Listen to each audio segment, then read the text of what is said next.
There we go. Now I have on my microphone. I'm just stupid. I'm just again, like I said, I'm learning. I was realizing, wait, something's not right here. And I realized it's because I didn't have my microphone on. And it's just one of those things, I guess. I'm learning as I go along. So I will be happy to repeat what I have said. So I'm here to talk about right now. I'm talking about the race 3 at Gulfstream Park, and um, I was saying that I really like Tyler on the 4 horse, and I also was saying that I tend to bet the jockey instead of the horse because I can I can understand the jockeys more than I can the horse because I'm just that's the way I was trained. My mom was the one who taught me everything I know about horse racing, and she was a jockey player too. Every once in a while she would play the actual um horse, but she mainly taught me about the jockeys, and that's the way I know how to bet these horses. But again, like I said, I'm not a professional. I'm here to do it for fun. I am here because, my mom had a stroke and she's not around, and no one else in my family and my friends don't play it. So I figured I'd come online and maybe get a couple of people to kind of hang out with me while I go through it. Today, I'm only going to focus on the stake races because there are just way too many, way too many races today and different tracks so that I like to play. So I kind of narrowed it down to just dealing with or just, focusing on the stake races. And that's where we are right now. So this race, it's supposed to go off at 1:50 Eastern time. So we still have roughly about, let's see, let me go back and take a look here. And we've got about 27 minutes before, um, because this is so few horses in this race. There's only 5 horses, so um, I'm just if I'm leaning towards, like I said, the 4 horse and just keying it, meaning I want that horse to win and all the other horses to follow behind it. That's what I'm looking at. Could I be wrong? Yeah, I could be wrong. Tyler has made me mad a few times, but I just have a little bit of faith in him.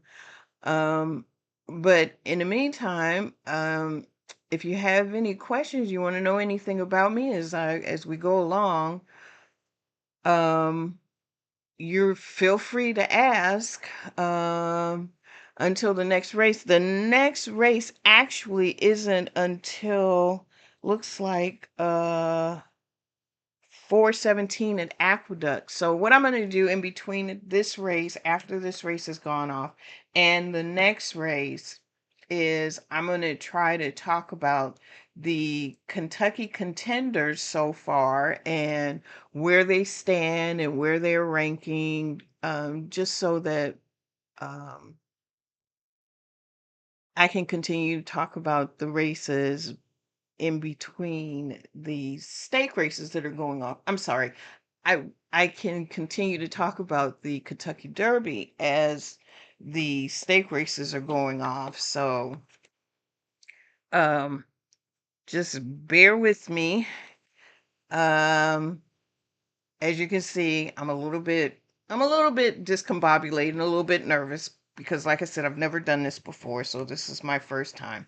I hope and plan to get better as I go along, but right now I'm just going to try and do the best that I can. That's all I can do at this particular point in time. So, um, what I really like that three horse. That three horse, the odds are just keep climbing. I know it's a long shot, but I'm looking at it, and the more I look at it, the better it looks to me. He's still going off 15 to 1. I don't know if that's going to change. We're at 24 minutes. Usually it changes as it gets closer to like 5 or 3 minutes in. But you know what? In the meantime, what I'm going to do is I'm going to start talking about the Kentucky Derby. And I'm going to switch and start talking. So right now on the leaderboard that I'm looking at here, the leading horse is Paladin. And Paladin, let's see, what does it say about Paladin that it's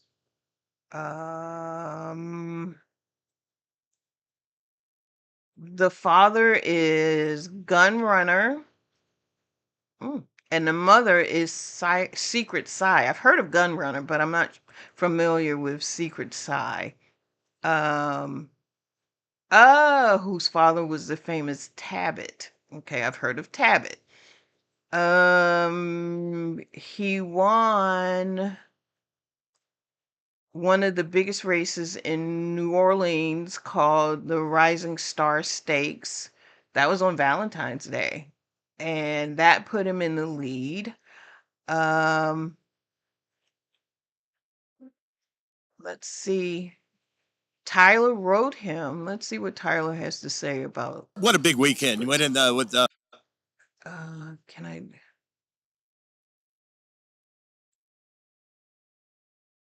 Oops. Let's see. Can I?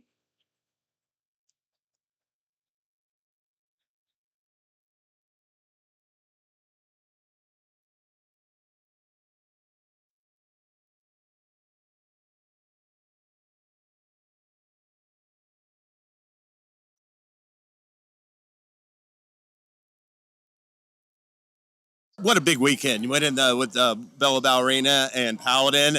Gotta love coming to the fairgrounds. Most definitely. They've always been great to me here. It's a great track to ride at, and I love coming here every time. I mean, in that stretch drive, I mean, did you think you were going to get up in time? I mean, he took almost the entire length of the stretch, but he showed a lot of courage just to get there in time. Tell us about that run through the stretch. Like you said, it just kind of took a little bit longer than expected, but he's a big, strong horse. Takes a little bit to get going, and he just kept building, and I don't think we were on the best part of the track today, but he overcame everything and really finished up great. And the Risen Star's been such an important prep for the Derby. This was a hard race for Paladin, but he's so lightly raced, it could benefit him in a sense. No, most definitely. Like you said, lightly raced horse. You gotta test him a little bit. So we'll get a good blow out of him today. Now we know where we're at, and we'll see how he comes out of it, and hopefully keep moving forward. Paladin tries to track down Chip Honcho. Here's Paladin with power and purpose to win the Resistar. Okay, so that's Paladin. He's actually scored 60 points in this race, in that particular race. I think he's only he only ran once. And that earned him 60 points in uh yep. It looks like, I'm sorry. I'm looking to see if he's run another race. I will come back to this, but I'm guessing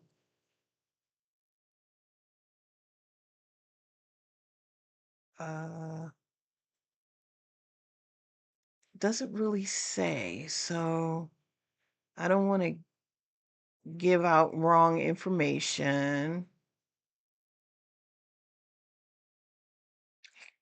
Okay, he ran a distance of 1.25 miles, and right now he is at 60 points, and he's on the lead. He's at the top of the list. The trainer is Chad Brown, um, and the breeder is Summer Wind equine. Um, but he earned $437,500. That's his earnings. So he's the top contender in this particular um, board right now. So that's he's ranked number one. Like I said, he has 60 points. So that's Palatine. So I guess we need to keep an eye out on that just to make sure that um, see how he goes as we get closer to the Kentucky Derby. So we'll see. We will see. So the next horse, let me see. I want to check time because I don't want to miss out on the race. We've got 18 minutes, so I can talk about the next horse. So the next horse is Puma. Let me see what I can. Puma. Puma has scored 56 points, and he is number two. He's the second contender. So he's run a couple of times. He's run at Tampa Bay, and he won. He's won at Gulfstream, and he finished second at Gulfstream Park. That was January 10th. And he came in third at Tampa Bay Downs again, but that was February 7th. March 7th. So he ran last week and he won. So he's gone from second, third to win. So let's see what has to be said about Puma.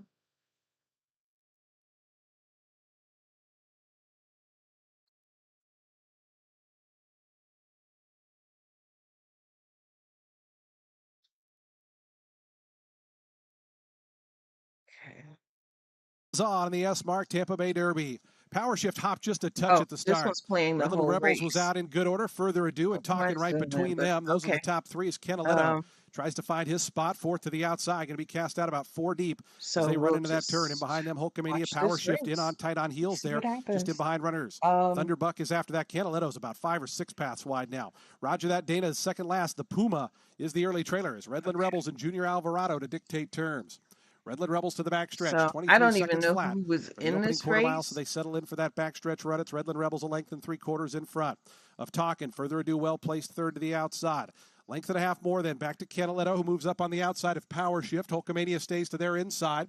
After that is Thunderbuck, who's racing along in that 7th position. The Puma's out of last. Roger that. Dana the long shot is now the trailer.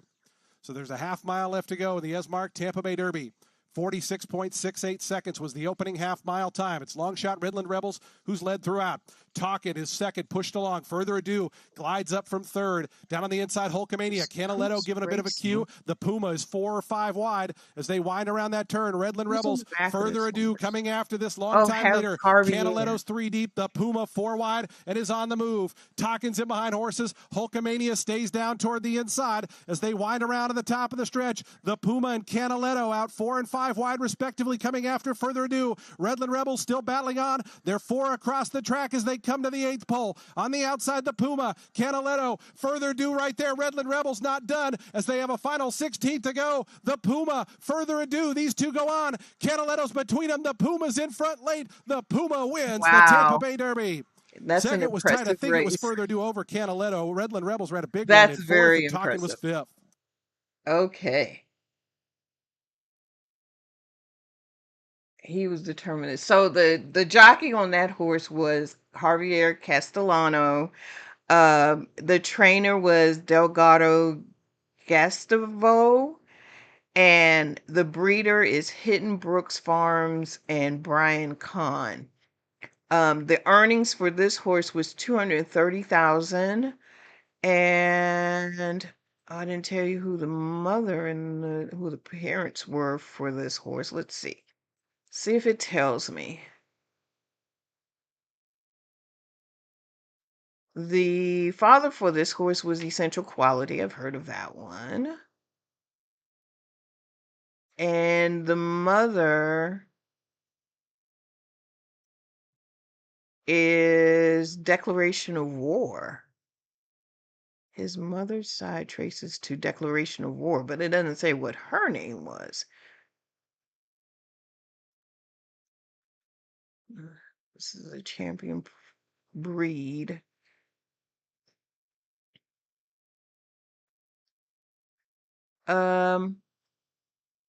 Oh, she is the Eve of War. So the father's name, or the sire, as it's called, is Essential Quality, and the mother, which is the dame, is the Eve of War. So that's where we are as far as the second contender. So let's go back and see what my time looks like now. On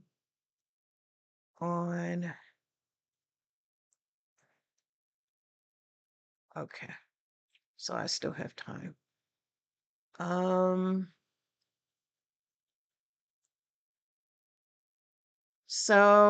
Okay, so let's go to the third contender.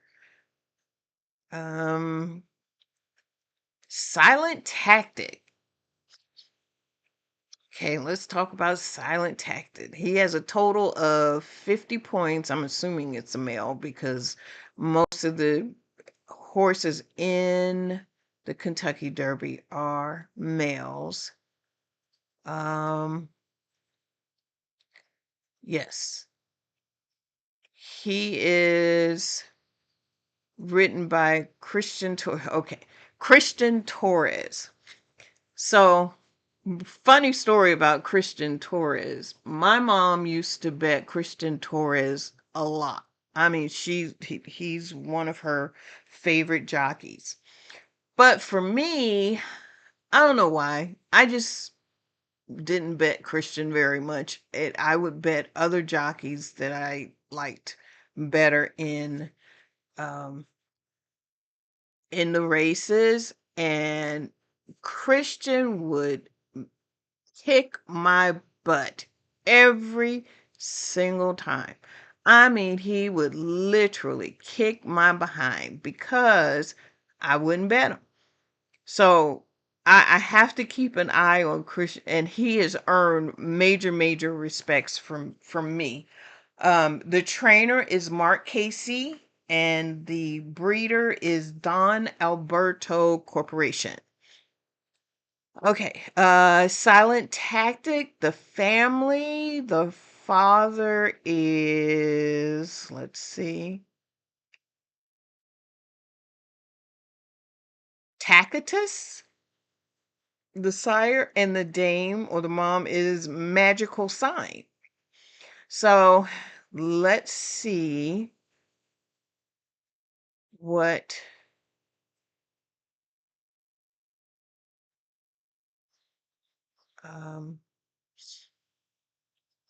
tactical Silent Tactics did to get him as a contender for the Derby.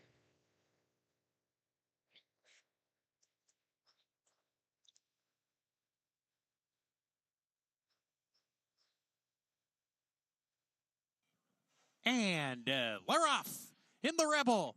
Strategic Risk, aggressively ridden in the first 16th of a mile. He's close. Litmus test. Class president easing I'm off looking of to him. see if I So know his what blackout time number in the third. horse Honey's is to so blame that I 4 can pay wide. attention, Strategic but Risk I 5 guess wide. Look at Rancho Santa Fe. He's 6 wide. And Soldier and Diplomat was parked 7 deep, but is now trying to tuck over here as they're really bunched up in this the first 9 3/4 of a horse is mile here. We come back in the field to 112 to Silent Tactic. 1. Time for Have music. And now never Soldier and heard those Diplomat got odds shuffled to the before. back after being floated wide on the 112 to first 1. turn. He's Can trying to you get over the imagine rail if right that now. horse Onto the actually backstretch. won? Litmus test. Steps That's on the gas. crazy. Accelerates to a length and a half lead. 112 Now to it's 1. 2 on Class President right behind him in second. In third is Blackout Time there on the outside. Gap of 2. Honey's to blame the long shot. Rancho Santa Fe in the pink. Followed by If that Silent horse won, Tactic, the it would pay Southwest winner. He's 5 lengths off the lead, approaching the $226 half-mile to pole. win. Strategic Risk getting shuffled to the back of the I'm field with sorry, Soldier I and got Diplomat. distracted And the big by price number horse at 9. 112 to 1. Time for music as they go into the far turn. Litmus Well, Test into he's the turn. 9 is going Half length in backwards, front. so Class President a lot closer. Blackout Time 3 wide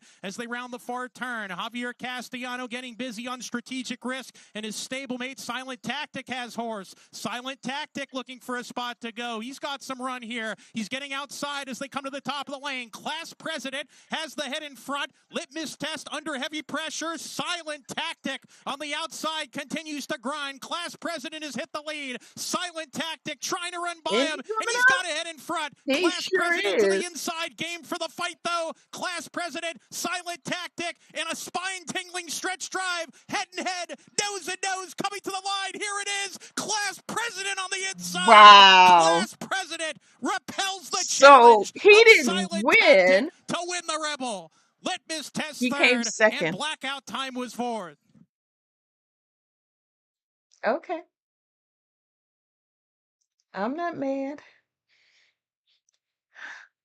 All right. So that is Silent Tactic again.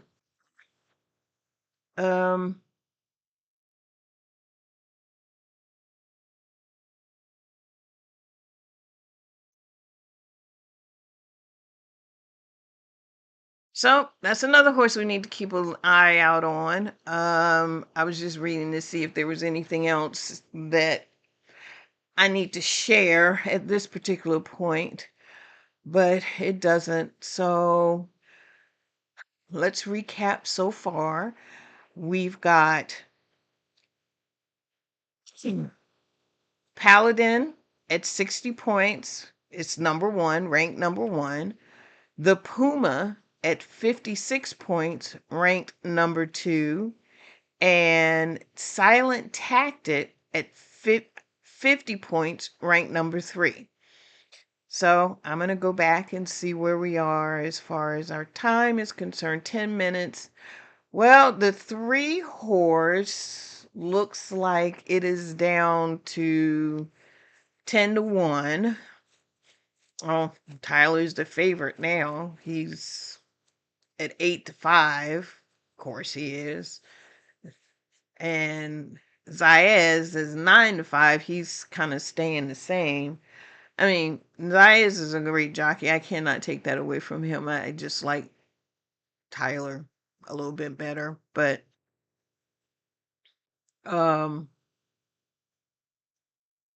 yeah, I'm still looking at the 4 horse.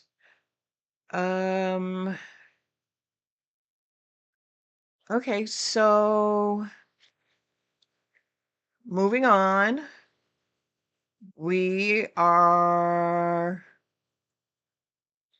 going to talk about number 4, which is Class President for the Kentucky Derby Contender. He also has 50 points.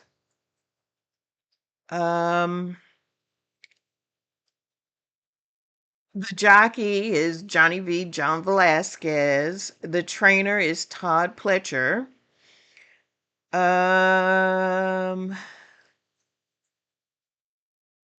His parents are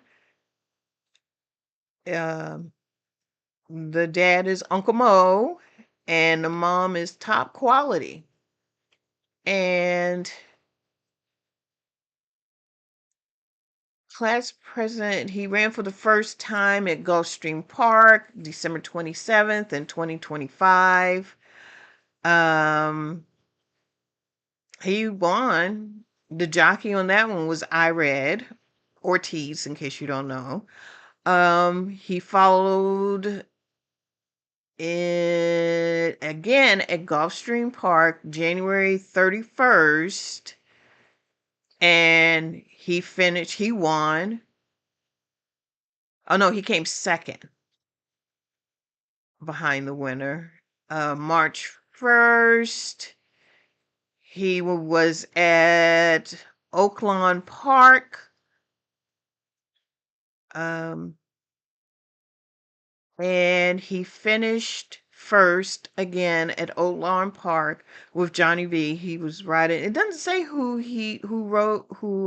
the jockey was on January 31st, where he came second, but looks like he's got an impressive run. So this is Oaklawn. This is the one. What race is this? Oh, this is the one he won. He came back. Okay, so let's look at this one and see.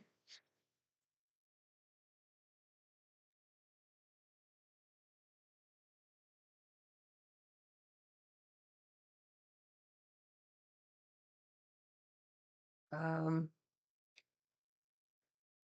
And we're off in the Rebel. oh, that 10 horse Strategic went Risk, wide. So aggressively ridden in the first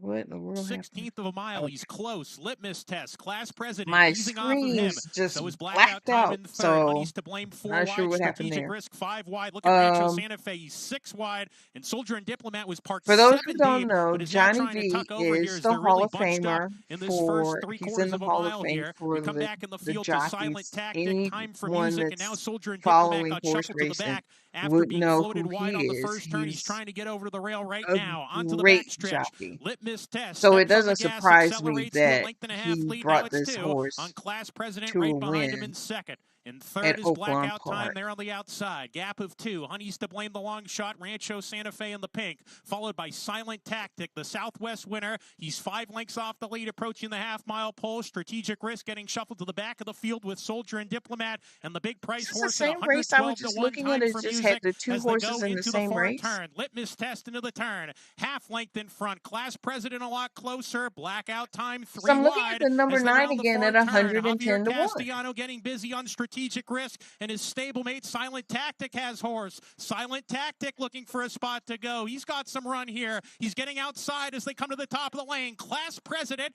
has the head in front. Litmus test under heavy pressure. Silent Tactic on the This is the outside same. continues Okay, to so grind. Class this is President has okay. hit the lead. Silent Tactic trying to run by him, and he's got a head in front. Class President to the inside. Game for the fight, though. Class President, Silent Tactic, and a spine-tingling stretch drive. Head and head, nose and nose, coming to the line. Here it is. Class President on the inside. Class President repels the challenge Okay, of so Silent this was the Tactic exact to win same the race we Rebel. were watching Litmus test just third, and before blackout time with was 4. uh hang on a second, let me. This is the same race we were looking at just before with Silent Tactic. So Silent Tactic lost to Class President in the same race. I'm stupid. I didn't notice that until just now because I saw the 112 to 1 9 horse. That's what made me realize, oh, it's the same race because that it's unlikely that that would happen in multiple races. So anyway, um, so that is Class President, and that horse has earned $593,700. On Silent Tactic, I don't know if I said how much he's earned so far. So let me go back and look at that. Oh, that horse has earned $742,630. This horse has earned the most so far of all the contenders that I've looked at. So let me go back to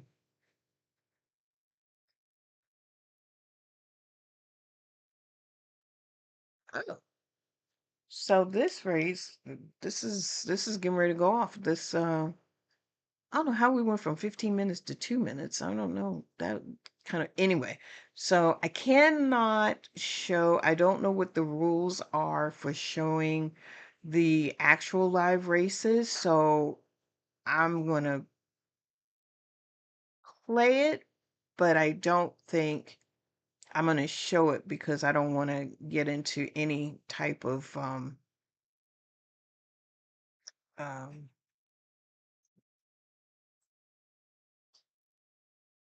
any problems with the live stream. So yeah, it's 1 minute to post for race 3. This is the um, stake race, and the name of the stake race again is Amy Limit Stake Race. What would Amy Limit? I'll look that up after it's over with. But I want to find out why they named that stake race Amy Limit. There's got to be a reason. Um, oh, not Amy, Annie. Any limit, any limit, any limit. I'm just not reading very clearly. So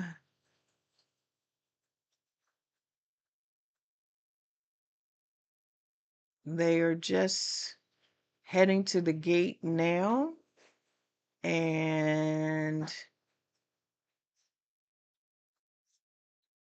as soon as they start or they're out of the gate, I will turn it on and we can all at least listen together. I hope that's not going to be a problem. Um,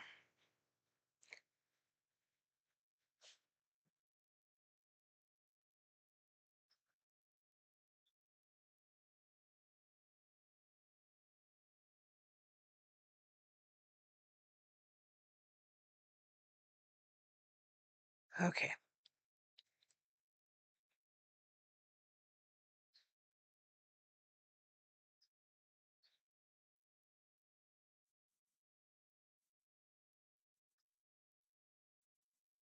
Zero minutes to posting, so we'll see.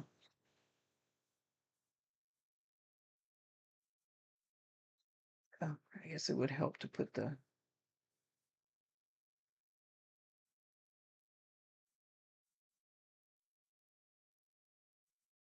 There we go.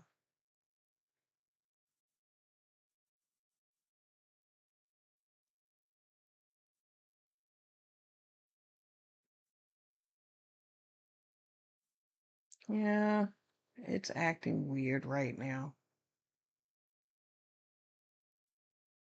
See if it'll let. There we go.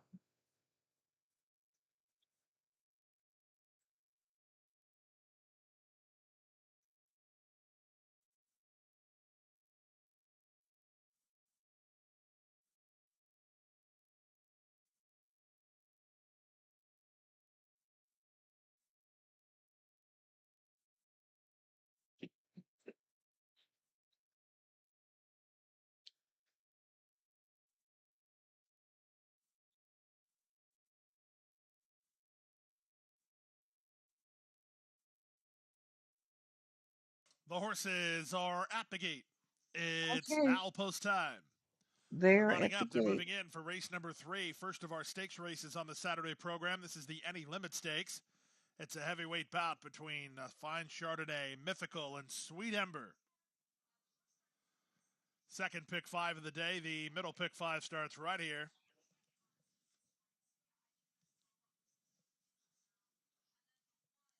Tis a Sweet Lady.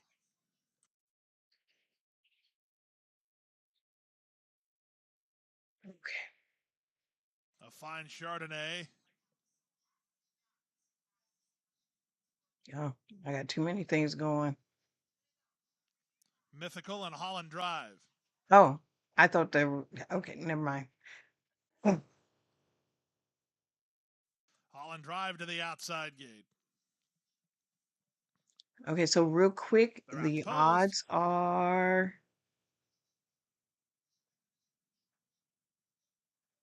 Tyler's the 4 is 2-1, the 5 is They're three to off in the two, Any Limit the 2 Stakes. is 2 to Mythical was 2, the away 3 quickly, but is she'll be taken on and beat to the 19-1, lead and the by 6 is Sweet 8 to Ember, 1. who's fired up to take over. Okay. Mythical will have to sit second from the gray Tis a Sweet Lady. The 2 at the back are a Fine Chardonnay and Holland Drive. To the opening quarter, and Jose Morelos intent on making the fractions with Sweet Ember, who's there a length and a half in front of Mythical second. Working between horses, a Fine Chardonnay takes over third from Holland Drive and Tis a Sweet Lady. So the favorites are now 1-2-3 through a 22-1 opening quarter. Less than 3 furlongs to go. Sweet Ember leads by a length.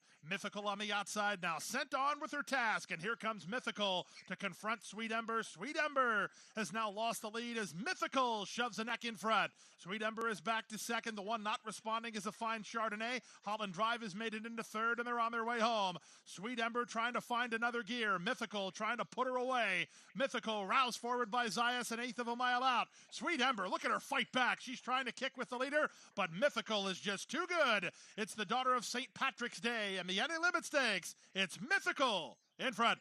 Mythical to win for Arundel by 2.5. Sweet Ember ran great. She was second. So Fine Chardonnay third from Holland Drive fourth in 109. it was And all the favorites. It came 5 with Zayas,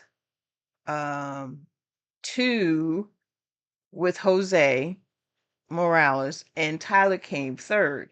Did I not say Tyler has a tendency to kind of not do what I want him to do? Well, he didn't do what I wanted him to do at this particular time. So Tyler, I don't know what to say.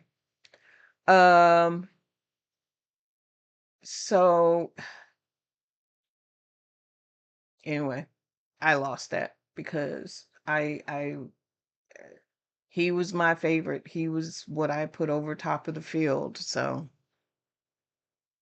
and even boxing it, which means that it could have come first or second, he came third. So I still would not have won a thing. Nothing. I didn't win anything.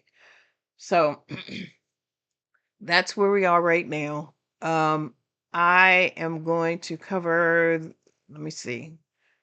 I got 1, 2, the 5th horse, and then I'm going to take a quick break, and then I'm going to come back and talk a little bit more about the remaining contenders, because the next race is not until 4:17 p.m. That is at Aqueduct, and that is race 7. And that race, the purse for that race is $135,000, and it's called the Jimmy Winfield Stake Race. But in the meantime, the 5th horse is the Commandment, and the Commandment is written by Irad Ortiz, which is, he's one of, well, I don't even know if I want to say one of, he is the top jockey. He has been for racing for a few years. So he is on Commandment. Brad Cox is the trainer. And let's see. This horse has a 329,220 earnings so far. Let's see who his parents are. His father is Into Mischief. I remember that horse. And the mother is Sipican Harbor. I don't recognize that name. Let's see. He placed 4th on October 4th,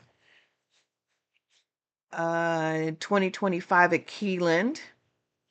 And the maiden special, that was his breakout race. He won his maiden race November 1st at Churchill Downs. Jaime Torres was on him. January 3rd at Gulfstream Park. Oh, he was a heavy favorite. 1-2.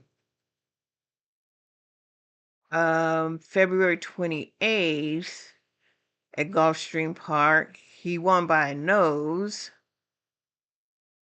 Although it says that it was bumped at the start, so that may be the reason why he won by a nose.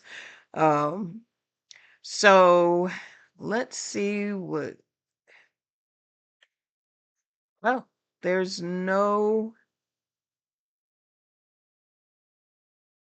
I have nothing to show for, let me see. Let's see if I can see.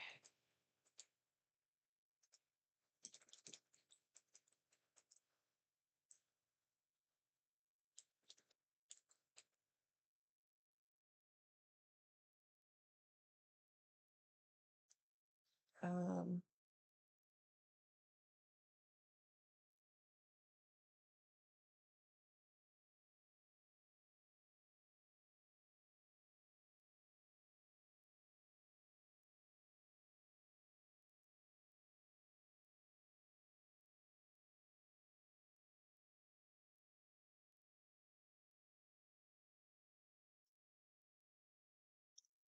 I'm looking for, They're in the gate. okay.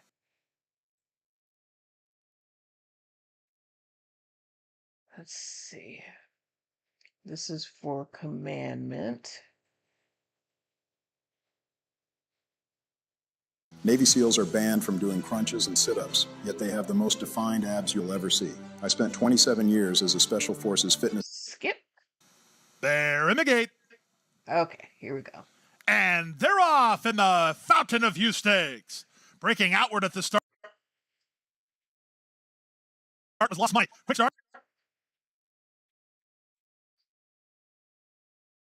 For Rocky's Balboa ahead of the early lead. Napoleon Solo is the gray, a bit wide, looking to get over. Solitude Dude is between horses. Saving ground at the rail is Jackson Hole. Commandment runs with him. Bravaro fighting the rating up over heels. Then Chief Wallaby. Bull by the Horns, the early trailer, separated by 7 lengths, chasing long shot Rocky's Balboa.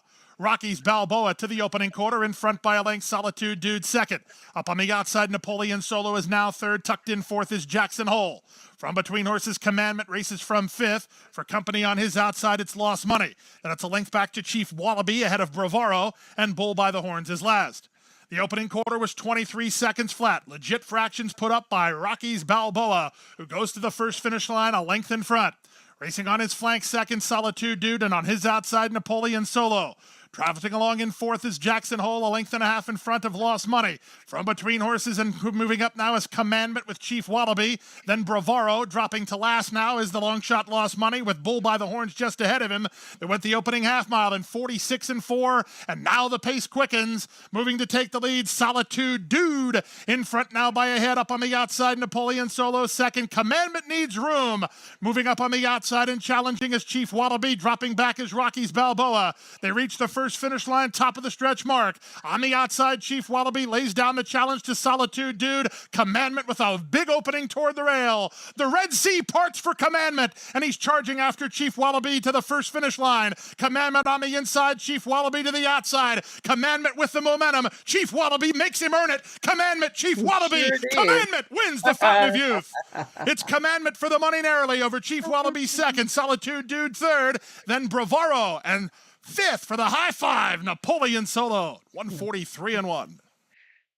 All right. Well, that's where we are. I am going to take a very, very, you know what, I'm going to leave this over here for right now. Quick break, and I will be right back.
Really?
Hi everyone, I am back.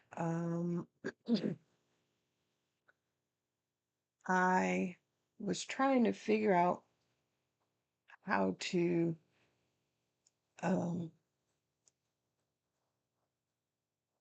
use the app for listening to the horse races instead of listening to it on my laptop. I was trying to put it on TV and come to find out I don't have any triple A batteries, so I can't do what I want to do. So again, please bear with me. What I'm going to do is I'm going to talk about the next few contenders up to number 10, and then I am going to take a longer intermission, I would say, and then come back around the time to when the next race begins. So, I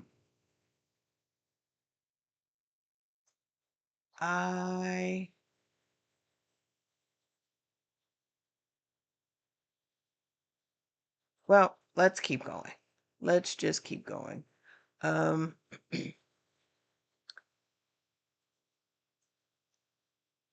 okay. So we've talked about Paladin.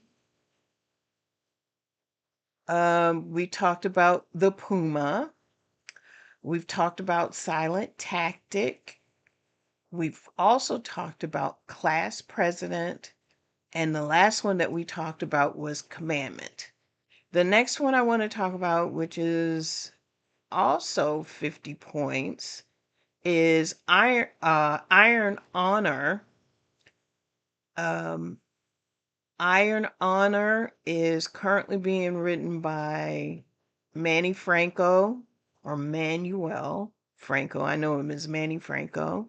The trainer is Chad Brown, and the breeder is Mike Freeney and Pat Freeney. The horse has earned $165,000 so far. Has he raced before? He raced December 13th at Aqueduct and won. He raced again at Aqueduct on February 28th and he won. His parents are, the father is Nyquist, I know that one. And then the mother is Orencia or Orencia. Not familiar with her. Anyway,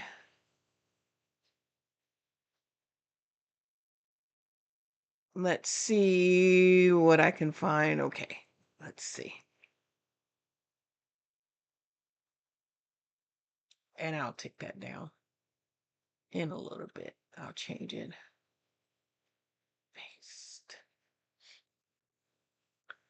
This is Iron Honor. The stretch, but here comes a challenge from Iron Honor to the outside, crossing the channel, has to dig in, is still a nose in front. Iron Honor wants to push on by, and these two shoulder to shoulder, and they are 6-7 lengths in front of the rest. Iron Honor to the outside, crossing the channel. Iron Honor extends the margin. Iron Honor won it. Crossing the channel second, then right to party and fight for allegiance in 1 minute 11.23 seconds. Okay, not too bad. Hug the rail as they kick for home at the top of the stretch, but here comes a challenge from Iron Honor. He was a heavy favorite in that race as well. So again, we'll have to keep an eye out for Iron Honor and see where he ranks as we move along. We're still in March, just to let you know. So the Kentucky Derby is not until the first week of May. So they've got time, and I'm sure they might have other races coming up before then. For in case you don't know, there typically are 20 horses in the Kentucky Derby. I think last year or the year before, they ended up with only about 17, 16, 17 horses because I don't know whether it was due to weather, but they ended up scratching several horses and they didn't have any follow-up contenders to take the place. And I think that's the shortest amount of, or the least amount of horses that have raced since I've been watching. I mean, I could be wrong, but that I remember anyway. So, um, that's where we are with that. That's the sixth contender. And let's see, the next horse is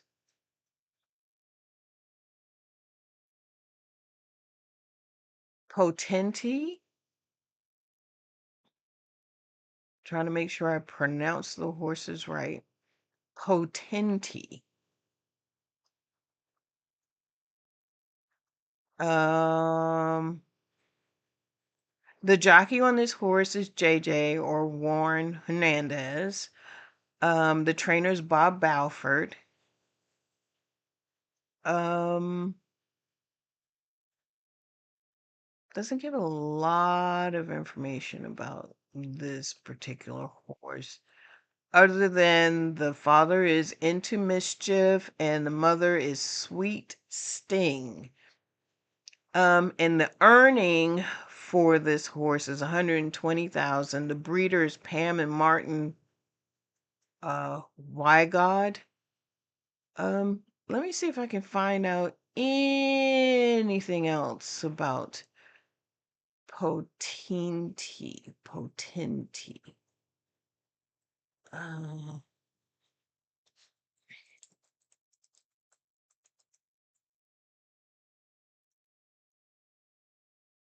see if I have anything else.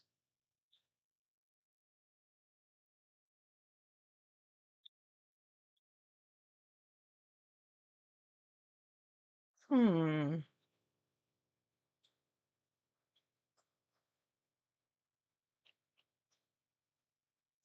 Potenti.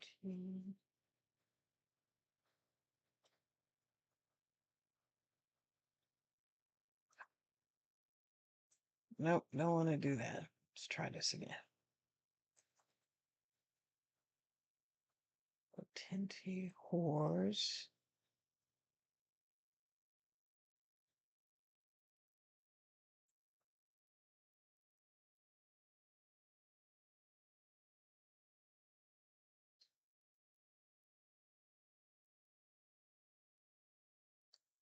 Um,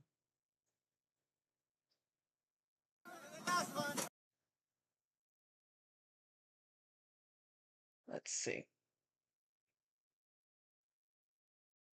I'm sorry, I don't know when I play these videos because I don't know. Here's the pen that erases scratches instantly.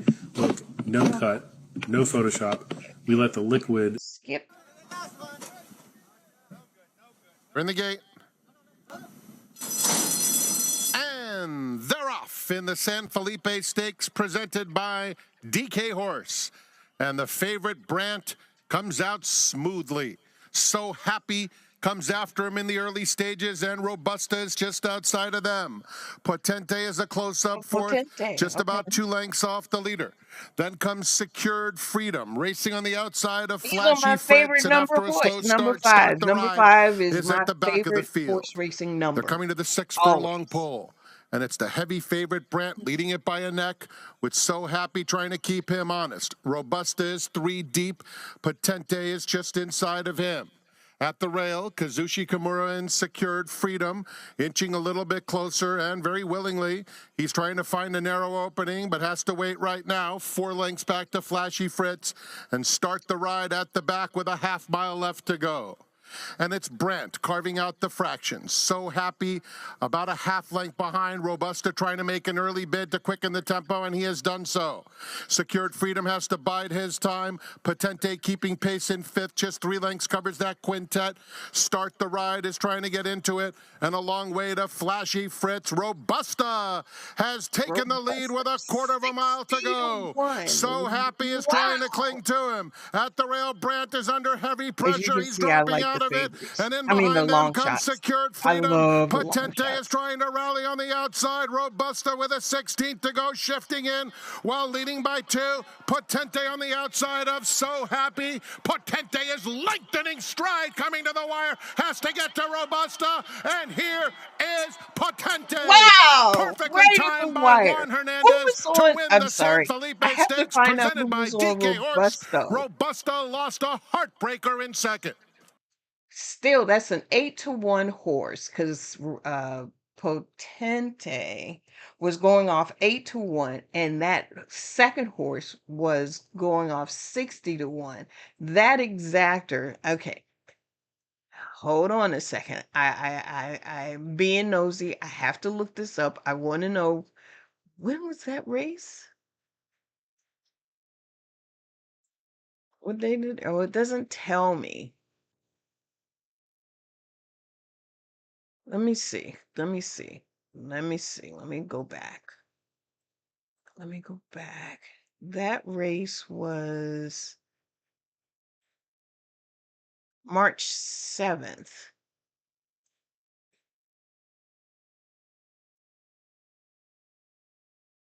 March 7th.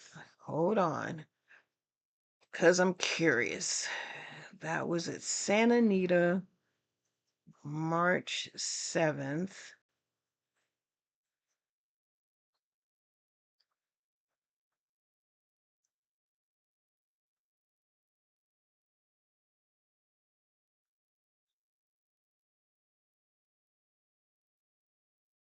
Okay.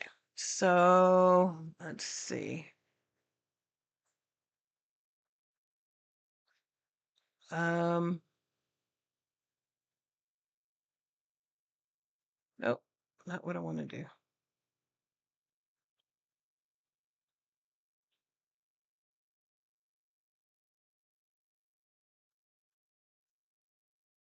Okay, that was,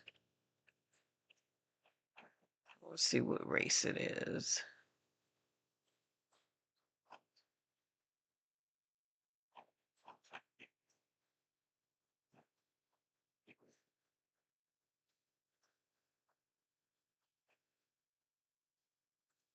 Here it is. This was the 8th race, the San Felipe stake race.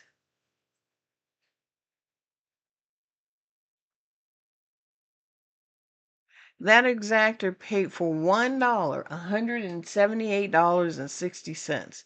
The trifecta on that 576, who was 6, So Happy, was 900, again for $1, $937.50. Who was on Robust? Jaramillo. No wonder. And then Mike Smith was on the 6 horse, So Happy. So it doesn't, it makes a whole lot of sense. Wow. I'm surprised Jaramillo was going off 60-to-1. As good of a jockey that he is, 60-to-1? That's crazy.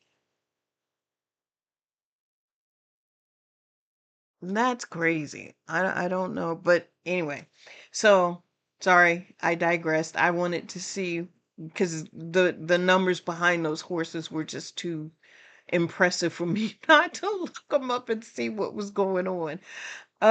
So anyway, so the moving on. I got distracted. Next contender. Let's see.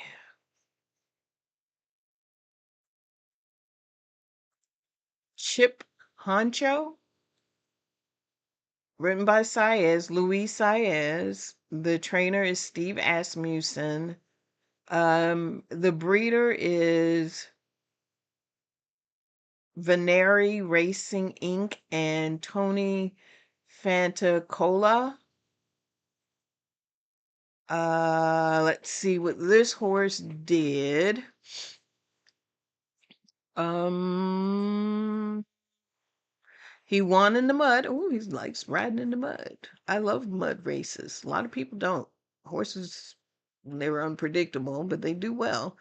Um, he came in second at Fairgrounds and he won the Gun Runner Stakes again at Fairgrounds. It doesn't tell me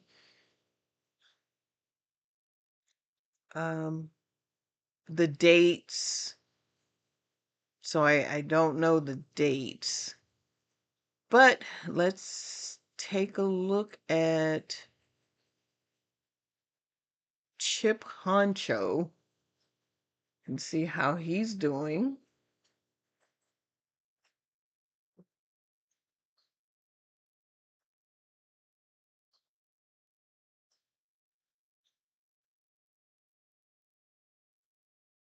Quarters in 1 minute 10.98 seconds. Crown the Buckeye, a furlong away from finishing them off with Jareth Ludbury. Crown the Buckeye as a 3-length leader as they come down toward the final 16th from Chip Poncho. Liberty National finishing up well toward the inside. Quality Mischief also trying to join these at the finish. It's Crown the Buckeye. Crown the Buckeye near home. Chip Poncho on the outside getting up. Chip Poncho! Chip Poncho has won it in the They straightened away after three Okay, quarters. so the In 1 interesting minute thing about this, 10.98 this seconds, must not Crown the be the, Buckeye. A furlong away from where finishing is them off this with Jareth race? Ludbury. Crown the Buckeye is a Oh, this 3-length was the race leader at Churchill as they come Downs. down toward the The final reason why 16th I'm from asking Chip is Poncho. because Liberty National finishing up well toward the they don't mention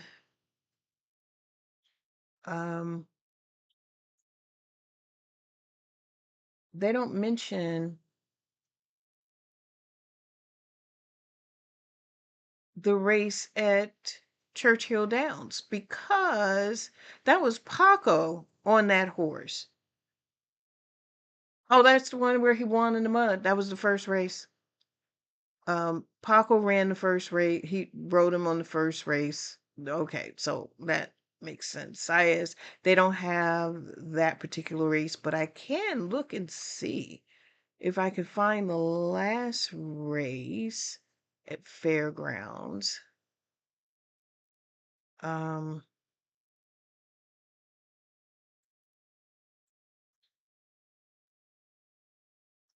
Let me take a look and see. Wait, hold on a second.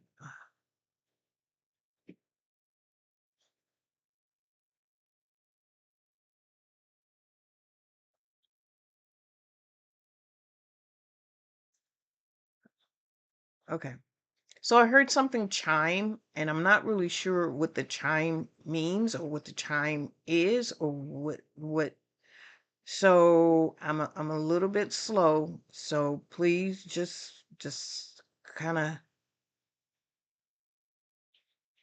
bear with me because I don't know.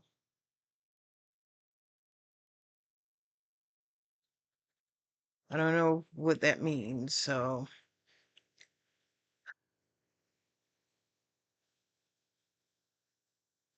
um anyway, so I'm gonna see if I can find the that's really bugging me because I don't know what that was that chimed. I feel weird now because I don't know what it was. Let's see. Uh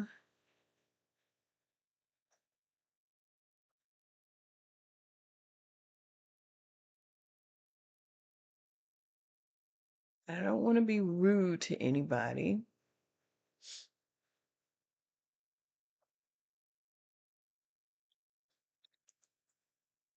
Um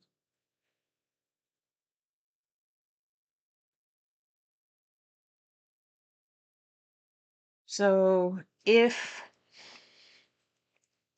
you chimed me, I apologize. I just don't know what that chime could be. But I'll figure it out at some point. Anyway, so back to the races. The next horse that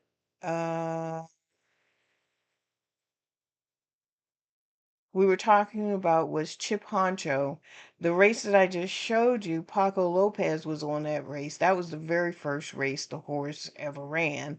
But I'm looking for the one that has got him into the Kentucky Derby contender spot at Fairgrounds. So let me see if I can find that.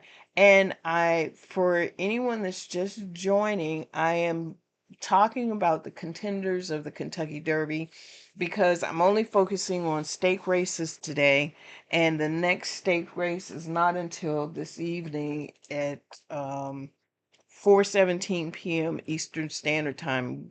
Just went through the early stake race at Gulfstream Park. You see that I have it still up on the board. I thought Tyler was going to do it for me, but he didn't. He came third. He didn't even come second. He came third. And the horse that won was the 5, of course. It was Zayas on the 5. It came 5-4. So I am 0 for 1 so far today. Anyway, so I'm looking for Chip Honcho, and I will recap the other horses that I have covered so far. The contenders. So Chip Honcho.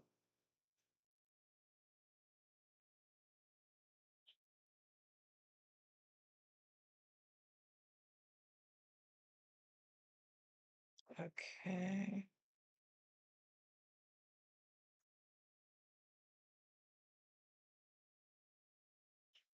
Ready.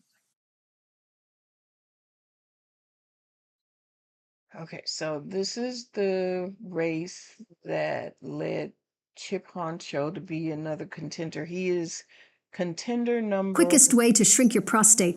The best way to fix prostate problems? Saw palmetto? Nope. What about Flomax? Nope. Sorry, I have to Antibiotics? figure out how. Nope.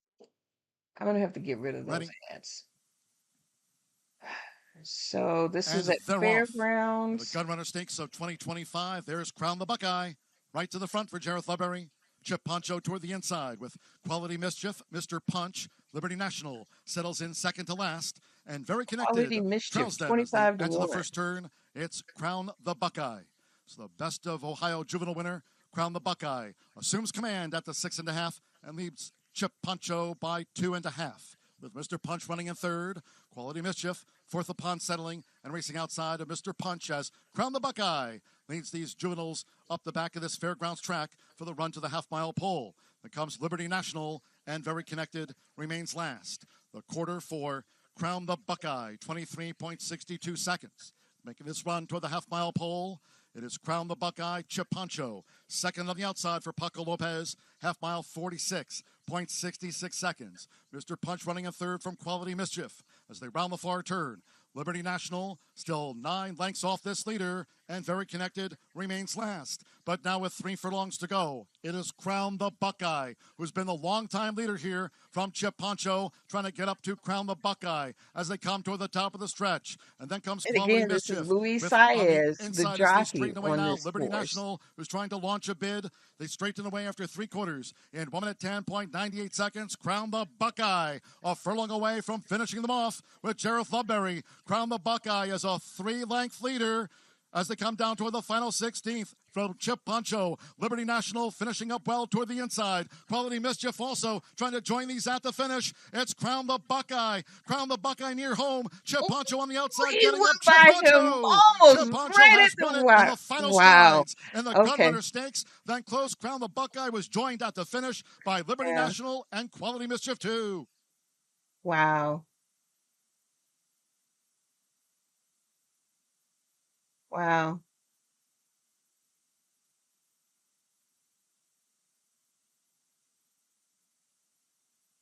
He didn't do too bad. 144.76 to Chip Honcho. 7-2 first. The judges will examine photos before posting the right. second, third, and fourth of back of Chip Honcho, who takes out the gun runner. 144.76. 3. Okay. So that is Chip Honcho. So again, another horse that we need to keep an eye out on or out for. I don't think I said who his parents were. So let me go ahead and talk about that. His father was Connect, and his mother is Miss My Rose. And that's it. I think I shared his earnings, which is $170,000 so far. So let me see which. So that was horse 8. The next horse is, and I'm only going to do the top 10 because there are too many, and I want to be able to switch over to the Kentucky Oaks because not very many people talk about the Kentucky Oaks because they're the fillies, and um, they tend to ride first. The Kentucky Oaks is typically on Friday, and then the Kentucky Derby is on that Saturday. And I think this year, let me make sure of the dates. I'm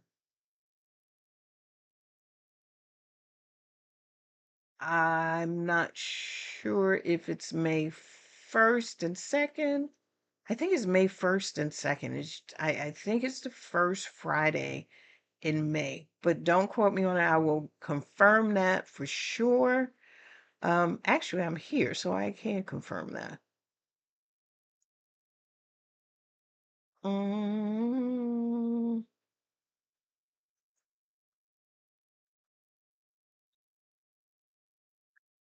okay, let's see.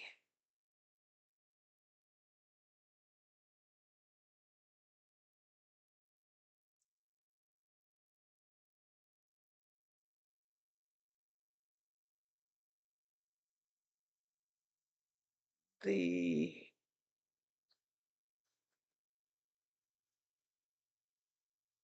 No, they're just talking about the preps, but I think the 1.6 Kentucky Derby. Here we go. Yes, Saturday, May 2nd, and the Kentucky Oaks is that Friday, May 1st. So there you have it. So the next horse that we're going to talk about is Further Ado. Further Ado. I rode this horse last. The trainer is Brad Cox. The breeder is John Oxley. And this horse has earned $312,470. So let's see. Oh, again, this one doesn't give very much information either. It only gives the father's name, which is Gun Runner. I've heard of that, and the female or the mom is Sky Dreamer, the dame. Let's see. It doesn't tell me what even made it contend. Oh, let me see how many points. That's the other thing I didn't say.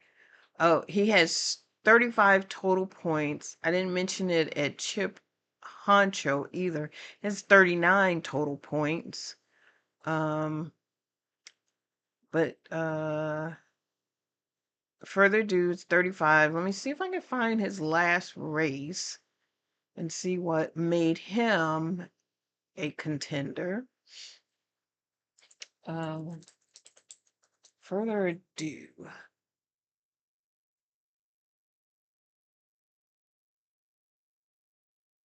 Mm,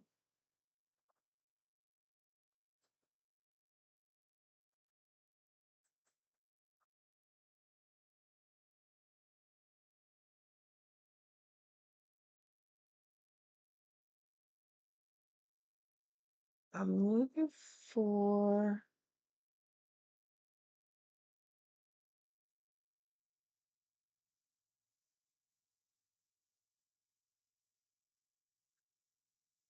I don't see.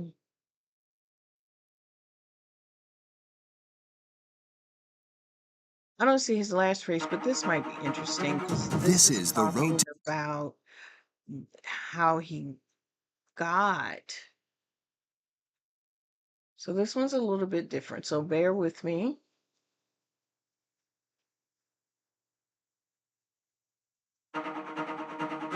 This is the road to the Kentucky Derby, Well, they see presented that- by Woodford Reserve. Kentucky Jockey Club, a grade 2 event. 10 points to the winner for Kentucky Derby 152. Further Ado might be dreaming of the first Saturday in May off of that maiden breaker last time out at Keeneland. 20 lengths he won by last time. Further Ado, well in front of the field, wins it. That is incredible. What do you think speed-wise? I mean, we got a brake out there. Yeah. Right there. I think you got the brake running. And try to get him in a good position, but then get him relaxed a little bit. All right, perfect. Yeah. Thank you. You know, we need to see a good effort from him today, and, you know, we can start thinking about, you know, first Saturday in May. But, you know, once again, we got to get through today. And, you know, he's an exciting horse. He's talented, and hopefully puts another big run around 2 turns today. And they're off. And a good start for Further Ado. I thought he broke well. I put him in a good position. There was a hot pace. And he set right off of it. To an opening quarter in a sharp 23 and 1/5 seconds. And now it's 3 across the track as Further Ado sidles up with a 3-wide bid as they hit the top of the stretch. For him to, you know, turn for home and be right there says a lot about just how much natural speed he has. And then for him to, you know, obviously dig in and tough stretch battle, he's able to come out on top. Further Ado, having to work for it, comes up alongside. Farther back, Universe into third. 100 yards to go. And Further Ado has overhauled Soldier and Diplomat. Further Ado does it again. It's 500 career training victories for Brad Cox here at Churchill Downs, and it's 10 points for Further Ado for the Kentucky Derby in 2026. He's a horse that should be able to handle the distance, you know, given a trip in the Derby. That's what's most important about the Derby is getting the trip. And, you got to get in the gate first, but then you got to get the trip. All right. Well, that is Further Ado. Like I said, he is the 8th contender.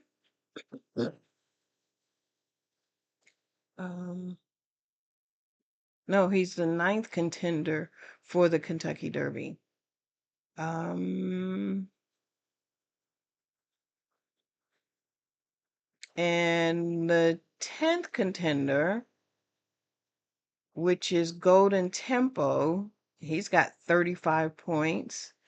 He is written by Jose Ortiz, Irad's brother. The trainer is Cherie Duvaux, and the breeder is Phipps Stables and St. Elias Stables. The earning is $200,000.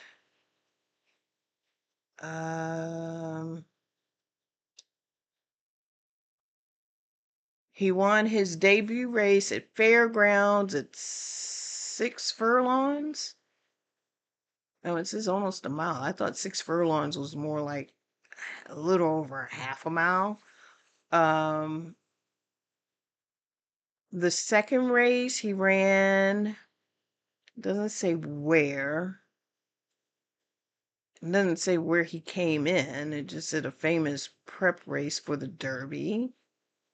The third race, he finished third. It's a grade 2 race at Fairgrounds behind only 2 other good horses, whatever that means. I don't know what that means.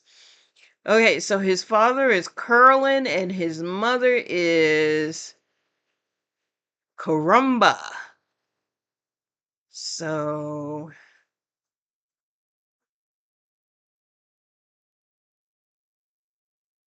I don't know about this one, but again, it's so early on, anything can shift in these contender rankings.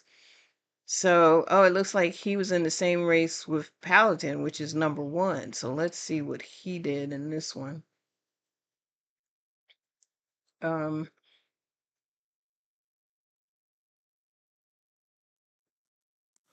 And they're off. And the Phasing Tipton, Risen Star Stakes.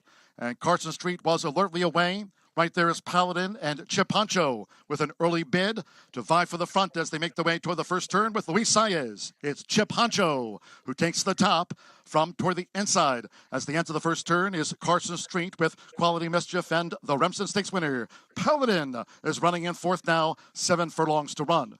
On the outside comes Courting, seeming Chip bound toward the Honcho is inside as also in Universe the is same running. race. Last but 2, the trailers are the Lecomte Stakes winner, Golden Tempo, and Colt 47 is running 8th in a long-looking last. The opening quarter in 23.81 seconds. So Chip Honcho has taken control of the pace here. It's Chip Honcho who leads them to a half mile from home. In front by 2 to Carson Street with Quality Mischief, and on the outside is Paladin, and those 3 keep tabs on Chip Honcho as they make their way toward the far turn. Courting is running a wide 5th. With toward the inside Universe next in 6th.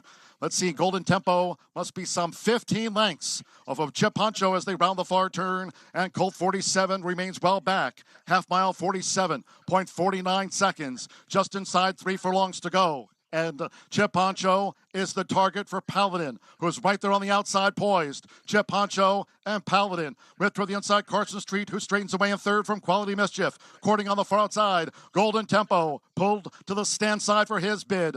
He went 3/4 in 1 minute 11.53 seconds. And it is still Chip Honcho. Chip Honcho determined. Paladin charging hard on the outside. Carson Street is third. Golden Tempo's fourth with Universe in fifth. Paladin tries to track down Chip Honcho. Here's Paladin with power and purpose to win the Resistar. With Tyler Cathleone, Paladin has won it from Chip Honcho. Golden Tempo third today, and I was gonna Universe say, I think finished Golden fourth. Tempo was third. So there you have it. So to recap, the top 10 contenders to the Kentucky Derby is number 1, Paladin, which we just saw, at 60 points. Number 2, the Puma at 56 points. Number 3, Silent Tactic at 50 points. Number 4, Class President at 50 points. Number 5, Commandment at 50 points. Number 6, Iron Honor at 50 points. Number 7, Potente at 50 points. Number 8, Chip Honcho at 39 points. Number 9, Further Ado at 35 points. And at number 10, Golden Tempo at 35 points. So those are the top 10 contenders for the Kentucky Derby. Let's see. Now I'm switching over to the Kentucky Oaks.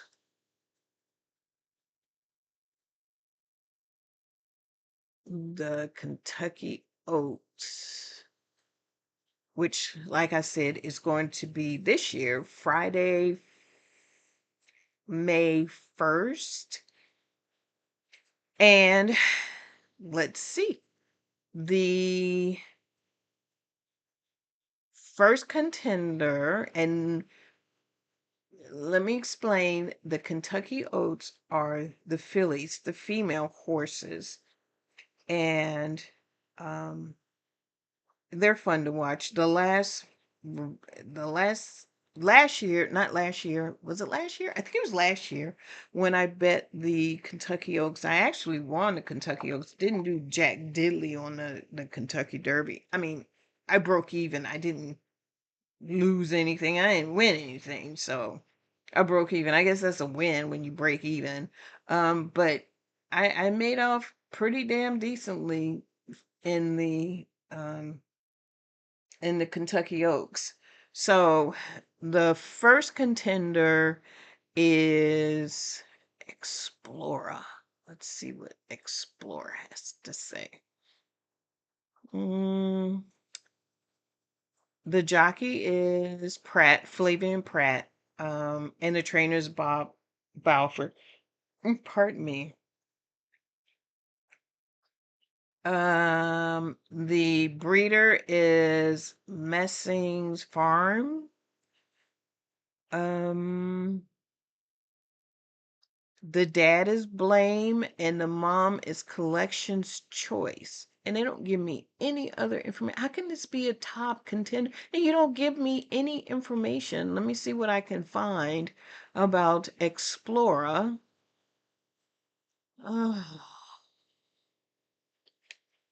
They give me nothing.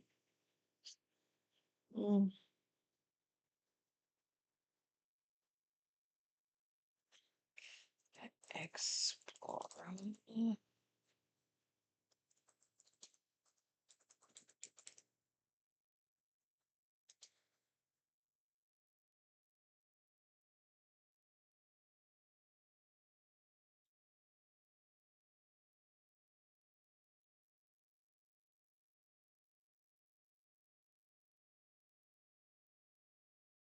So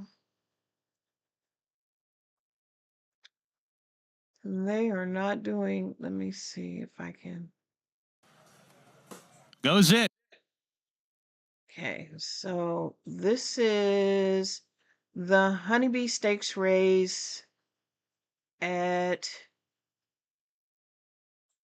Oaklawn, but I don't know if this is the race that put Explorer in contention for the Kentucky Oaks. That's what I don't know. Guys, stop what you're doing. I thought Timeless Flex, best-selling seniors pants, were already cheap enough at $40. Goes it. We're ready to go. And we're off in the Honeybee. Sneaky Good broke sharply today. Nickel and Dime aggressively ridden to get out there to the lead. Has got the lead. Sneaky Good will take a hold in track. And Explorer placed in a good position. She runs in third, 3 deep as they go into the first turn. Search Party right behind them. 2 off the pace here. Taken by the wind outside of horses after breaking from the outside post. Stalking the pace today. Placed well and appears to be going comfortably. Then Counting Stars. Take Charge Macy facing winners for the first time is third last ahead of Grace's Free and Classic Glide. As they swing up the backstretch, Nickel and Dime, Rafael Bejarano paved the way in the Honeybee Stakes. Lead 3 parts of a length. Explorer running in second in the bridle, going well early. Sneaky Good on the rail in a pocket. She's third, then taken by the wind. Grace is Free is making an early move in about the 4 path. She's level third with both Sneaky Good and taken by the wind. Then comes Search Party, Counting Stars outside today, 6 or 7 behind, approaching the far turn run. She's 4 better than Take Charge Macy is dropped to the back with Classic Glide. Around the far turn they go here. Nickel and Dime the leader. Explorer going well on the outside, just a neck behind. Grace is Free under a ride third. Sneaky Good on the rail, still 2 lengths behind. Counting Stars getting into it now. She's 3 wide sent along, but she's moving up within 2 lengths of the lead, coming to the top of this stretch. Explorer grabs the lead from Nickel and Dime, and Explorer kicks for home. Counting Stars outside second. Sneaky Good is asked for her best. 1 furlong to go. Explorer trying to give him the slip right now, leads by 2. Counting Stars trying to reel her in. Explorer 16th to go, but we've got a race on our hands here. Counting Stars outside, lunging after her. Explorer, a picture of consistency, and she wins the Honeybee under Flavian Pratt. Counting Stars game effort second, Sneaky Good third, and then Search Party. What a finish here. Counting Stars doing everything she could to try and... That's why.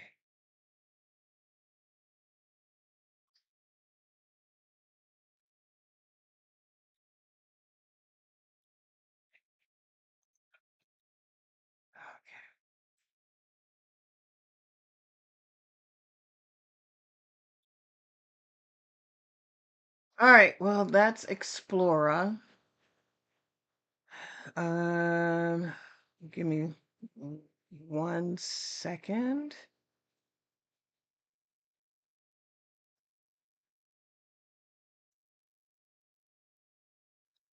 I need to fix something here.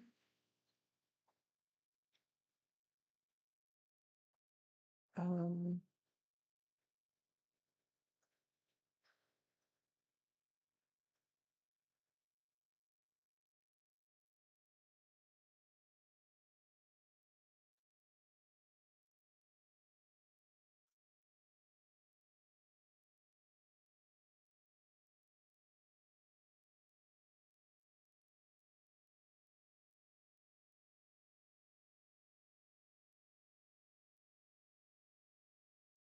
okay. I do not know.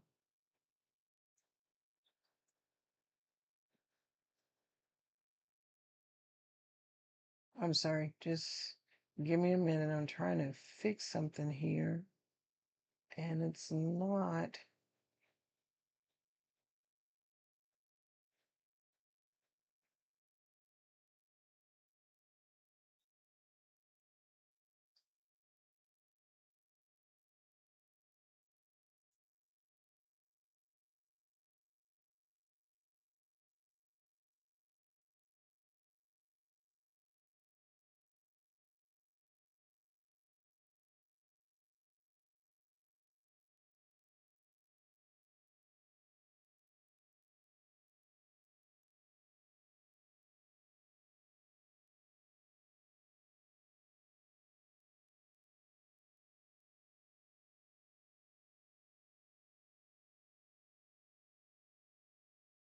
Okay.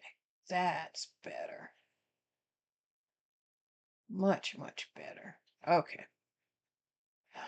I had to switch accounts because I was tired of the ads. So I knew I was in the wrong account to do the never mind.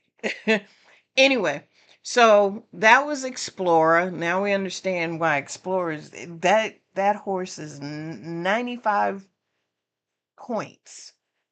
And the second horse is 60 points, nowhere near that that 95 points at all, nowhere near it.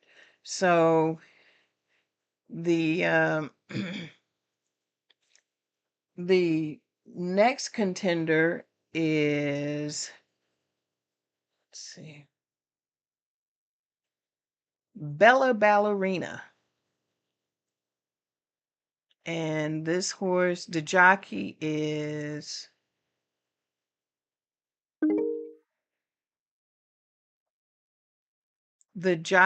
Tyler Gaffleon. Brandon Walsh is the trainer, and Godolphin is the breeder. This horse, the father is Street Sense, and the mother is Pretty City Dancer. Let's see if I can find anything about Bella Ballerina. Bella Ballerina.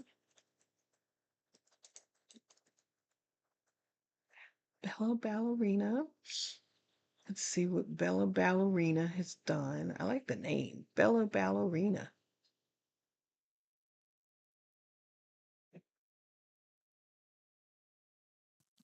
Okay.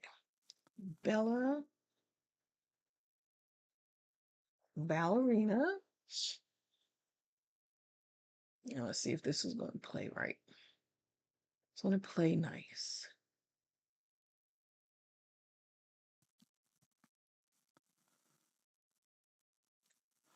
They're off in the facing Tipton, Rachel Alexandra Stakes. And here's Bella Ballerina coming right to the forefront for Tyler Gaffleon. First time blinker, Love Your Neighbor is right there with Bella Ballerina as they enter the first turn with Majestical and the 3-path. Powered by Family comes up the inside parts of the track there. As they go to the back, the Trillers are Just Heavy Singing, and 4 to Classic 5. Glide is last of the 6 as Bella Ballerina has taken charge. In case you haven't It's figured Bella it out, I Ballerina don't like who playing leads Love Your favorites, Neighbor by especially just over 4 a to length, 5. making this I don't backstretch care run. what comes Hosier behind. Tees and Powered by Family in the forest green, holding that spot with the rail. The quarter for Bella Ballerina. Leading at 4 to 5 was 23.40 seconds. Bella It's like there are Ballerina only 6 dictates the horses grade in the 2 race, from so Love that Your could Neighbor even and worse. Powered by Family. Ben Curtis and Majestical in the purple and gold, looking to gain outside of Powered by Family. Break a 3 more to Just Singing in 5th, and Classic Glide remains last. Half mile for Bella Ballerina. 46.98 seconds as they enter the far turn. It's Bella Ballerina. Just over 3 furlongs to go. Bella Ballerina by a length to Love Your Neighbor, trying to inch up here to Bella Ballerina, midpoint on the turn. Majestical being driven to improve her position from 3rd. Then Powered by Family with Just Singing, and finally Classic Glide. 3/4, 1 minute 11.43 seconds. They straighten away, and on these the 2 head of fillies the have come oh, away. what's Bella that? Ballerina and Love Your Neighbor, who's gained a slight advantage Is that the with 1 horse? furlong to go. It is Love Your Neighbor. Bella Ballerina tries to kick with her. Still a slight lead for Love Your Neighbor. Bella Ballerina just being held at the inside past the 16th. It's Love Your Neighbor. Bella Ballerina, she's all heart. What's She's on the battling head of back for that? Tyler Is that the, Gaffleone. She's got it. Bella Ballerina and the Rachel Alexandra. oh, I guess that She is the, thwarted Love Your Neighbor. Just Singing 3rd and Powered by Family back yeah, in it's the 4th. horse number. I don't think I've ever seen that before. Interesting. Okay. Strange things I find interesting. So that was the second contender for the Kentucky Oaks. The earnings, her earnings is $418,440. I don't think I ever said, let me go back to the top contender. What was her purse? Her earnings, sorry, not her purse, her earnings.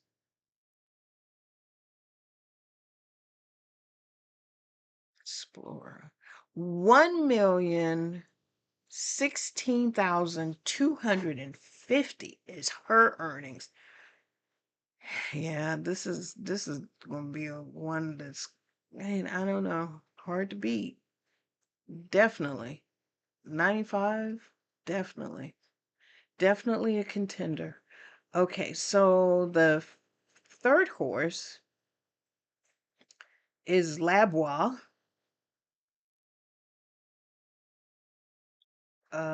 At 50 points.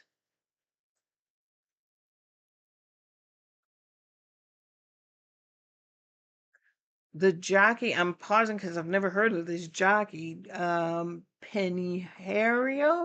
Pinario? Bernardo Pinario. And the trainer is Salam bin Gadair. The breeder is Calvin Crane. This horse has earned $131,143. The sire is Charlatan, and the dame is War Tigress. Okay. Labois. Let's see what I could find out about Labois.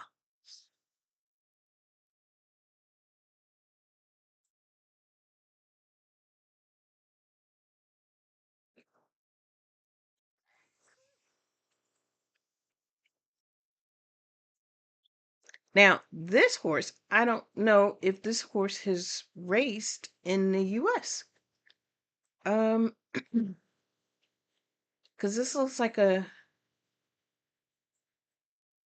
UAE Oaks that it won, but it doesn't look like it's been in the US. This is a Dubai horse. But we will take we will take a look and see why it's a contender.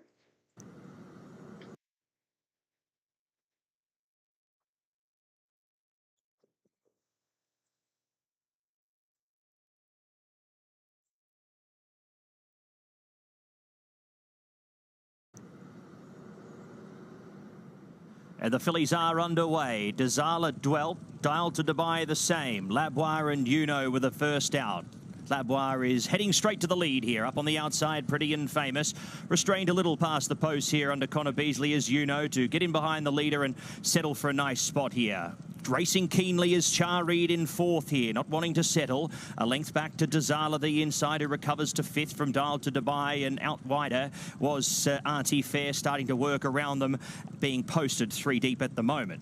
Paces pretty slow here at the moment, a saunter as they head past the 1400. And it's Labwire who's getting it all to her own liking up in front. 3/4 to Pretty and Famous. Oh, so 3 wide in third, punching the breeze is wonderful. Auntie Fair. Uno tucked in behind them. Half a length back in fifth position was Char Reed, still fighting the rider. 2.5 lengths to Dial to Dubai, and Dazala is now last of all up on the running rail. Labwire's got company. Pretty and Famous getting closer. Half a length the margin now. A length to Auntie Fair, third, who's been doing it tough in the small field. Uno's got the drop on them in behind them in fourth position. Char Reed finally settles down now in the 1-1 position. Auntie Fair has worked upon out wider. Dial to Dubai is next and Dazala is last as they swing the bend onto the side here with 700 metres left to go. Labwire has had a dream run in front now and asked to extend 1.5 lengths to Pretty and Famous. Then came Uno. Next was Auntie Fair. Char Reed still needs to pick up, has been worked upon the whole way and is already getting a slap down the side. Really Next was Dazala, and Dial to Dubai is out to last, already being plugged along. It's Labwire the leader into the straight here in the UAE Oaks of 2026, kicking away now from Uno. The margin 3 or 4 lengths. Labwire is dominating here in the contest. The margin now 6 lengths to Uno. Pretty and Famous fighting out for third position with Dazala and Auntie Fair, but as the post comes, she gets further in front. The UAE Oaks champion of 2026, 3 on the bounce for Labwire. Labwire by 8 goes on to beat Uno in second. Dazala may have got there for third position from Pretty and Famous. Auntie Fair fifth across. Char Reed on face value disappointing, has finished at the end of proceedings along with Dial to Dubai.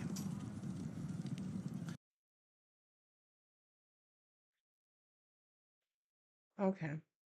So the horse is probably ranked at, what's the 50? Because I don't think it's run in the US. It doesn't look like the horse has been in the US. So maybe that's the reason why the point system is so ranking is so low. I don't know. And also I don't know what the other contenders were in that particular race. I don't know whether they were as good as that one. I have no idea. But anyway, that is horse number 3. Horse number 4, She Be Smooth, is the next horse. That is, again, Flavian Pratt rode this horse. The trainer is Todd Pletcher, and the breeding is the Calumet Farm. The earnings for the horse is $121,520, and Lexitonian is the dad, and Seattle Smooth is the mom. So let's see if we can find anything on her.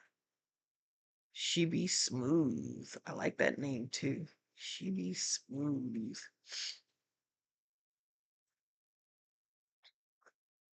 She Be Smooth.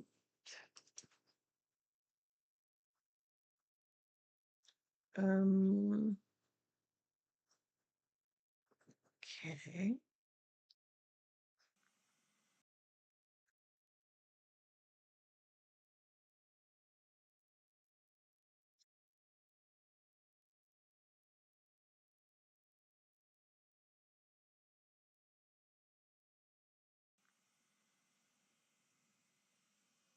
They're racing in the Devona Dale Stakes.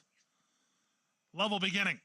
Swing Vote and Omaha Bay quick into stride. On the far outside, On Time Girl makes her presence known. Moving out the rail, My Miss Mo. In between horses, it's Imperatrice. Then the gray, Hout Diva. She's racing about 5 lengths off the pace setter. The early trailer is She Be Smooth.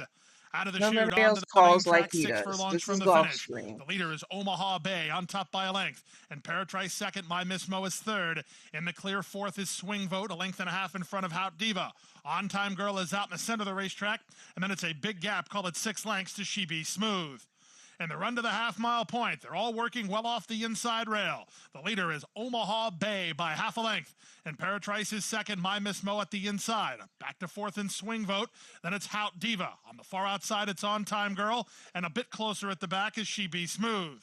They went the opening half mile in 46 seconds flat. Castellano let Omaha Bay roll in the second quarter. She's 3 furlongs from the money and a half length in front.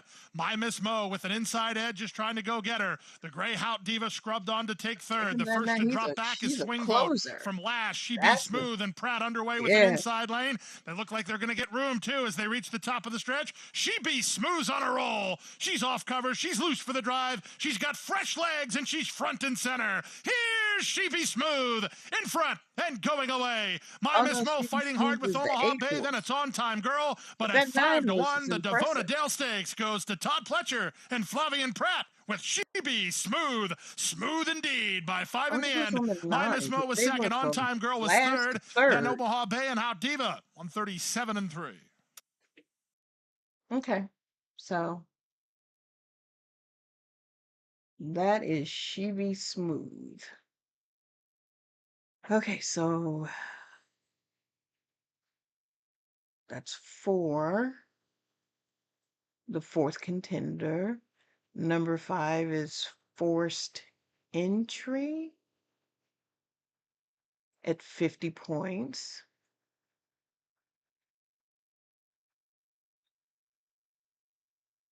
The jockey is JJ Warren Hernandez. They don't really say who the trainer is, which is kind of odd, or the breeder. That's kind of odd. The father is Charlotte, Charlatan, and the mother is Violent Times. And the earnings is $60,000. Let's see what we could find on Forced Entry.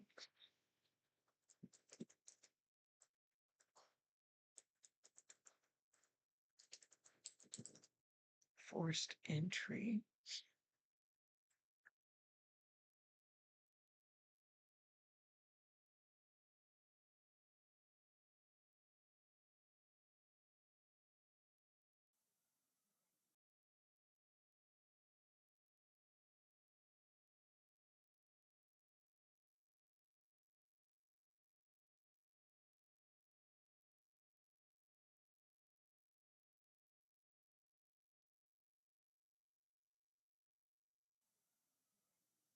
In the gate.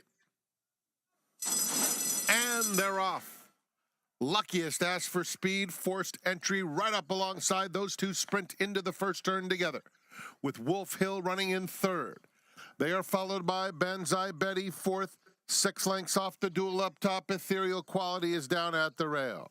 And so it will be Forced Entry, proving quickest to the quick, opening up a length. Favorite. Here's Wolf Hill now moving right into second to engage as Luckiest backs off third. Another 3.5 or so to Ethereal Quality and Banzai Betty. They swing on to the backstretch, chasing Forced Entry, who has 5 furlongs to run. Wolf Hill just outside of her in second. Another length to Luckiest in third, who's a half dozen clear of Banzai Betty, and then Ethereal Quality. They have a half mile to run, and it is Forced Entry continuing to show the way, with Wolf Hill now a length and a half behind in second and asked to get closer. At the rail, Luckiest trying to keep pace third. 8 or 9 back to Banzai Betty and Ethereal Quality. Coming toward the quarter pole, and Forced Entry is shaking loose and Forced Entry leads it by 2.5. And she's doing Wolf Hill second. without a problem. Luckiest losing ground. Benzi Betty picking it up a bit there at the top of the stretch, and Forced Entry full of run with a 4-length lead. Wolf Hill trying to close the gap, but making no impression yet. Mid-stretch, Forced Entry lights out, dominating and widening with every stride. This will be a double for Juan Hernandez as he sits chilly aboard Forced Entry, who clobbered him. 8 lengths with the brakes on. Wolf Hill was second. Benzi Betty third, Luckiest fourth. Benzi Betty. Okay. So again, any chain can change anything. Okay, number 6 is Love Your Neighbor with 40 points.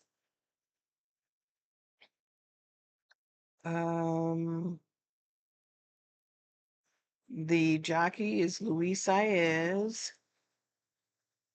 The trainer is Michael Stedham.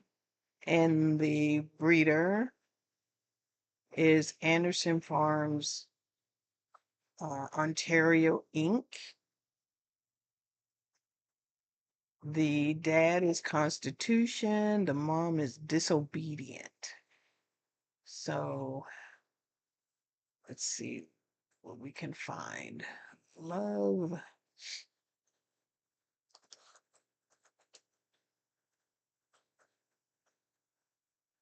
Your Neighbor. Okay, video.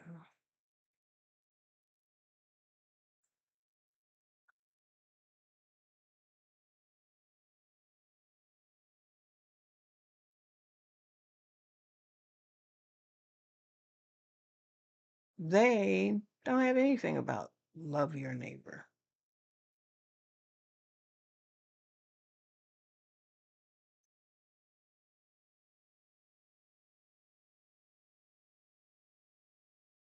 Nope, they don't even have a.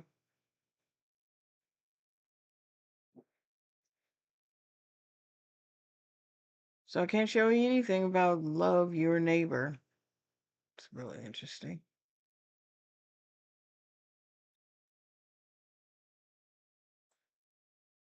Nope, nothing. So I'm sorry on that one. Love Your Neighbor, but that's the 6th contender with 40 points. And the earnings is $111,500. So that's all I can tell you about Love Your Neighbor. Okay. Number 7 is Paradise.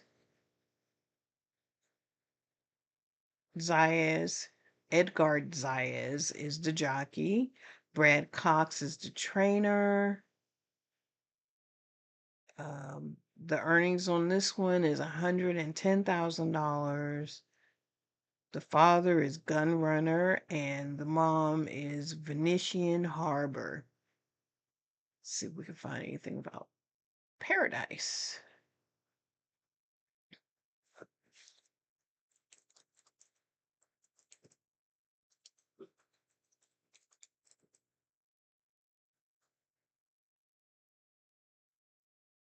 Paradise.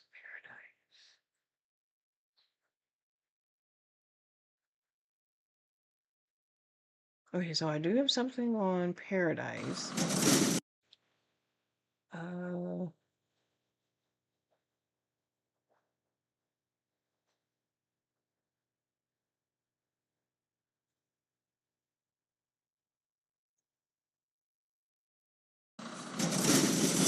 And they're off. Oh, they're back. Paradise breaks beautifully from in between horses. So does Interstate Love Song up on the outside, but quickest will be Current Yield. Current Yield now sprints to the front, is up by a neck. Content to sit in second is going to be Interstate Love Song. Backing off the early kick is Paradise. Is now alone in third, in between horses. Tight hold here for Manny Franco. She wants to do more, but is going to be right in behind the leading duo. Nikon has picked up a spot, moves through at the rail, and the Triller. Blazing Brat, tightly packed. 23.38 for the opening quarter mile. Current Yield, Jamie Rodriguez, Ahead Advantage, Interstate Love Song, and Ricardo Santana Jr. in clear pursuit. Paradise now moving forward, and Paradise is reclaimed third as to the outside of Nikon, who's in fourth. Ground-saving journey, less than a half mile to go. 46.75 for a half-mile time. Blazing Brat is the trailer. Paradise is now on the move 3 wide. The leader is Current Yield. Interstate Love Song has been right there throughout, and Paradise is ready to challenge 3 wide. Nikon's got to pick it up from there, is in fourth. Current Yield now presses the button, and it's Current Yield down towards the inside. In between horses, Interstate Love Song, though, now takes the lead, and Paradise is trying to run this leader down. A new leader in Interstate Love Song at the rail. Paradise is right all in, and here comes Paradise to the outside. Inside the final furlong, it's Paradise, Interstate Love Song. Nikon's run up into third, but as they approach the final 16th, right here at Aqueduct in the Busher, Paradise. Paradise wins the Busher. It was a photo. Nikon there with Interstate Love Song in 1 minute 38.53 seconds. Okay. So that is Paradise. That is the 7th contender. The next one is On Time Girl. And the jockey is Irad Ortiz. The trainer is Brad Cox. And the breeder is Albo Farms. The earnings is $293,345. The dad is Not This Time, and the mom is Girl Daddy. So let's see what we can find on Time Girl. Let's see.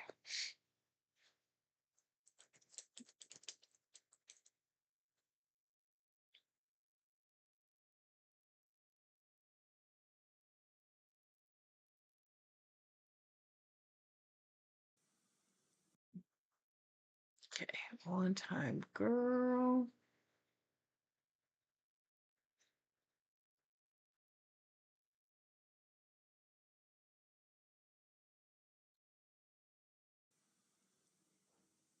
And they're off.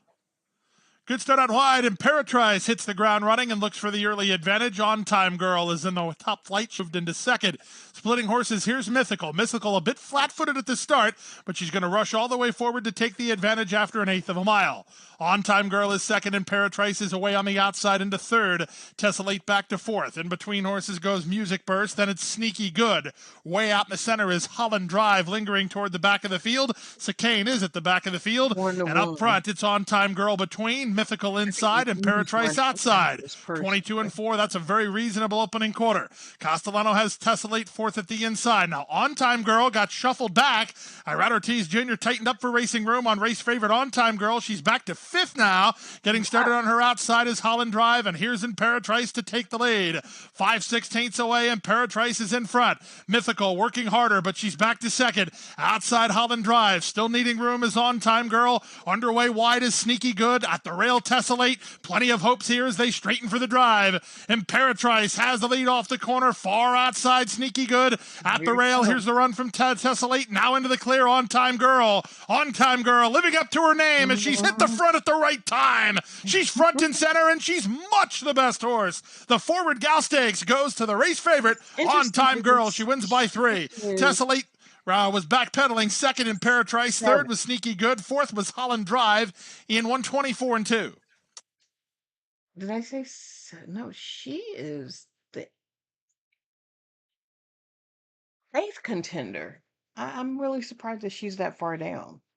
But anyway, the next one, Super Corindora. Super Corindora, written by Hector Isaac Burroughs. Trainer is John Sadler, and the breeder is Woodford Thoroughbreds, Inc. Wow, this horse earning is $1,046,000. The dad is Gun Runner and the mom is Super Simple. So let's see what I can find out about Super.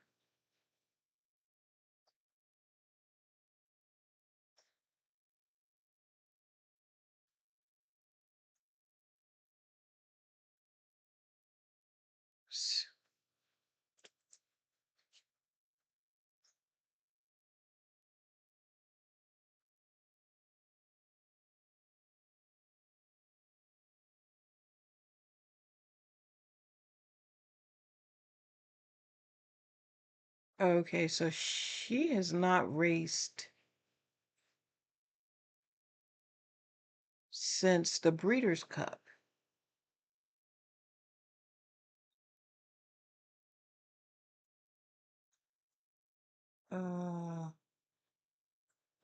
Huh.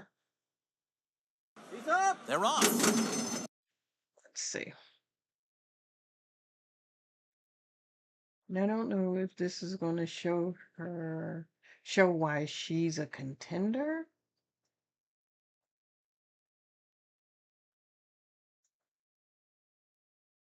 He's up. They're off.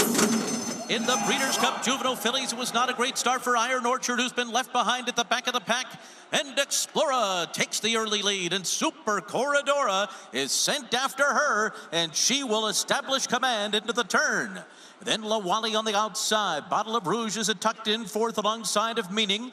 Then it's Tommy Joe in sixth, 3 wide into that turn. Percy's Bar saves all the ground. Then La Ville Lumiere. And the trailer is Iron Orchard. The opening quarter mile was 22.42 seconds. Super Corridora heading up the backstretch in front by a length and a half. On the outside is Lawali in second. Explorer and Juan Hernandez are down at the rail, and they're a length and 3/4 off the lead. Then Meaning to the outside of Bottle of Rouge. In behind them, La Ville Lumiere splitting Percy's Bar and Tommy Joe. And Iron Orchard has lost ground to them, trailing the field through a fast half mile here in 45.63 seconds. Into the far turn, Super Corridora rolling along, pressed by Lawali. Meaning is third to the outside. Explorer comes under a ride. Tommy Joe is moving 4 wide on the far turn. Then Bottle of Rouge and Percy's Bar. They're all in pursuit of Super Corridora, who turns for home in the Juvenile Fillies with a length and a half lead. Explorer comes off the rail to try to run her down. A little bit of tight quarters in behind them with Percy's Bar and Meaning, but with 1 furlong to run. Super Corridora digs in. Explorer trying her best to get by in the last 16th, but they're coming to the finish, and Super Corridora is a champion filly. She beats Explorer on the wire. Then it was Percy's Bar and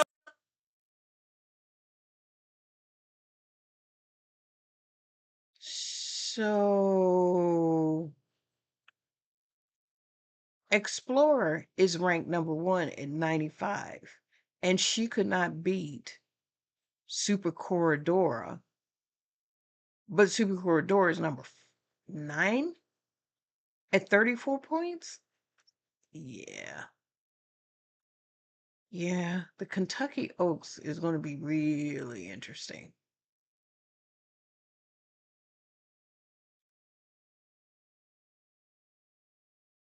Okay, so the 10th and final horse is Bank Shot.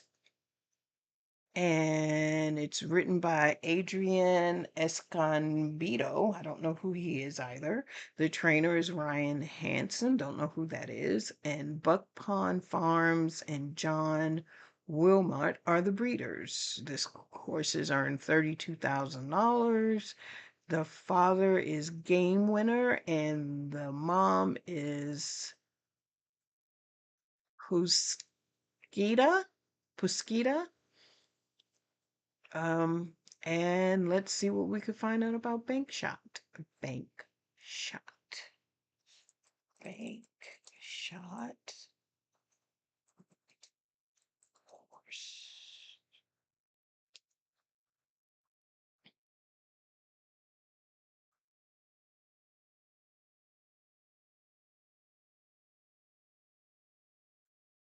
Okay. Wing it.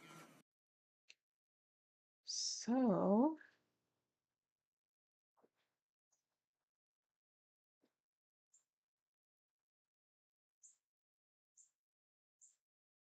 Wing it. They're in the gate. And they're off. And Sounds Lucky, very alert out of the gate. Wolf Hill has speed, as does Soul's Sister.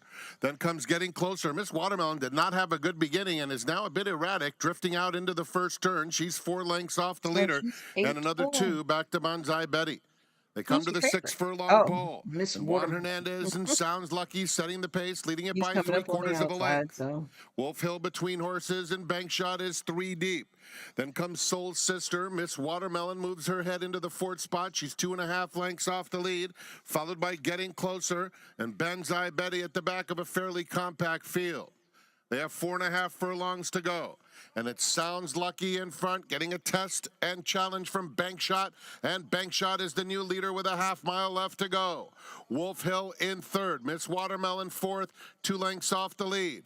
Down at the rails, Soul Sister, followed by Getting Closer. And Banzai Betty is asked to pick it up from behind. Bank Shot shakes loose now, and Bank Shot has a 3-length lead midway on the far turn. Wolf Hill in 2nd, Miss Watermelon into 3rd, joined by Getting Closer on the outside with some nice momentum. As the field turns for home, Bank Shot and Wolf Hill squaring off. Bank Shot short lead. On the outside, Wolf Hill moves to engage. Bank Shot digging in, 1 furlong out a length.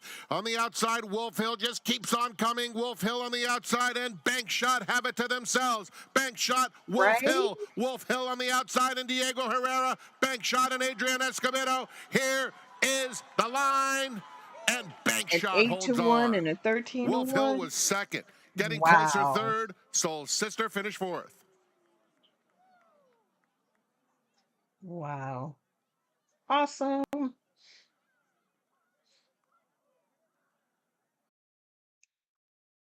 Okay, so that's it for the top 10 Kentucky Oaks contenders. I will recap. Number 1 is Explora at 95 points. Bella Ballerina is 2nd at 60 points. Labois is 3rd at 50 points. She Be Smooth is 4th at 50 points. Forced Entry is 5th at 50 points. Love Your Neighbor is 6th at 40 points. Paradise is 7th at 37.5 points. 8 is On Time Girl at 35 points. 9 is Super Corridora at 34 points. And Banks is 10 at 31 points. So there you have it. I've given you the top 10 contenders for both the Kentucky Derby and the Kentucky Oaks. So now, at this point, at this stage, I am going to take a break because I'm hungry. I want to go get something to eat. So I'm going to take a break, and I will be back after a little while because the other race doesn't start until 4:17 at Aqueduct. I will be back to talk about those, and we'll go on from there. In the meantime, I'm going to give you a little bit of entertaining with my babies, I call them, and I will be back shortly. Said, hey, did you get a large donation? And we said yes, and then he told us that it was from Travis Kelce, and I thought, wow.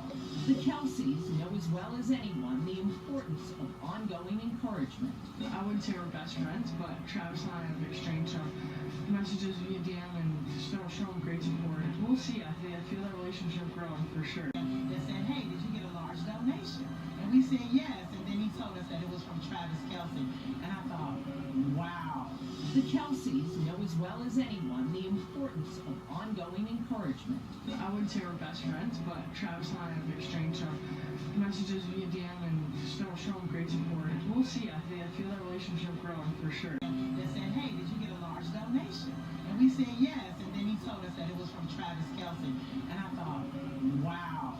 The Kelceys know as well as anyone the importance of ongoing encouragement. I wouldn't say we're best friends, but Travis and I have exchanged some messages via DM and still show him great support. We'll see. I feel that relationship growing for sure. They said, hey, did you get a large donation? And we said yes, and then he told us that it was from Travis Kelce. And I thought, wow.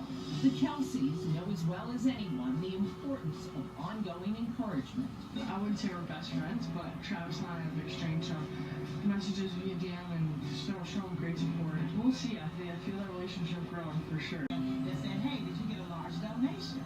And we said yes, and then he told us that it was from Travis Kelce. And I thought, wow.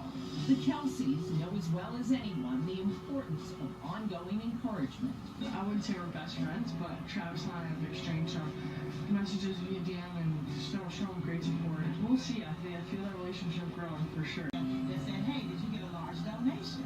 And we said yes, and then he told us that it was from Travis Kelce. And I thought, wow. The Kelceys know as well as anyone the importance of ongoing encouragement. I wouldn't say we're best friends, but Travis and I have exchanged some messages via DM and still show him great support. We'll see. I feel that relationship growing for sure. They said, hey, did you get a large donation? And we said yes, and then he told us that it was from Travis Kelce. And I thought, wow. The Kelceys know as well as anyone the importance of ongoing encouragement. I wouldn't say we're best friends, but Travis and I have exchanged some messages via DM and still show him great support. We'll see. I feel that relationship growing for sure. They said, hey, did you get a large donation? And we said yes, and then he told us that it was from Travis Kelce. And I thought, wow. The Kelceys know as well as anyone the importance of ongoing encouragement. I wouldn't say we're best friends, but Travis and I have exchanged some messages via DM and still show him great support. We'll see. I feel that relationship growing for sure. They said, hey, did you get a large donation? And we said yes, and then he told us that it was from Travis Kelce. And I thought, wow. The Kelceys know as well as anyone the importance of ongoing encouragement. I wouldn't say we're best friends, but Travis and I have exchanged some messages via DM and still show him great support. We'll see. I feel that relationship growing for sure. They said, hey, did you get a large donation? And we said yes, and then he told us that it was from Travis Kelce.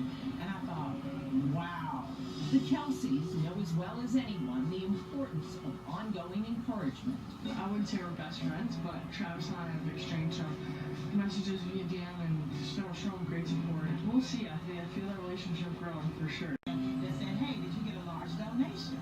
And we said yes, and then he told us that it was from Travis Kelce. And I thought, wow. The Kelceys know as well as anyone the importance of ongoing encouragement. I wouldn't say we're best friends, but Travis and I have exchanged some messages via DM and still show him great support. We'll see. I feel that relationship growing for sure. They said, hey, did you get a large donation? And we said yes, and then he told us that it was from Travis Kelce. And I thought, wow. The Kelceys know as well as anyone the importance of ongoing encouragement. I wouldn't say we're best friends, but Travis and I have exchanged some messages via DM and still show him great support. We'll see. I feel that relationship growing for sure. They said, hey, did you get a large donation? And we said yes, and then he told us that it was from Travis Kelce. And I thought, wow. The Kelceys know as well as anyone the importance of ongoing encouragement. I wouldn't say we're best friends, but Travis and I have exchanged some messages via DM and still show him great support. We'll see. I feel that relationship growing for sure. They said, hey, did you get a large donation? And we said yes, and then he told us that it was from Travis Kelce. And I thought, wow. The Kelceys know as well as anyone the importance of ongoing encouragement. I wouldn't say we're best friends, but Travis and I have exchanged some messages via DM and still show him great support. We'll see. I feel that relationship growing for sure. They said, hey, did you get a large donation? And we said yes, and then he told us that it was from Travis Kelce. And I thought, wow. The Kelceys know as well as anyone the importance of ongoing encouragement. I wouldn't say we're best friends, but Travis and I have exchanged some messages via DM and still show him great support. We'll see. I feel that relationship growing for sure. They said, hey, did you get a large donation? And we said yes, and then he told us that it was from Travis Kelce. And I thought, wow. The Kelseys know as well as anyone the importance of ongoing encouragement. I wouldn't say we're best friends, but Travis and I have exchanged some messages via DM and still showing great support. We'll see. I feel that relationship growing for sure. They said, hey, did you get a large donation? And we said yes, and then he told us that it was from Travis Kelce. And I thought, wow. The Kelseys know as well as anyone the importance of ongoing encouragement. I wouldn't say we're best friends, but Travis and I have exchanged some messages via DM and still showing great support. We'll see. I feel that relationship growing for sure. They said, hey, did you get a large donation? And we said yes, and then he told us that it was from Travis Kelce. And I thought, wow. The Kelseys know as well as anyone the importance of ongoing encouragement. I wouldn't say we're best friends, but Travis and I have exchanged some messages via DM and still showing great support. We'll see. I feel that relationship growing for sure. They said, hey, did you get a large donation? And we said yes, and then he told us that it was from Travis Kelce. And I thought, wow. The Kelseys know as well as anyone the importance of ongoing encouragement. I wouldn't say we're best friends, but Travis and I have exchanged some messages via DM and still showing great support. We'll see. I feel that relationship growing for sure. They said, hey, did you get a large donation? And we said yes, and then he told us that it was from Travis Kelce. And I thought, wow. The Kelseys know as well as anyone the importance of ongoing encouragement. I wouldn't say we're best friends, but Travis and I have exchanged some messages via DM and still showing great support. We'll see. I feel that relationship growing for sure. They said, hey, did you get a large donation? And we said yes, and then he told us that it was from Travis Kelce. And I thought, wow. The Kelseys know as well as anyone the importance of ongoing encouragement. I wouldn't say we're best friends, but Travis and I have exchanged some messages via DM and still showing great support. We'll see. I feel that relationship growing for sure. They said, hey, did you get a large donation? And we said yes, and then he told us that it was from Travis Kelce. And I thought, wow. The Kelseys know as well as anyone the importance of ongoing encouragement. I wouldn't say we're best friends, but Travis and I have exchanged some messages via DM and still showing great support. We'll see. I feel that relationship growing for sure. They said, hey, did you get a large donation? And we said yes, and then he told us that it was from Travis Kelce. And I thought, wow. The Kelseys know as well as anyone the importance of ongoing encouragement. I wouldn't say we're best friends, but Travis and I have exchanged some messages via DM and still showing great support. We'll see. I feel that relationship growing for sure. They said, hey, did you get a large donation? And we said yes, and then he told us that it was from Travis Kelce. And I thought, wow. The Kelseys know as well as anyone the importance of ongoing encouragement. I wouldn't say we're best friends, but Travis and I have exchanged some messages via DM and still showing great support. We'll see. I feel that relationship growing for sure. They said, hey, did you get a large donation? And we said yes, and then he told us that it was from Travis Kelce. And I thought, wow.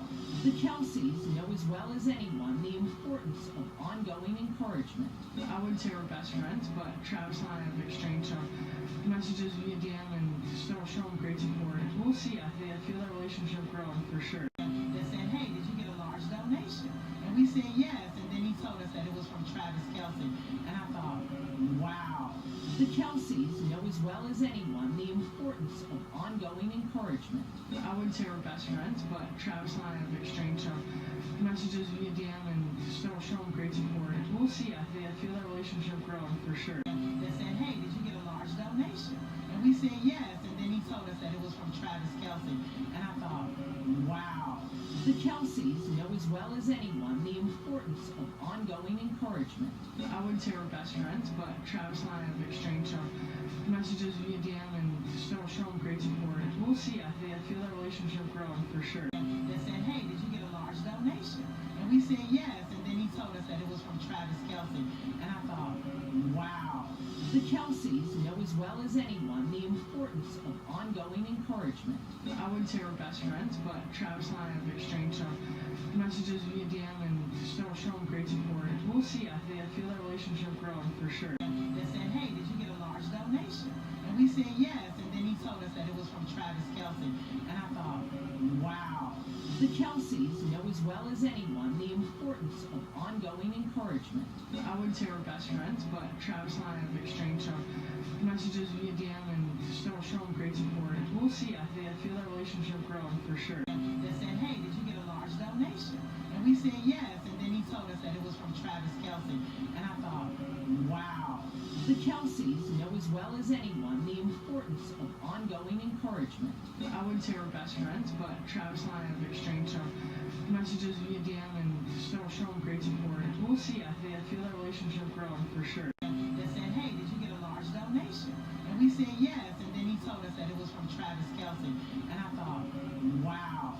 The Kelceys know as well as anyone the importance of ongoing encouragement. I wouldn't say we're best friends, but Travis and I have exchanged some messages via DM and still showing great support. We'll see. I feel that relationship growing for sure. They said, hey, did you get a large donation? And we said yes, and then he told us that it was from Travis Kelce. And I thought, wow. The Kelceys know as well as anyone the importance of ongoing encouragement. I wouldn't say we're best friends, but Travis and I have exchanged some messages via DM and still showing great support. We'll see. I feel that relationship growing for sure. They said, hey, did you get a large donation? And we said yes, and then he told us that it was from Travis Kelce. And I thought, wow. The Kelceys know as well as anyone the importance of ongoing encouragement. I wouldn't say we're best friends, but Travis and I have exchanged some messages via DM and still showing great support. We'll see. I feel that relationship growing for sure. They said, hey, did you get a large donation? And we said yes, and then he told us that it was from Travis Kelce. And I thought, wow. The Kelceys know as well as anyone the importance of ongoing encouragement. I wouldn't say we're best friends, but Travis and I have exchanged some messages via DM and still showing great support. We'll see. I feel that relationship growing for sure. They said, hey, did you get a large donation? And we said yes, and then he told us that it was from Travis Kelce. And I thought, wow. The Kelceys know as well as anyone the importance of ongoing encouragement. I wouldn't say we're best friends, but Travis and I have exchanged some messages via DM and still showing great support. We'll see. I feel that relationship growing for sure. They said, hey, did you get a large donation? And we said yes, and then he told us that it was from Travis Kelce. And I thought, wow. The Kelceys know as well as anyone the importance of ongoing encouragement. I wouldn't say we're best friends, but Travis and I have exchanged some messages via DM and still showing great support. We'll see. I feel that relationship growing for sure. They said, hey, did you get a large donation? And we said yes, and then he told us that it was from Travis Kelce. And I thought, wow. The Kelceys know as well as anyone the importance of ongoing encouragement. I wouldn't say we're best friends, but Travis and I have exchanged some messages via DM and still showing great support. We'll see. I feel that relationship growing for sure. They said, hey, did you get a large donation? And we said yes, and then he told us that it was from Travis Kelce. And I thought, wow. The Kelceys know as well as anyone the importance of ongoing encouragement. I wouldn't say we're best friends, but Travis and I have exchanged some messages via DM and still showing great support. We'll see. I feel that relationship growing for sure. They said, hey, did you get a large donation? And we said yes, and then he told us that it was from Travis Kelce. And I thought, wow. The Kelceys know as well as anyone the importance of ongoing encouragement. I wouldn't say we're best friends, but Travis and I have exchanged some messages via DM and still showing great support. We'll see. I feel that relationship growing for sure. They said, hey, did you get a large donation? And we said yes, and then he told us that it was from Travis Kelce. And I thought, wow. The Kelceys know as well as anyone the importance of ongoing encouragement. I wouldn't say we're best friends, but Travis and I have exchanged some messages via DM and still showing great support. We'll see. I feel that relationship growing for sure. They said, hey, did you get a large donation? And we said yes, and then he told us that it was from Travis Kelce. And I thought, wow. The Kelceys know as well as anyone the importance of ongoing encouragement. I wouldn't say we're best friends, but Travis and I have exchanged some messages via DM and still showing great support. We'll see. I feel that relationship growing for sure. They said, hey, did you get a large donation? And we said yes, and then he told told us that it was from Travis Kelce. And I thought, wow. The Kelceys know as well as anyone the importance of ongoing encouragement. I wouldn't say we're best friends, but Travis and I have exchanged some messages via DM and still show him great support. We'll see. I feel that relationship growing for sure. They said, hey, did you get a large donation? And we said yes, and then he told us that it was from Travis Kelce. And I thought, wow. The Kelceys know as well as anyone the importance of ongoing encouragement. I wouldn't say we're best friends, but Travis and I have exchanged some messages via DM and still show him great support. We'll see. I feel that relationship growing for sure. They said, hey, did you get a large donation? And we said yes, and then he told us that it was from Travis Kelce. And I thought, wow.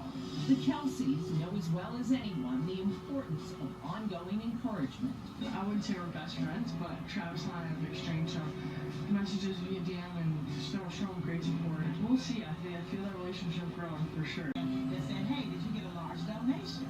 And we said yes, and then he told us that it was from Travis Kelce. And I thought, wow. The Kelceys know as well as anyone the importance of ongoing encouragement. I wouldn't say we're best friends, but Travis and I have exchanged some messages via DM and still show him great support. We'll see. I feel that relationship growing for sure. They said, hey, did you get a large donation? And we said yes, and then he told us that it was from Travis Kelce. And I thought, wow. The Kelceys know as well as anyone the importance of ongoing encouragement. I wouldn't say we're best friends, but Travis and I have exchanged some messages via DM and still show him great support. We'll see. I feel that relationship growing for sure. They said, hey, did you get a large donation? And we said yes, and then he told us that it was from Travis Kelce. And I thought, wow.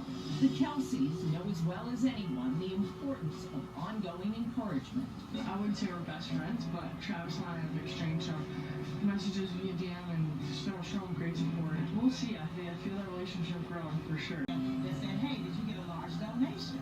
And we said yes, and then he told us that it was from Travis Kelce. And I thought, wow. The Kelceys know as well as anyone the importance of ongoing encouragement. I wouldn't say we're best friends, but Travis and I have exchanged some messages via DM and still show him great support. We'll see. I feel that relationship growing for sure. They said, hey, did you get a large donation? And we said yes, and then he told us that it was from Travis Kelce.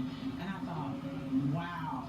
The Kelceys know as well as anyone the importance of ongoing encouragement. I wouldn't say we're best friends, but Travis and I have exchanged some messages via DM and still show him great support. We'll see. I feel that relationship growing for sure. They said, hey, did you get a large donation?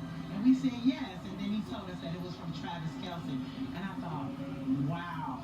The Kelceys know as well as anyone the importance of ongoing encouragement. I wouldn't say we're best friends, but Travis and I have exchanged some messages via DM and still show him great support. We'll see. I feel that relationship growing for sure. They said, hey, did you get a large donation? And we said yes, and then he told us that it was from Travis Kelce. And I thought, wow. The Kelceys know as well as anyone the importance of ongoing encouragement. I wouldn't say we're best friends, but Travis and I have exchanged some messages via DM and still show him great support. We'll see. I feel that relationship growing for sure. They said, hey, did you get a large donation? And we said yes, and then he told us that it was from Travis Kelce. And I thought, wow. The Kelceys know as well as anyone the importance of ongoing encouragement. I wouldn't say we're best friends, but Travis and I have exchanged some messages via DM and still show him great support. We'll see. I feel that relationship growing for sure. They said, hey, did you get a large donation? And we said yes, and then he told us that it was from Travis Kelce. And I thought, wow. The Kelceys know as well as anyone the importance of ongoing encouragement. I wouldn't say we're best friends, but Travis and I have exchanged some messages via DM and still show him great support. We'll see. I feel that relationship growing for sure. They said, hey, did you get a large donation? And we said yes, and then he told us that it was from Travis Kelce. And I thought, wow. The Kelceys know as well as anyone the importance of ongoing encouragement. I wouldn't say we're best friends, but Travis and I have exchanged some messages via DM and still show him great support. We'll see. I feel that relationship growing for sure. They said, hey, did you get a large donation? And we said yes, and then he he told us that it was from Travis Kelce. And I thought, wow. The Kelceys know as well as anyone the importance of ongoing encouragement. I wouldn't say we're best friends, but Travis and I have exchanged some messages via DM and still show him great support. We'll see. I feel that relationship growing for sure. They said, hey, did you get a large donation? And we said yes, and then he told us that it was from Travis Kelce. And I thought, wow. The Kelceys know as well as anyone the importance of ongoing encouragement. I wouldn't say we're best friends, but Travis and I have exchanged some messages via DM and still show him great support. We'll see. I feel that relationship growing for sure. They said, hey, did you get a large donation? And we said yes, and then he told us that it was from Travis Kelce. And I thought, wow. The Kelceys know as well as anyone the importance of ongoing encouragement. I wouldn't say we're best friends, but Travis and I have exchanged some messages via DM and still show him great support. We'll see. I feel that relationship growing for sure. They said, hey, did you get a large donation? And we said yes, and then he told us that it was from Travis Kelce. And I thought, wow. The Kelceys know as well as anyone the importance of ongoing encouragement. I wouldn't say we're best friends, but Travis and I have exchanged some messages via DM and still show him great support. We'll see. I feel that relationship growing for sure. They said, hey, did you get a large donation? And we said yes, and then he told us that it was from Travis Kelce. And I thought, wow. The Kelceys know as well as anyone the importance of ongoing encouragement. I wouldn't say we're best friends, but Travis and I have exchanged some messages via DM and still show him great support. We'll see. I feel that relationship growing for sure. They said, hey, did you get a large donation? And we said yes, and then he told us that it was from Travis Kelce. And I thought, wow. The Kelceys know as well as anyone the importance of ongoing encouragement. I wouldn't say we're best friends, but Travis and I have exchanged some messages via DM and still show him great support. We'll see. I feel that relationship growing for sure. They said, hey, did you get a large donation? And we said yes, and then he told us that it was from Travis Kelce. And I thought, wow. The Kelceys know as well as anyone the importance of ongoing encouragement. I wouldn't say we're best friends, but Travis and I have exchanged some messages via DM and still show him great support. We'll see. I feel that relationship growing for sure. They said, hey, did you get a large donation? And we said yes, and then he told us that it was from Travis Kelce. And I thought, wow. The Kelceys know as well as anyone the importance of ongoing encouragement. I wouldn't say we're best friends, but Travis and I have exchanged some messages via DM and still show him great support. We'll see. I feel that relationship growing for sure. They said, hey, did you get a large donation? And we said yes, and then he told us that it was from Travis Kelce. And I thought, wow. The Kelceys know as well as anyone the importance of ongoing encouragement. I wouldn't say we're best friends, but Travis and I have exchanged some messages via DM and still show him great support. We'll see. I feel that relationship growing for sure. They said, hey, did you get a large donation? And we said yes, and then he told us that it was from Travis Kelce. And I thought, wow. The Kelceys know as well as anyone the importance of ongoing encouragement. I wouldn't say we're best friends, but Travis and I have exchanged some messages via DM and still show him great support. We'll see. I feel that relationship growing for sure. They said, hey, did you get a large donation?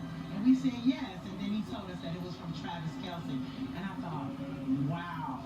The Kelceys know as well as anyone the importance of ongoing encouragement. I wouldn't say we're best friends, but Travis and I have exchanged some messages via DM and still show him great support. We'll see. I feel that relationship growing for sure. They said, hey, did you get a large donation? And we said yes, and then he told us that it was from Travis Kelce. And I thought, wow. The Kelceys know as well as anyone the importance of ongoing encouragement. I wouldn't say we're best friends, but Travis and I have exchanged some messages via DM and still show him great support. We'll see. I feel that relationship growing for sure. They said, hey, did you get a large donation? And we said yes, and then he told us that it was from Travis Kelce. And I thought, wow. The Kelceys know as well as anyone the importance of ongoing encouragement. I wouldn't say we're best friends, but Travis and I have exchanged some messages via DM and still show him great support. We'll see. I feel that relationship growing for sure. They said, hey, did you get a large donation? And And we said yes, and then he told us that it was from Travis Kelce. And I thought, wow. The Kelceys know as well as anyone the importance of ongoing encouragement. I wouldn't say we're best friends, but Travis and I have exchanged some messages via DM and still show him great support. We'll see. I feel that relationship growing for sure. They said, hey, did you get a large donation? And we said yes, and then he told us that it was from Travis Kelce. And I thought, wow.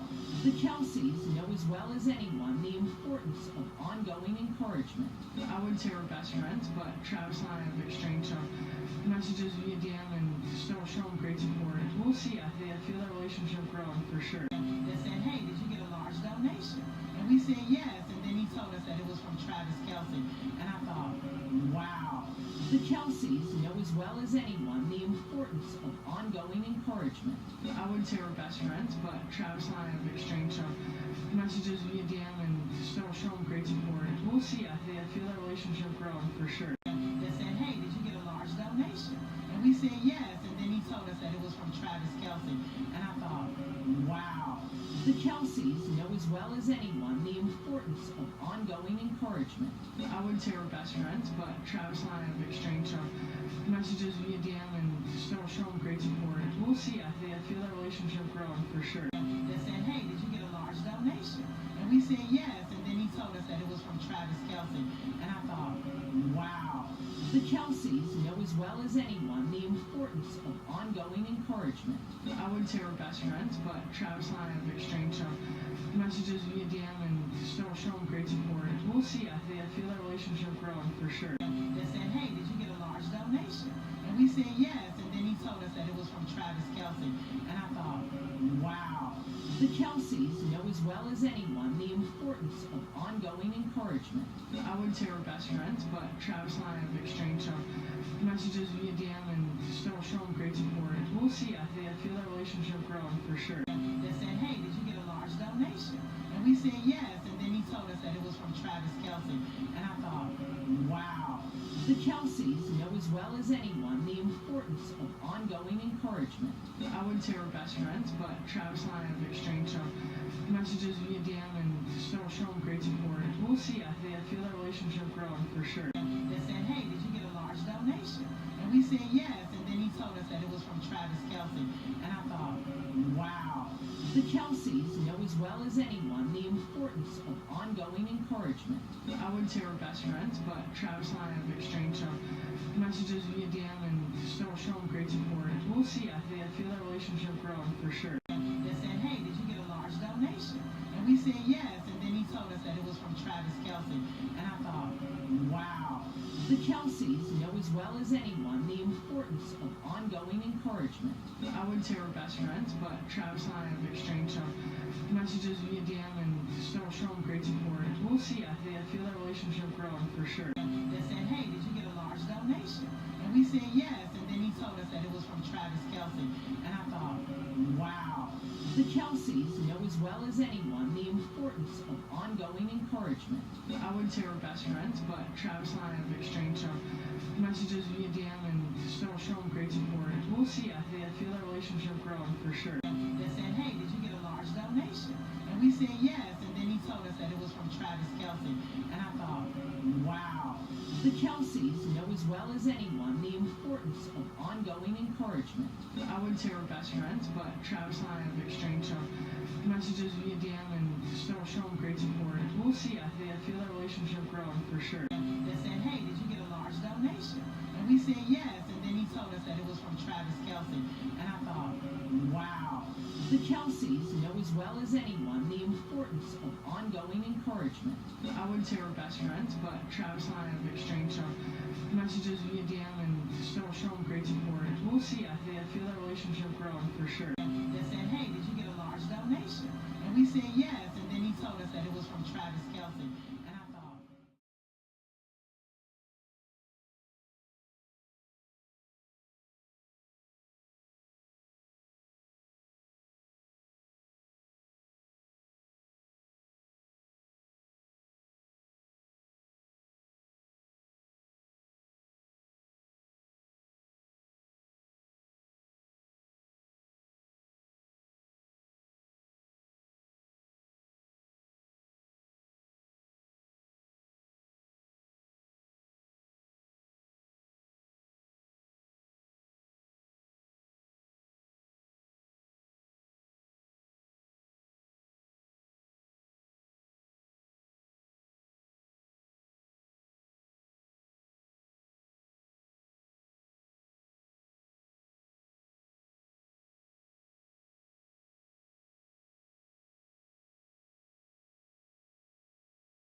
Post time for today's 7th race. 42nd running of the Jimmy Winkfield. Runners loading. Here's Easy Decision. Tiger Rocket's in. 6 furlongs is the distance. $135,000. Time to roll. Igniter.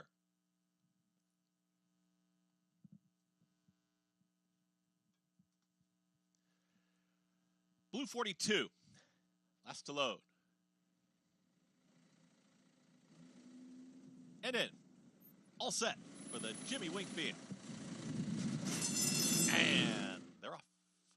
Igniter broke very sharply. Wants to be forwardly placed, but Easy Decision. Now, right there towards the inside. And Easy Decision gets the lead. Igniter is a chasing second, is within a half length of the leader. The two favorites speed off together here in the Jimmy Winkfield as they approach 4 furlongs left to go. Back there in third comes Tiger Rocket. Outside of them is Time to Roll. The trailer, Blue 42. 22.78 for the opening quarter mile. Lightly raced, Easy Decision with a head advantage right to the outside. Igniter. Here comes Time to Roll. 3 wide, ranging up, and in behind horses, Tiger Rocket, Jose Lezcano looking for a path.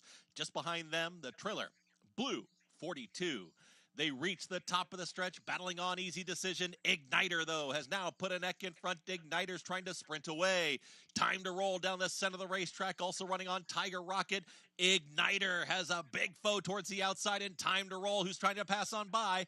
Igniter's very game to the inside. Time to Roll from far, far out of it. Blue 42 late. Igniter's almost there. Igniter wins the Jimmy Winkfield. Igniter won it over Time to Roll. Then came a tight photo there between Tiger Yeah, Rocket. I said the Time to Roll. I for some reason I liked that. I liked that horse. I did say it, and I just realized that I've been talking for the last I don't know how many minutes, not having my microphone on. I turned it off so I could eat, and I forgot to turn it back on. So I apologize if you've just been sitting here watching me run my mouth and not hearing a word that came out. But anyway, I can repeat what I said like I did at the very beginning of this stream. I have no problem repeating what I've said. So anyway, so it looks like it came 4-3.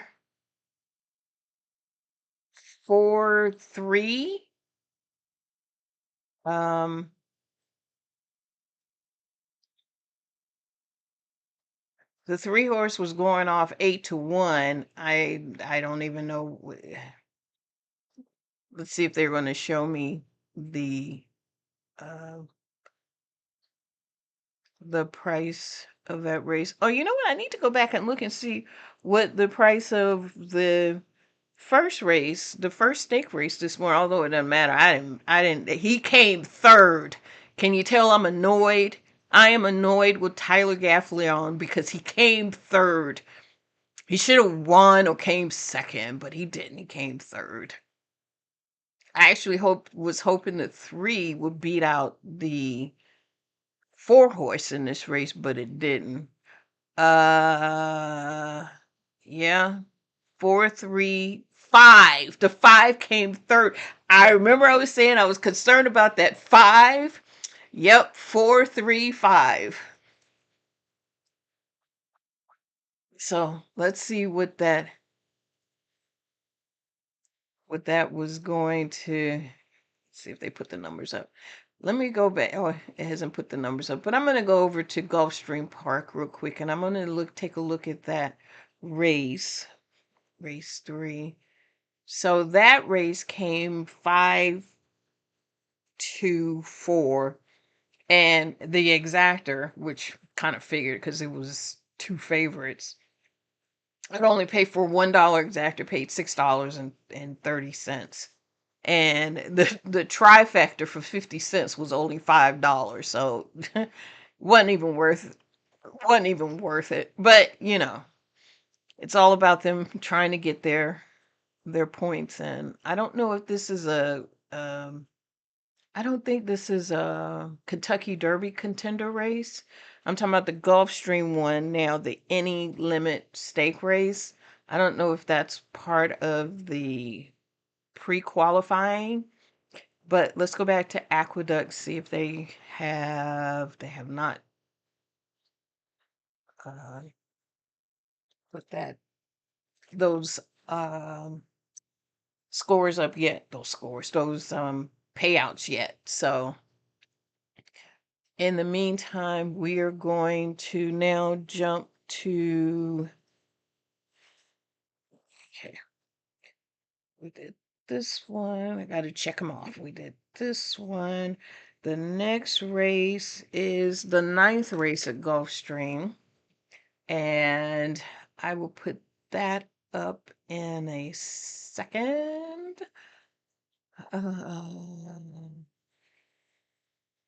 Wow, Gulfstream Park has 12 races today. Wow. So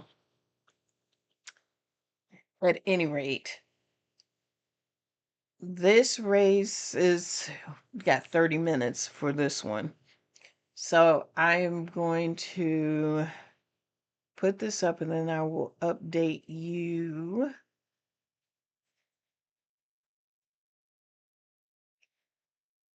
I'm going to take this one down because we're done with that one. And I'm going to put this one up full page.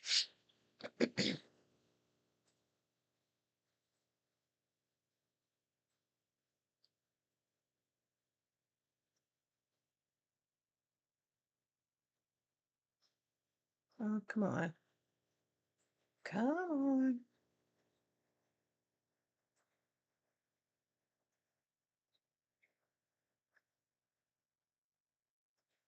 Okay.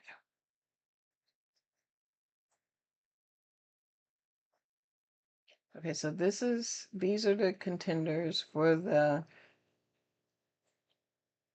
next race. The one has been scratched, so we don't have to worry about the one. This is at Gulfstream Park. This is a 6 furlong race.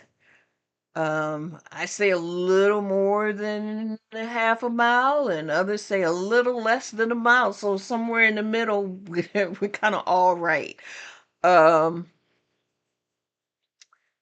So this race is $125,000. It's a dirt race also. Any changes? There are no changes. Everything is the same. Like I said, the one horse has been scratched. That's the only change. So I'm going to go back to Aqueduct and see if they put the prices up for that last race.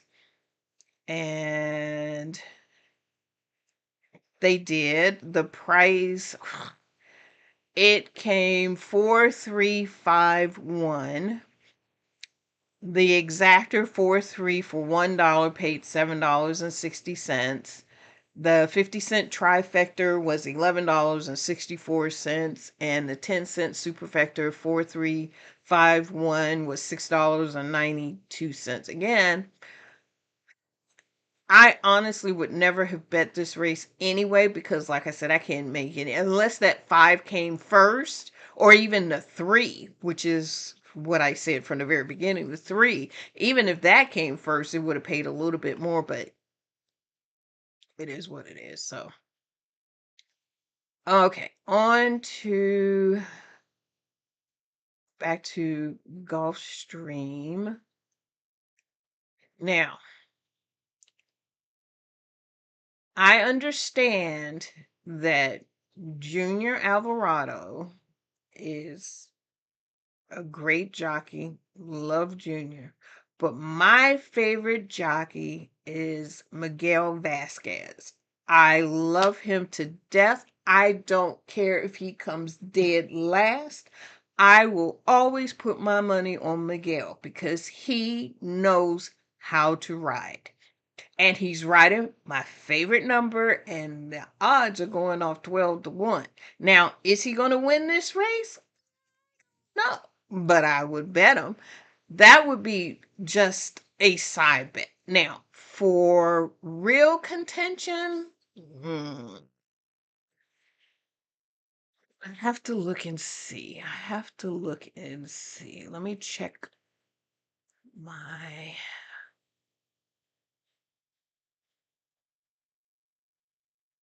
Mm.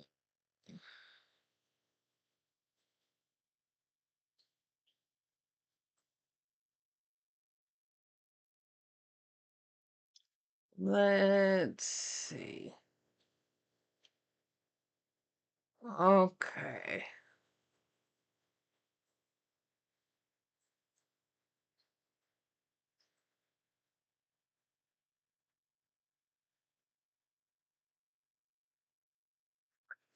Well, see, if this was a turf race, I would definitely put Castellano in.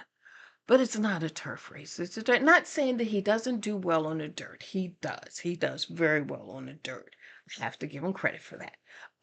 But he's a phenomenal turf jockey.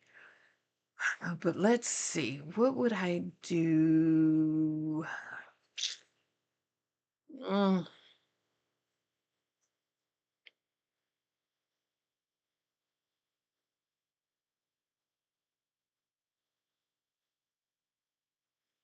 I don't know.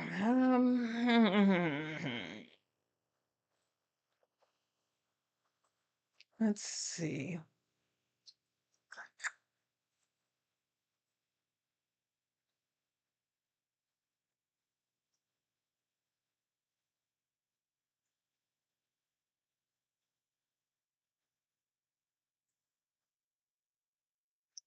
Maybe the 6 with the 7 is what I'm thinking. I'm actually liking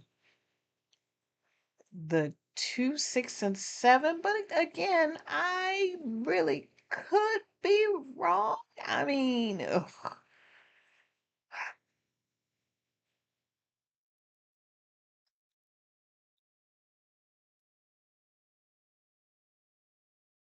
Hmm.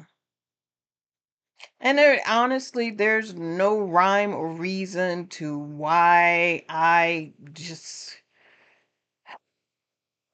I'm hooked on the 5, honestly. I'm just, you know. But anyway, I'm still gonna stick with the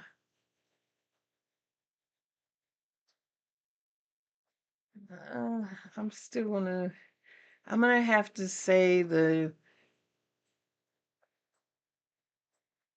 2, 6, and 7 with the 5 thrown in on the side. I don't know. I don't know. But anyway, so now that we got that out of the way, unless somebody wants to chime in and give their um, comments, I don't know. But that's what I like. So what I was saying before when my mic was not on, I was asking how did you like my babies, my fish tank? Because that tank was gifted to me by my dad. He gave me a 75-gallon tank and he says, "Oh, just fill it up. You have to fill it up. I'm just giving you the tank." But he, for some reason, thought I was going to go and fill it up with koi and goldfish because that's what he likes, koi and goldfish. Well, I didn't want that. You know, my uncle has the goldfish and friends have the goldfish, and I just wanted something different. So I did a little bit of research and what I ended up with in the tank right now, I have 2 large Placo fish. You see one of them eating away on the glass in the front. And I have 1 clown loach, which is the striped one that you saw at the bottom. He's just goofy. He's just absolutely goofy. But he was a little calm when I recorded that particular video. I have 1 red shark tail fish. I had 2 angelfish. One of them is kind of disappeared. I went on a work trip, and when I got back, that one of the it was gone, and my dad seems to think that it jumped out of the tank, and I'm like, how's it going to jump out of the tank when it's got a lid on it? That don't even make sense. That does not make sense to me at all.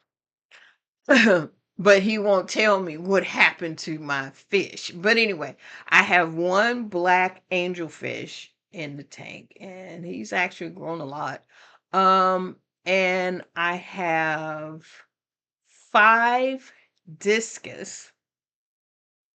2 of them are about, when I got them, they were about 3 inches. And the other 3 are like, look like they're about 2.5 inches. And I have 3 more smaller Planko fish that are in the same species. And 2 are albino and 1 is black. So I think I have a total of 13 fish in the tank right now. And they all seem to get along. I mean, I haven't had any problems with them. I've had them now for, I want to say 2-3 months. I've changed the water, and I fill the tank up regularly, and they seem to be thriving. There's been no issues with them. They're not sick. They are just doing just fine. And I just am very happy with their progress. The fact that none of them, except for the one that I cannot attest to the fact whether it died or it got eaten or it jumped out of the tank, like he said. I don't know about that one. But anyway, but I like my fish. I'm going to share more videos with you as I continue to do these live streams. So yeah, that's what I got as far as my fish tank is concerned. So let's see what else we've got here.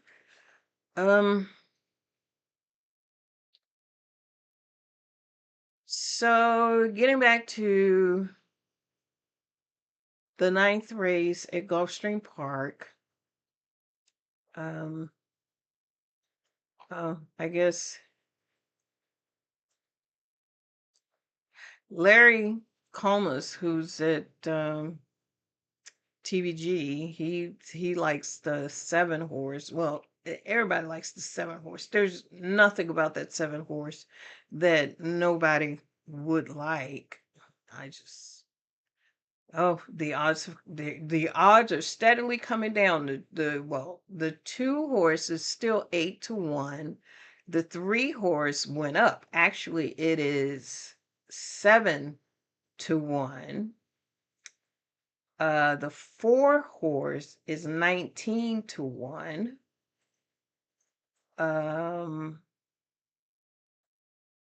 Oops, hit the wrong button. The 5 horse is 8-1. The 6 horse is 7-1. And the 7 horse is 2-5. Yeah, I don't. I don't.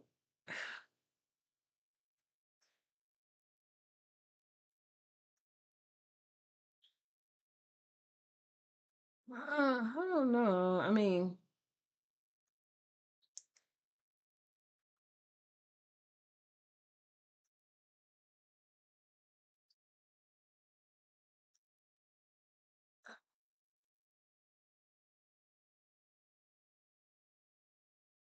I guess the 7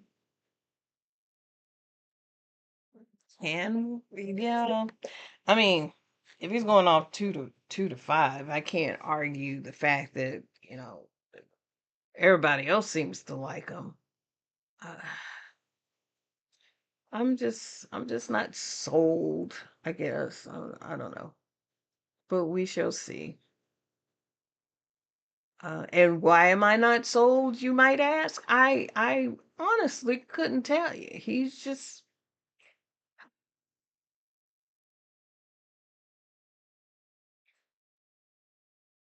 let's see.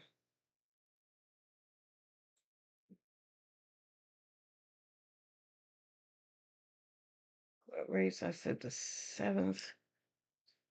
Mm-hmm. Mm-mm. Oh, wrong one. That's why it looks weird. Okay, let me go to the right track. So we're going back to Gulfstream Park.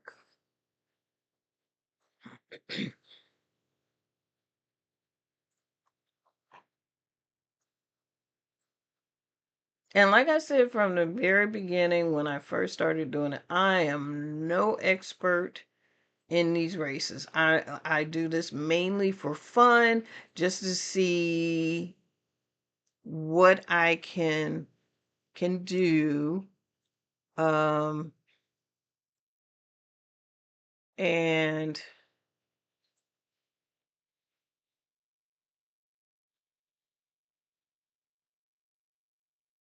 wow, the one horse was the fastest horse in the race, and they got scratched. Holy crap. Okay, so I came here to look at the 7. Still can't see that. Bigger. Make it bigger, Gillette.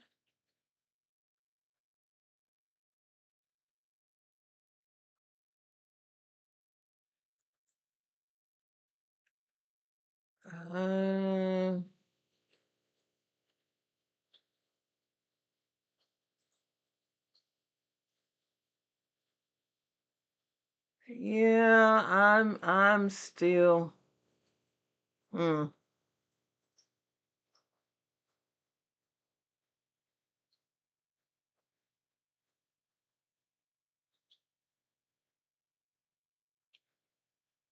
now that the one horse has been scratched,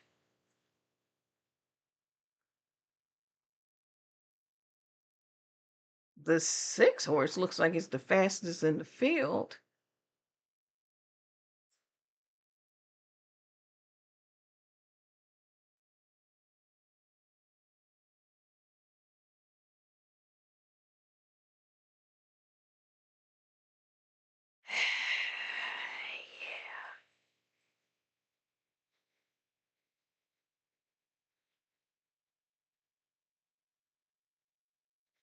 I don't know what to tell you. I really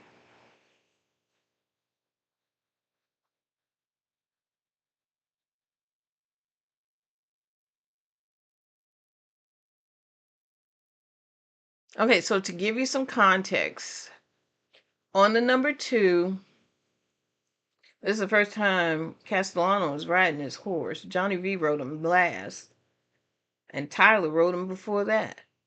When Tyler rode him, he came 7th. What the hell? And he won under Johnny V. The second, or the 3 horse, Mario rode him last time he won with Mario. The 4 horse, Jorge,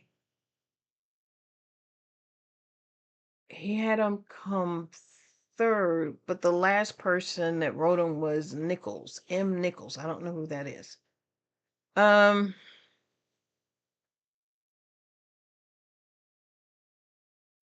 Okay, so the 5 horse, this is the first time Miguel was riding him. Reyes rode him before. The 6, Jose Morales, he's ridden him before, but Sonny rode him the last time, Sonny Leon. And he won with Sonny riding him, but not with Morales. He came 6.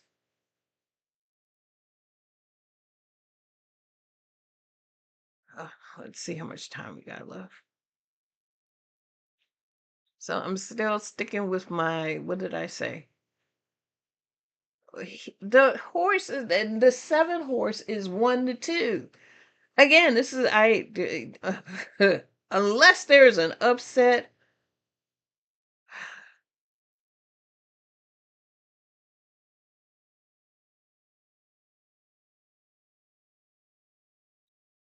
I'm still sticking with 2, 6, and 7. Mm,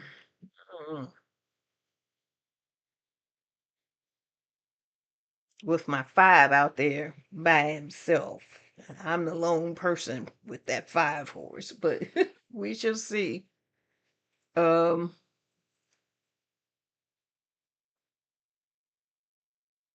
was going to talk about something else, but I forgot. It's the gray. The gray. Trust me. Makes me forget all the time.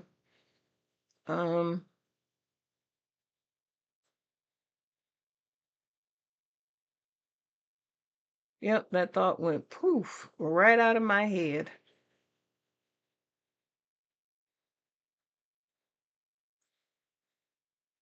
Well, that's all I can say about this race. What time is the race after that one? Santa Anita. That is race 3. It's $100,000 race, and Sam. So help put my glasses on. Sam. Simmons. Simeons. I'm not really sure, but that's okay. So it's 20 minutes to that race. Let me see what I can do about this one.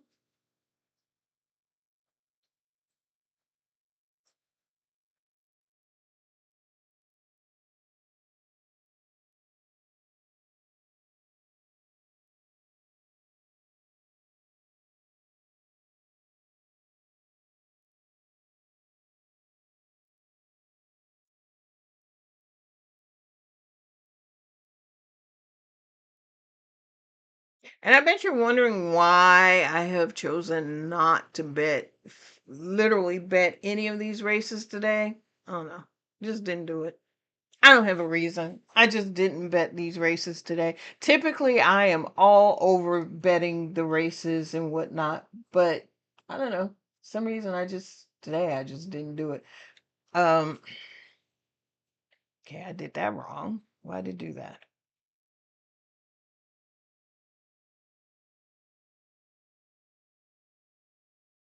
I put them together. Now I just have to.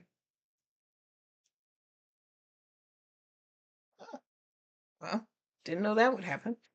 Learn something new every day. Okay, so we're gonna switch. How much time do I have for? Go back to, because we don't want to miss that. Got 8 minutes. 8 minutes for that one. So we're gonna switch over to the next race at Santa Anita. That one's gonna be about 15 minutes. So they're gonna come like back to back. So go back to Santa Anita.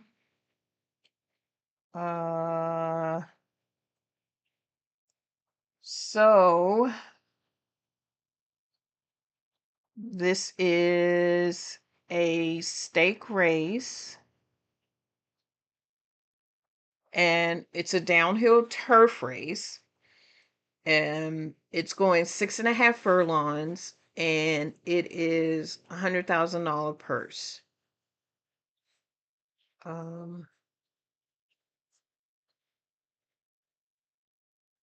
There have been no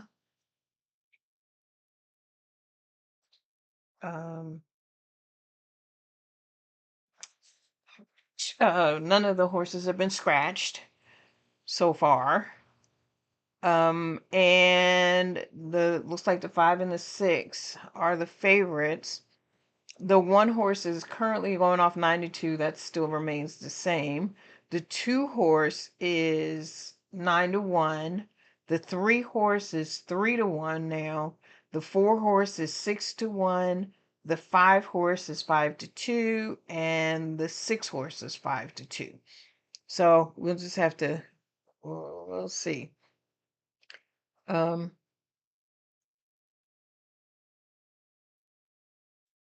Let's see what I can find out about Santa Anita.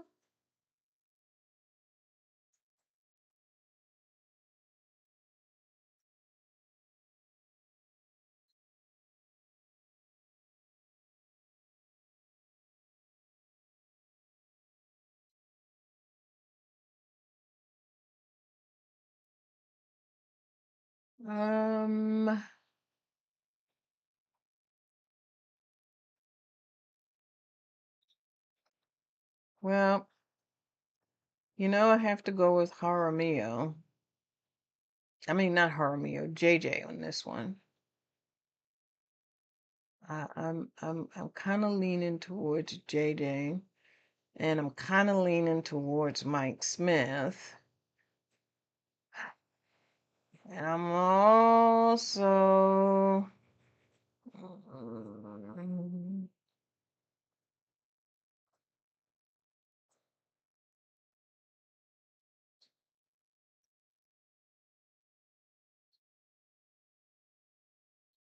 I was going to say Giroux, but I can't leave Jaramillo out.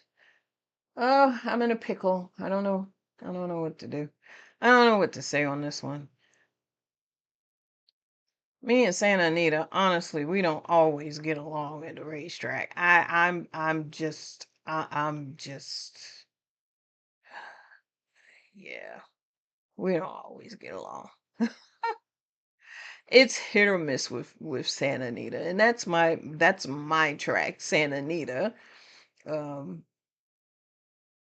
used to go. I haven't been this year, but I used to go to that track all the time. So it's my home track, but like I said, I just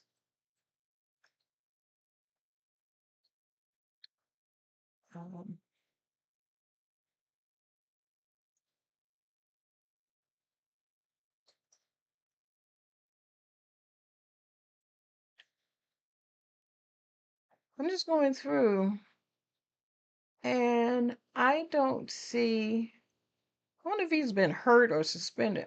The Umberto, my mom used to refer to him as the U-Man. I don't see him racing today at all. Okay, so I'm gonna have to come back and find out what's going on with him. So let's go back to Gulfstream Park. We got 3 minutes to post time.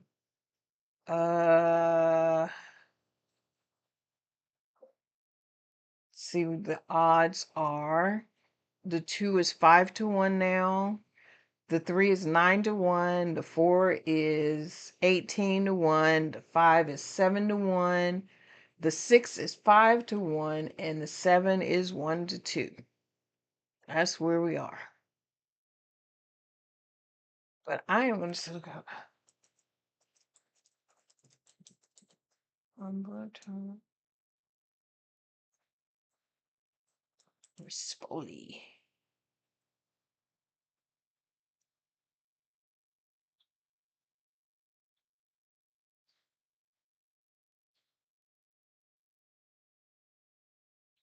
Oh, he took a spill at Gulfstream Park and fractured his ankle, and just went into surgery. That's why he's not racing. Does he say when he comes back? Let's see. He took a spill. Oh, he was unseated at the Pegasus World Cup. Well, that's too bad. I hate hearing about the jockeys taking a spill. When I first got into horse racing, it didn't bother me because I didn't know who they were, but now it bothers me. So it's hard for me to actually watch a race. Even though I love horse racing, it's hard. I mean, I have to listen to it first and make sure that nobody's gotten hurt, and then I'll go back and watch the race again. I know, weird. I know. I'm just weird that way. But what can I say? Okay, so 2 minutes to post time. And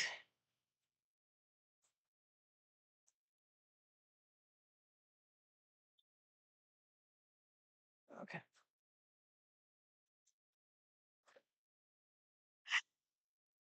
So, all right, let me see if I can. I don't know if you all can hear anything when I turn on the sound for the race. I'm hoping that you can. If not, I hope you let me know that you can't. Um,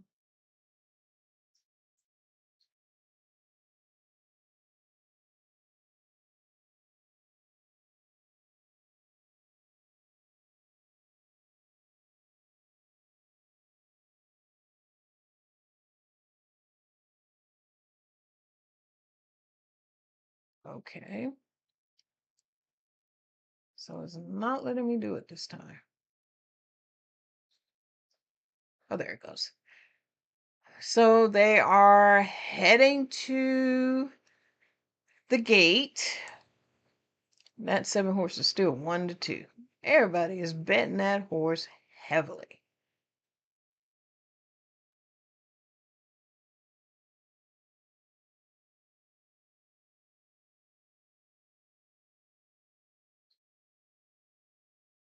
They're talking about the daily double, and I don't think I've ever, as long as I've been betting horses, I don't think I've ever bet a daily double. Now I have done a pick three, which I'm not really a fan of. My favorite is a pick four. I don't know why it is. I don't particularly care for a pick three, and I don't particularly care for a pick five. And I don't care for a pick five because I spend too much money playing a pick four. That pick four seems like it's just a sweet spot to me, and it works. Again, I did not play anything today. Um,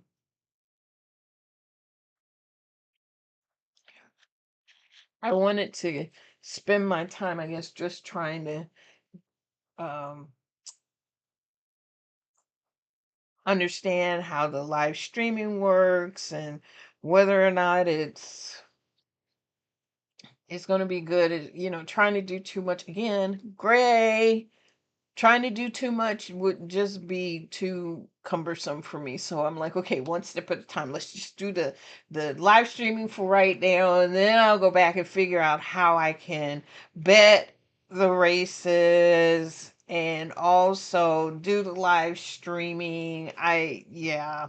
So I'm just picking my bets, and you all hear me when I say what I like. If it works, or I mean, if it comes in or it doesn't. So it's not like I'm not picking anything. It's just that I'm not playing anything. So there's that piece. So anyway, they're still circling around outside of the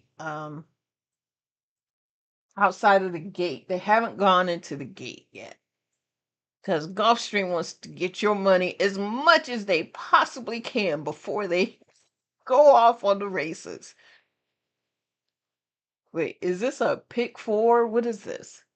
That might be the reason why they're kind of taking their time. The beginning of a pick four. Let me see. This is race 9.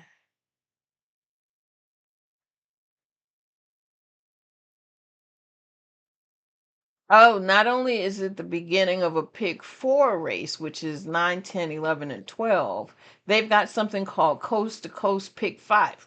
Don't know what that is. Never heard of it before. I would have to look that up, but I will wait until after this race is over with to go and see what that is. Are they finally making their way? Oh, they're finally making their way in the gate. So I'm going to let the caller take over. And we will hear.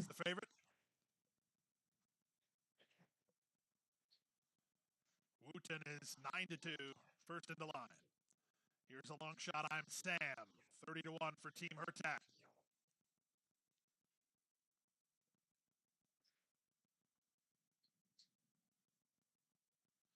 Freaky Nicks, excuse me.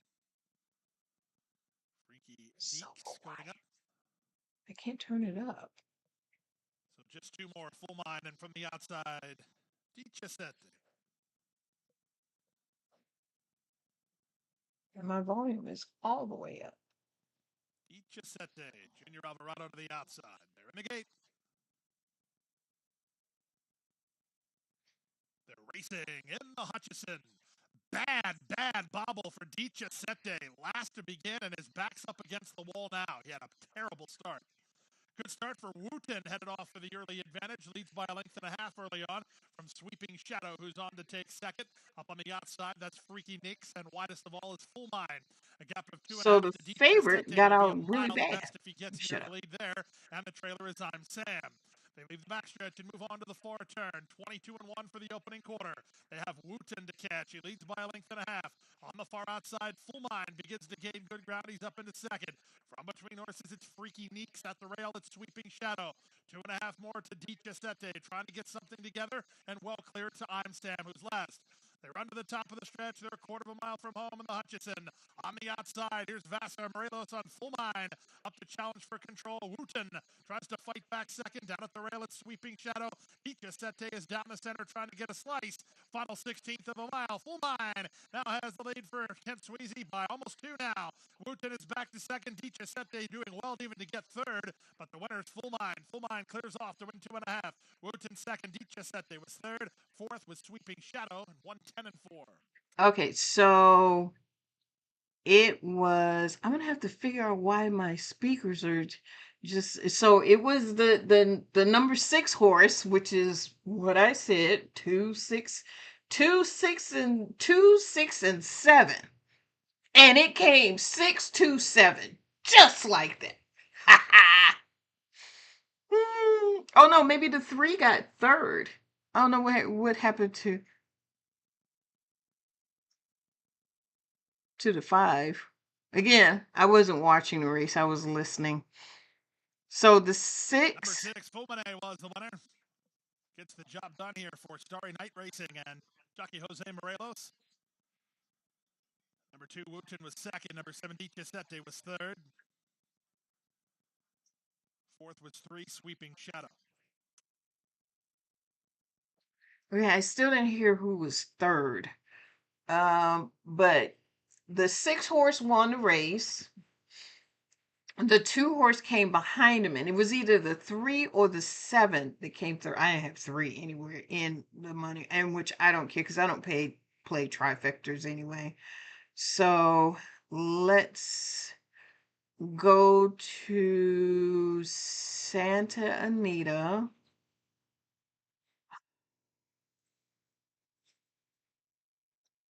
This one's 4 minutes to post time. Okay, so the Santa Anita race. What did I say? The 3 could come just 1, 2, 3 for all I know.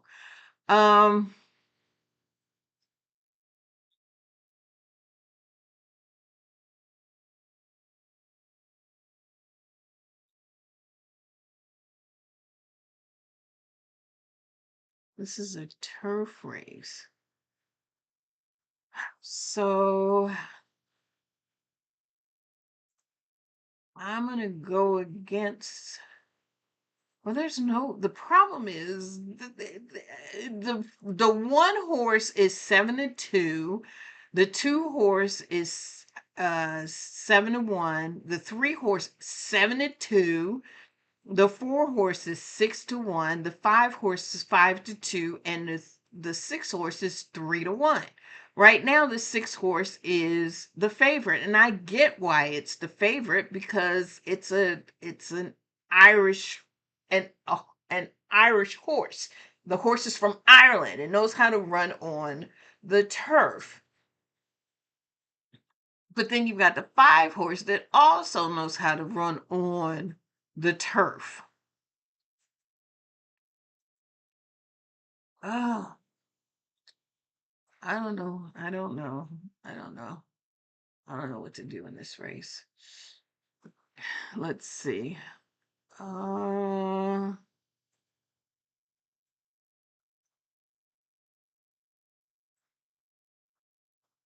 my mind is telling me to play the 3, but my gut is telling me to go with the 6. Yeah, that's just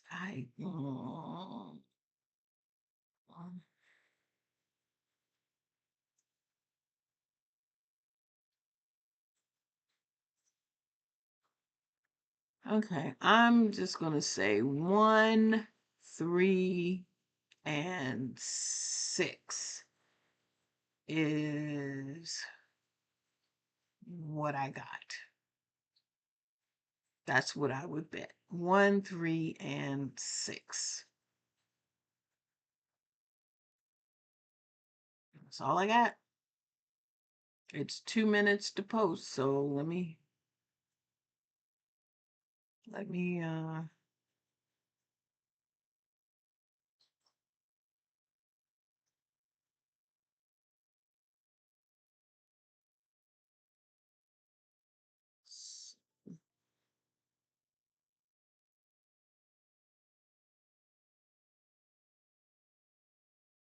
so they're heading up to the gate now.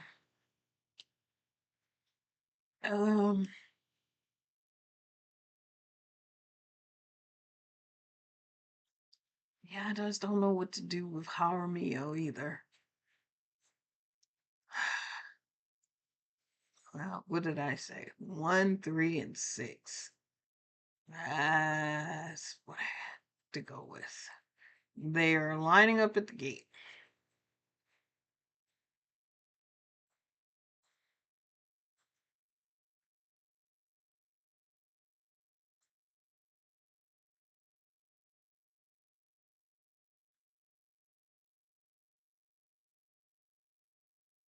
Okay, so while we're waiting for them to start, the next race is It's at post Oakmont. time for the San Simeon.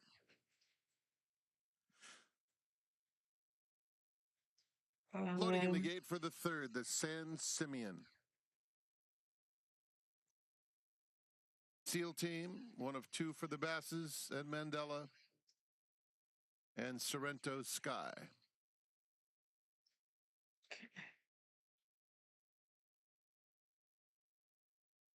And they're off in the San Simeon. San And it's a quick Simeon. start for Careme Pass along the inside with Sorrento Sky. At the rail, here's Sumter flashing his customary early zip, moving through along the inside. And then comes Gran Oriente in 4th, 3 lengths off the lead. The 2 trailers, Genius Jimmy and SEAL Team at the back of the field. Careme Pass goes down the hill in charge by 2.5 lengths. Sumter is in 2nd. Sorrento Sky reserved on the outside 3rd. Now about 5 off this pacemaker as Genius Jimmy in the blue moves through to challenge for that spot. And Gran Oriente between those 2. SEAL Team is at the back but starting to pick up some momentum on the extreme outside. It's Careme Pass confronted by Sumter at the quarter pole. Careme Pass drifts out a bit. Sumter is right up alongside. Speaking of drifting, SEAL Team went to the 8 path. Gran Oriente is trying to launch a bid between horses. Sorrento Sky on the outside as Sumter has taken command inside the final 1/8 of a mile. Careme Pass not done. Comes right back on the inside. Careme Pass and Sumter nose to nose. And here's a late run from Genius Jimmy. Driving finish. Sumter's head was there when it mattered. A flying Genius Jimmy and Careme Pass, 3 of them across the course at the conclusion of the San Simeon. San Simeon.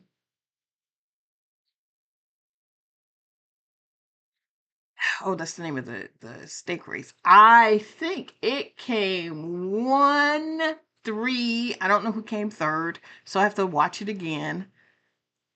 Photo finish. Uh-oh.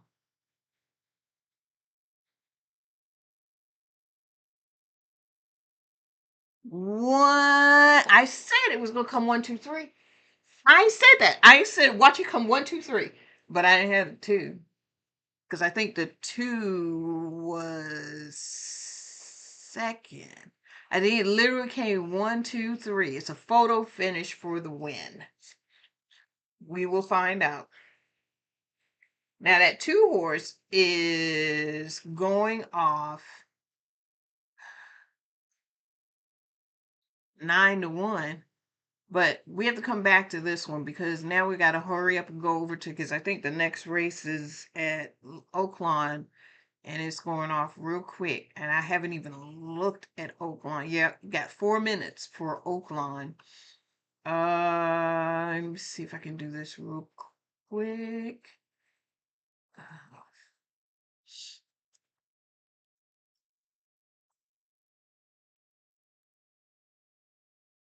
I may not be able to get a bet tip in for this one because I'm spending so much time trying to figure out. Okay, so this is Oaklawn. These are the races at Oaklawn. We have 4 minutes.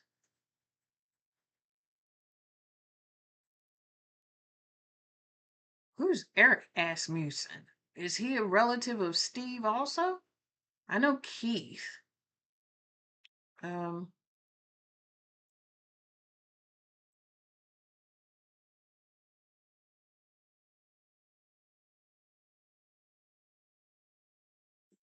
This is quickly. This is a stake race again. This is a dirt race going 6 furlongs. It's $150,000. And let's see if I can figure out who I think is going to possibly sort of kind of win.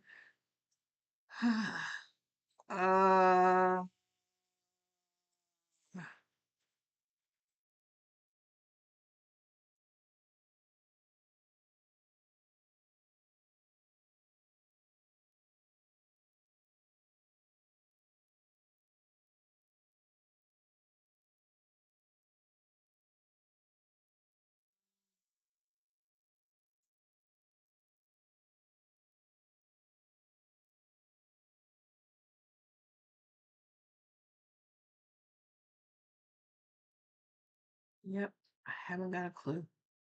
6 furlongs.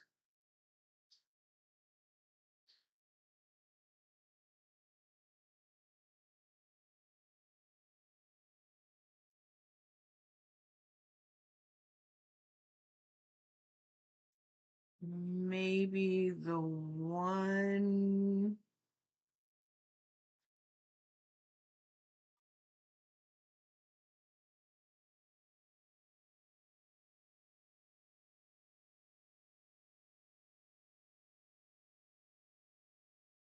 And the 4, possibly?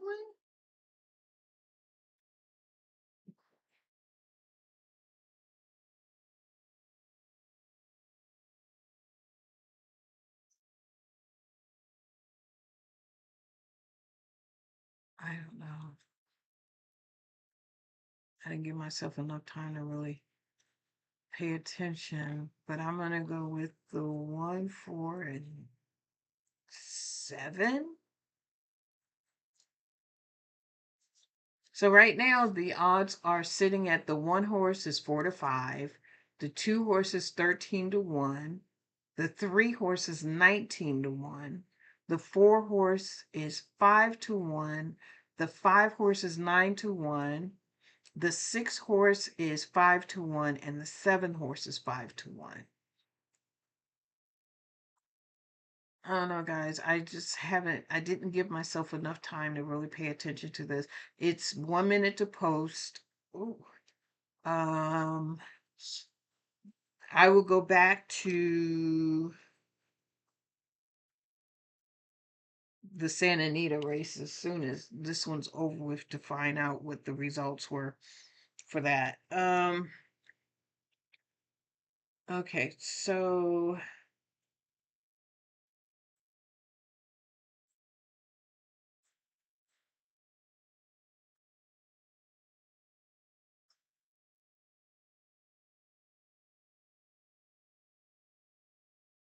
the next race. Oh, well, these going pretty fast. So I've only got 3 more, and I'm not sure if I'm gonna hang on for the last race because that's at Turfway Park. They don't even start until I don't think they start until now. Turfway Park. Oh wait, let me see what they're doing.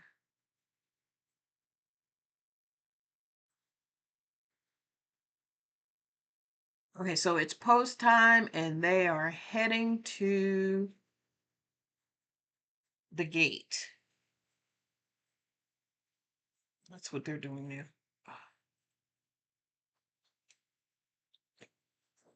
now. So here's all yucky right now. They are heading to the gate. They're still circling. I don't really have a favorite at Oaklawn. I know Ramon Vasquez.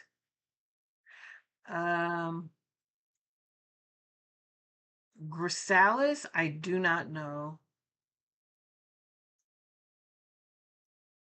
Quinones, I do know Luis Quinones. I'm not as familiar with him. Eric, I already talked about. I don't know him. I know Keith, and I know Emmanuel. And I Franco or Arietta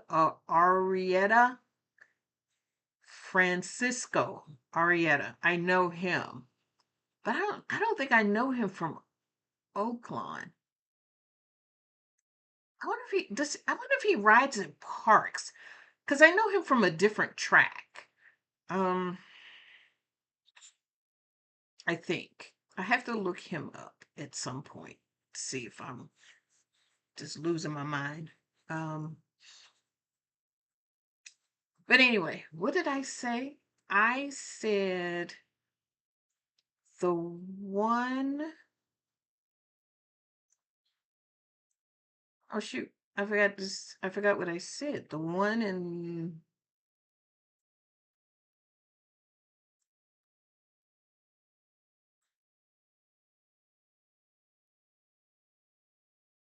The one in the 4.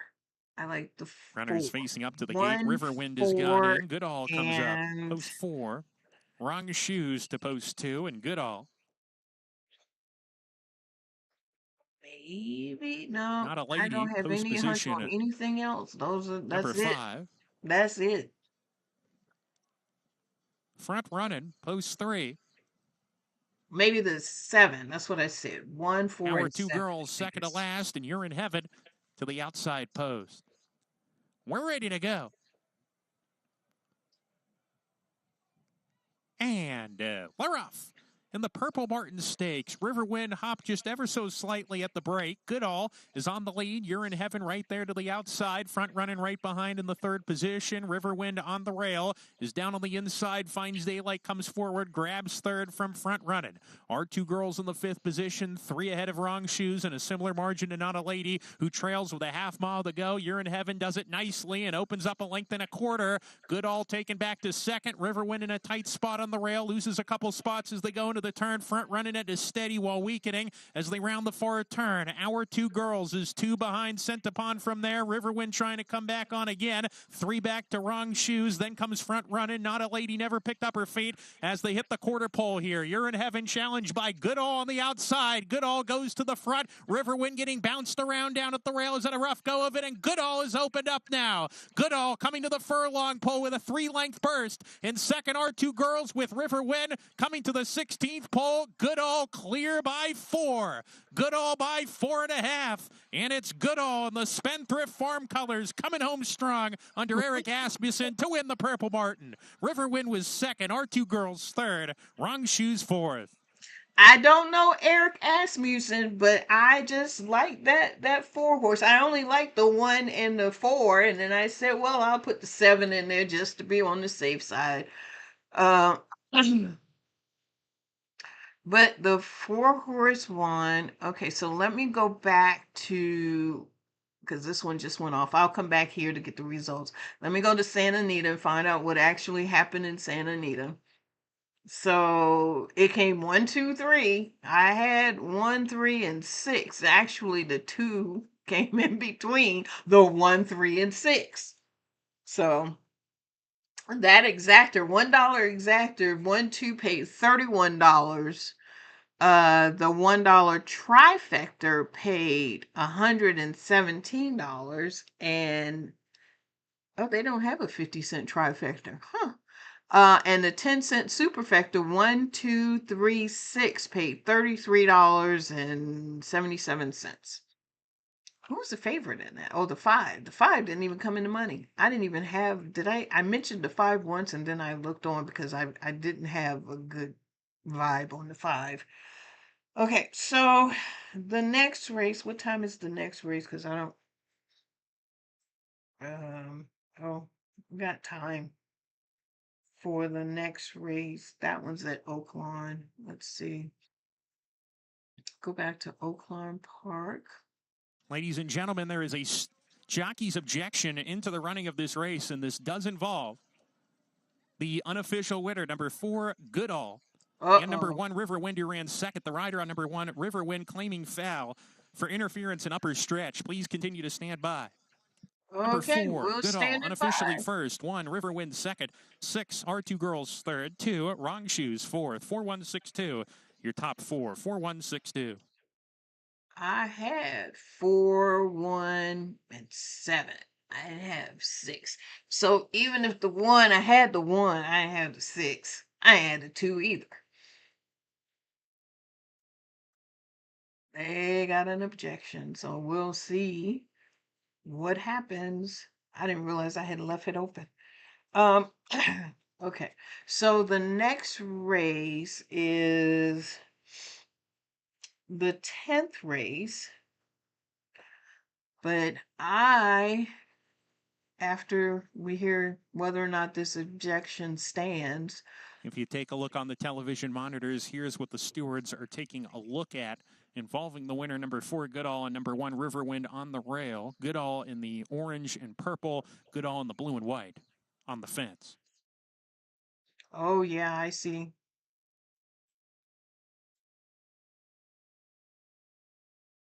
But that's with the 1 and the 7. That's not.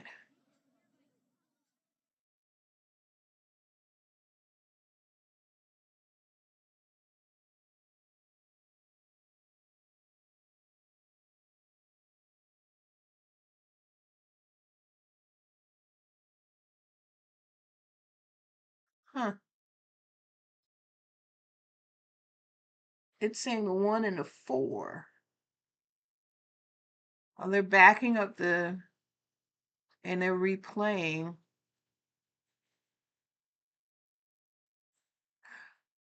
I heard him say at the very beginning that the 1 horse came out stumbling just a tiny bit. I don't know. We shall see.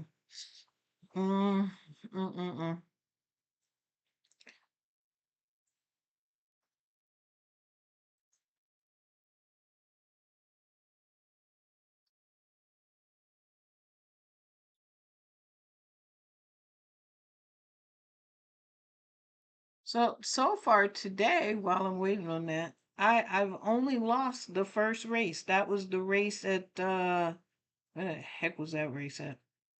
That was the race at the first race at Gulfstream Park. No change.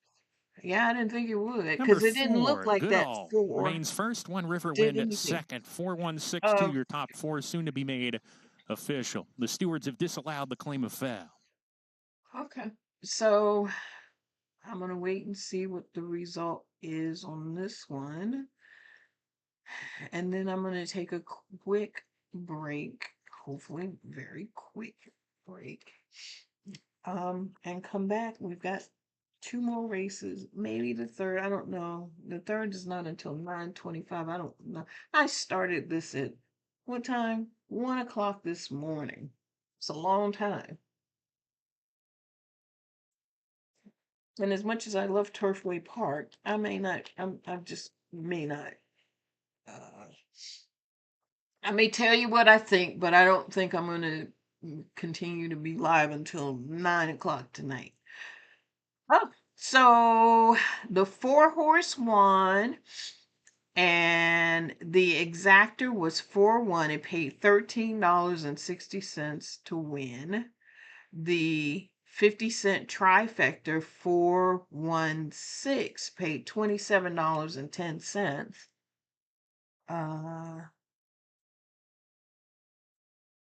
And the 10-cent supervector is 4162, which paid $24.17. And I mentioned the supervector because the supervector is one of my favorite exotic betting.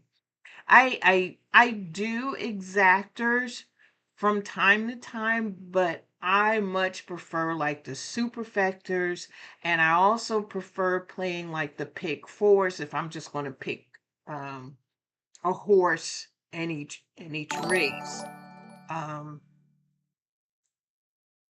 But right now I am going to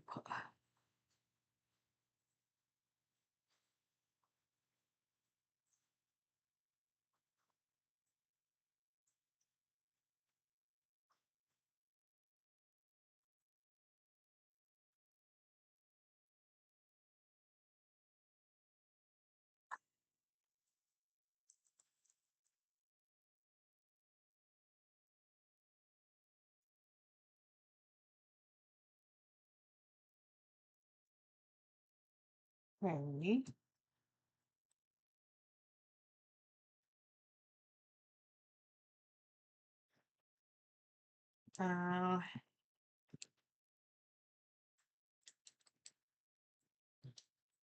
How to do that.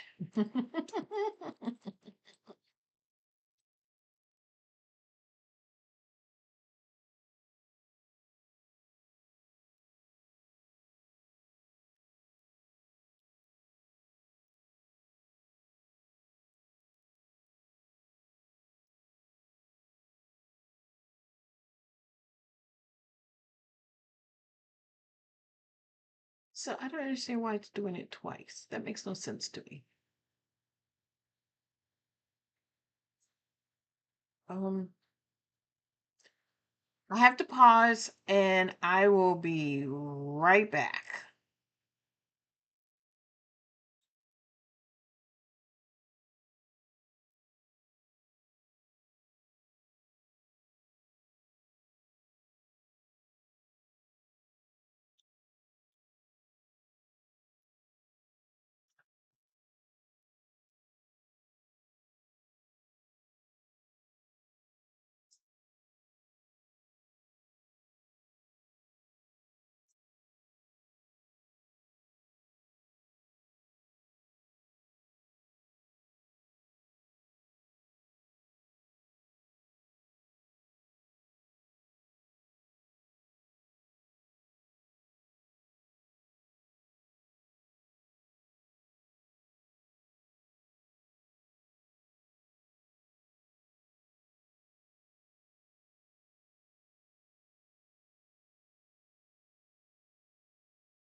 because I was busy and I didn't know. Honestly. And I picked it. I said, what did I say? And I kept going back. I said, well, you all hear what I'm liking and what I'm not liking. So, I didn't actually bet any money on these. And I didn't because, I'm quick.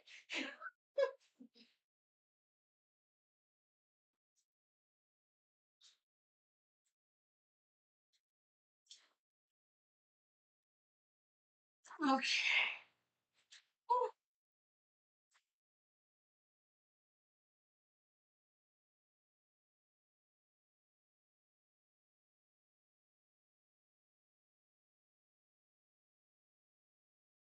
Because he's on kick. And for some reason,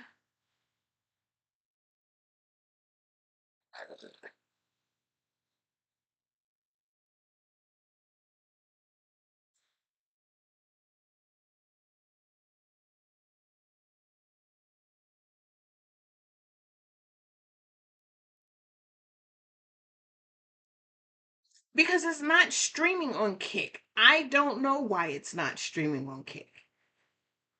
It's just not. All right, I am back. I am back.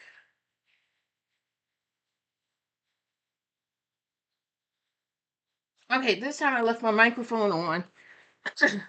Talking to myself. Yes, I was talking to myself, trying to figure things out. Again, I either leave it on or I turn it off. Either leave it on or I turn it off. And here comes uh, the gardener again. Now, I thought he had left. The door was closed, he's gone. Now, I opened up the door and he's back. Unbelievable. Unbelievable.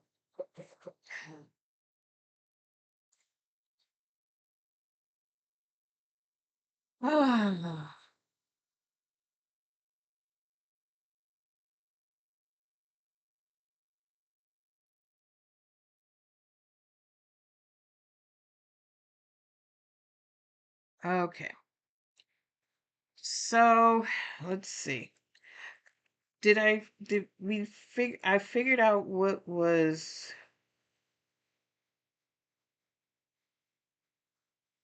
I think I gave you the results for race 8 that we did. Yeah, I'm looking at my chat, and the thing is, it's doing the chat twice, and I don't know why it's doing it twice, but that's kind of odd. And I do have a Kick um link, and I don't know why it's not coming up. Can you hold on 1 second? Just hold on 1 second.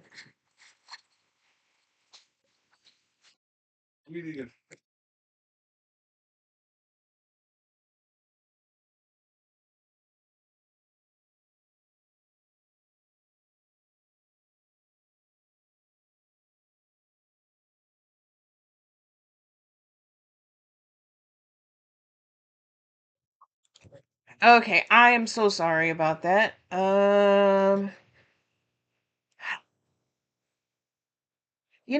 For this to be the first stream that I've done, I have to say it went a little bit smoother, a lot smoother than what I thought it was going to do. And I know there are some hiccups that I need to figure out. But for the most part, uh,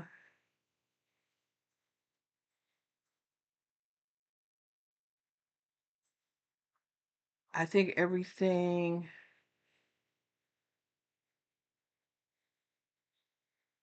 went well. I'm not getting weird things now. I'm not really sure about. Uh,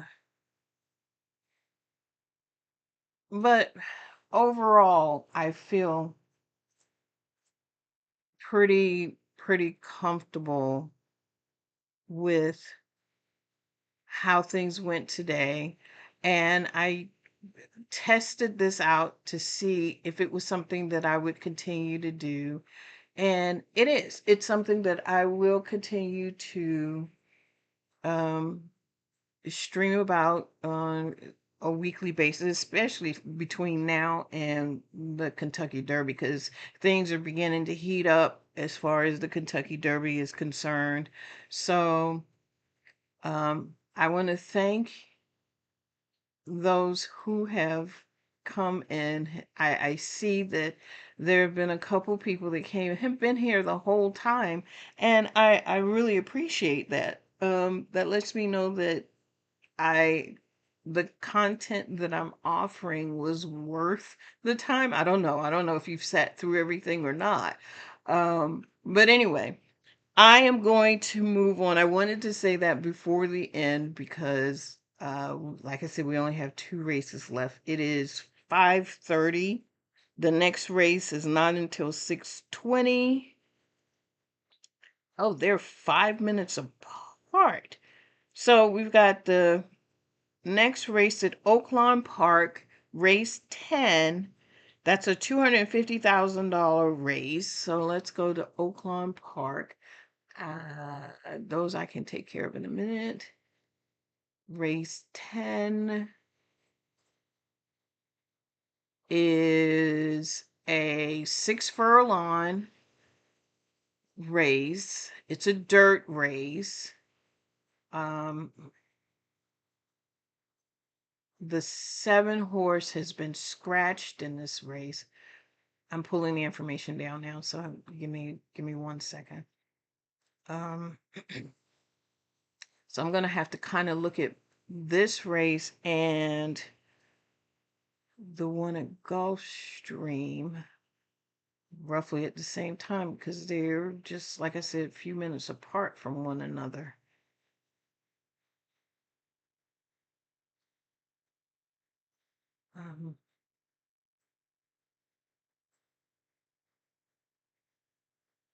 Apply. Okay, so this is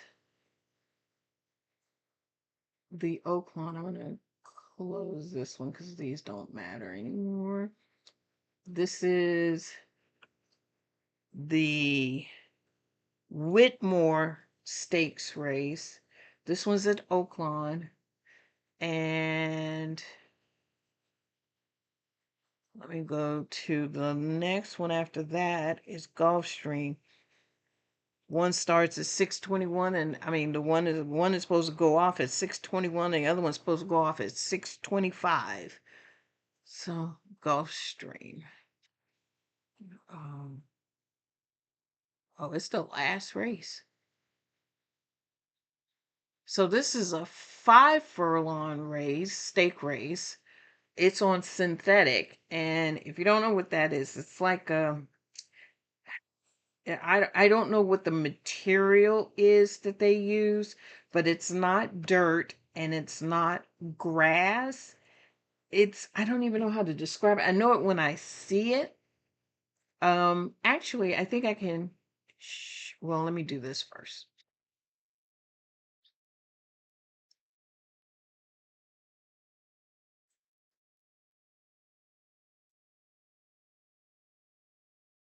Okay, hang on 1 second.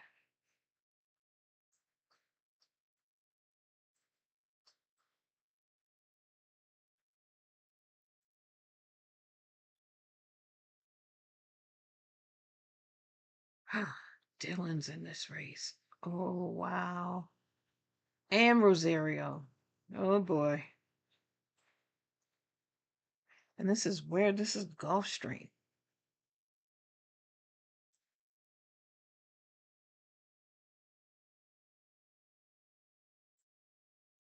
Okay. So this is this one.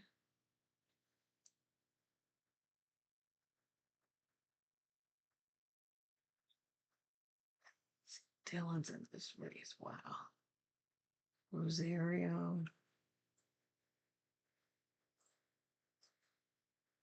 I haven't seen him ride in a really long time.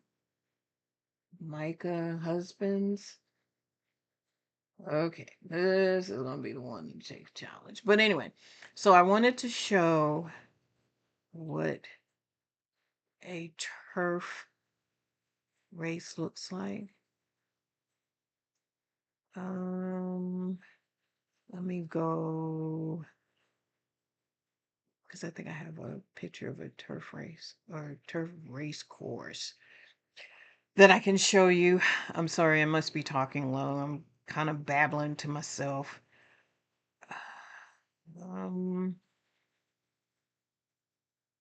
Which is normal for me, just to let you know. It's not anything new. Okay, that's not what I want. I do it all the time.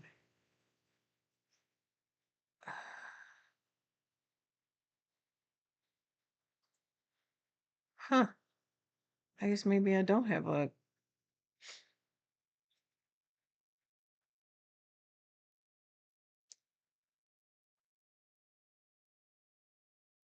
I thought I had.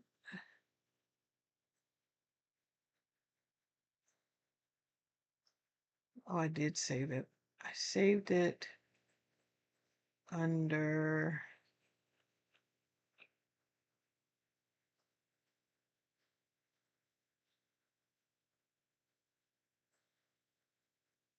Oh, I must have gotten rid of it. Well, that helps a whole heck of a lot. See if we can do it this way.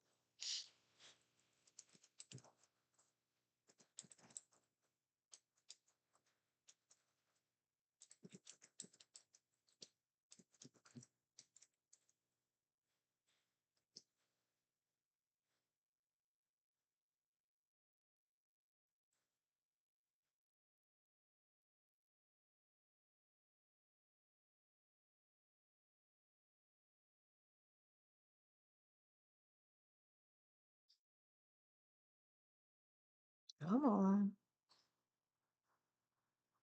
There we go. Why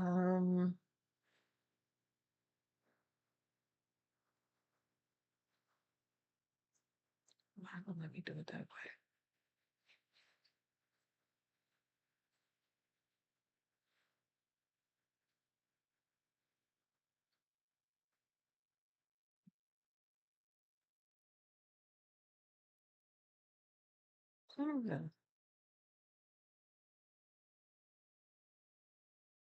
Okay, so. Oh, brother.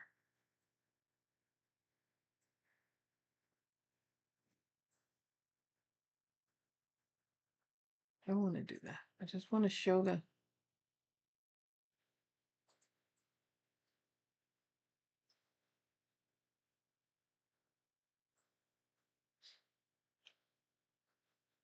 This is the material that they use. I can't get it to expand because. Oh, well. I guess I just.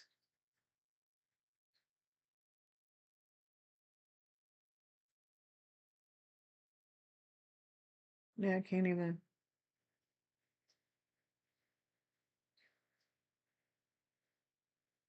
There we go. So it said something about sand. All right, let me.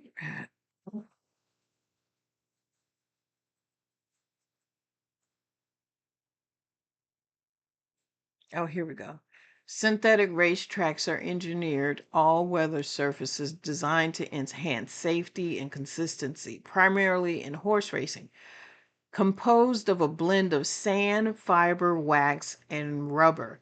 They offer superior drainage, reducing injury rates and reducing cancellations compared to traditional dirt or turf surfaces.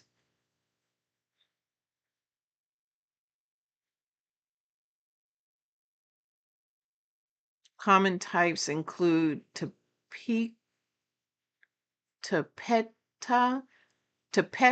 and polytrack and cushion tracks.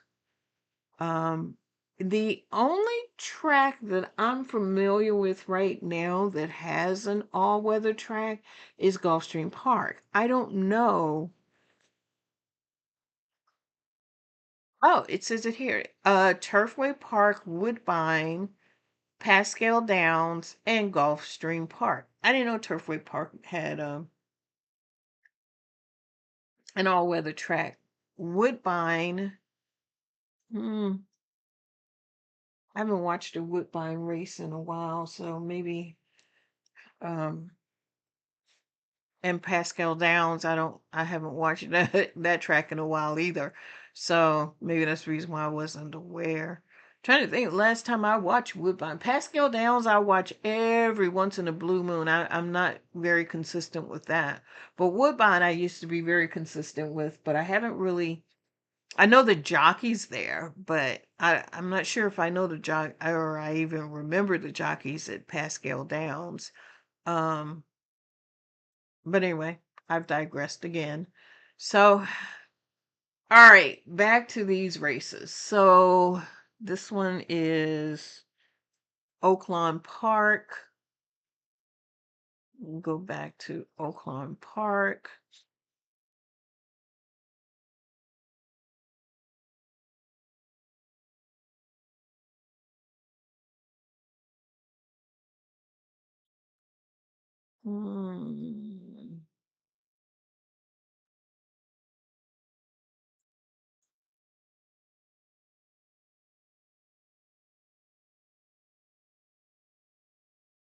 See what I can figure out.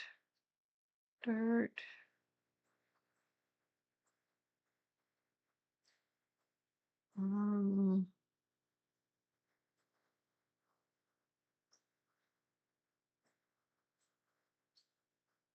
Okay.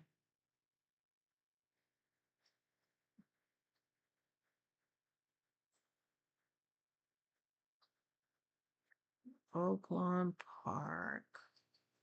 This is the 10th race. And there were no changes except for the 7 that was scratched. So,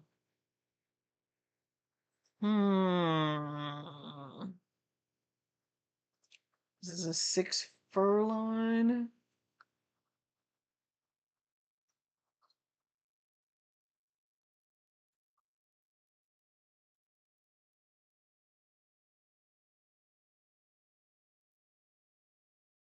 Okay, so this one's gonna be a little tough. Only because they are so evenly matched in this race. I mean,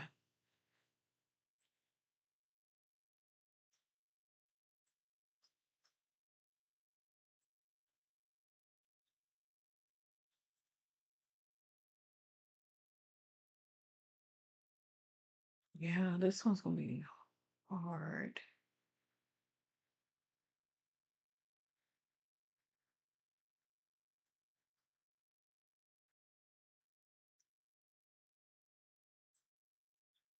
I mean, the 4 horse.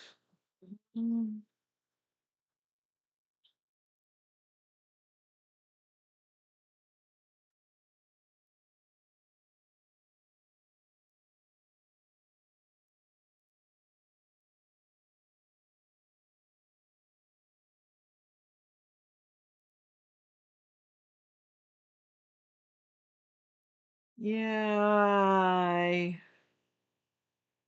Ooh. Maybe the 4 and the 6? Yeah, this one's tough.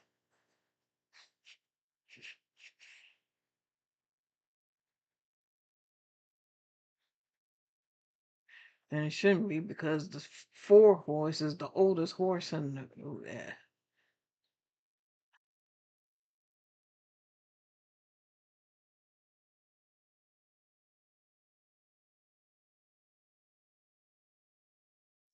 I don't know.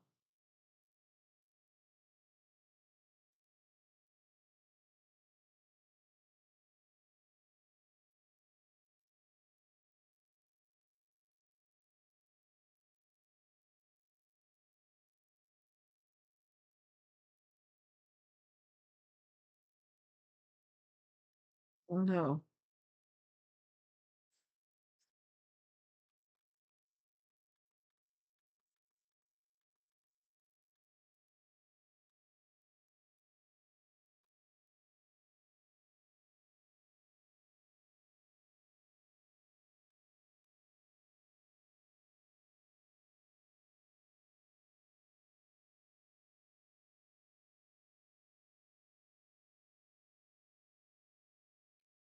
I'm not saying anything because I'm just I know I'm just staring at the screen.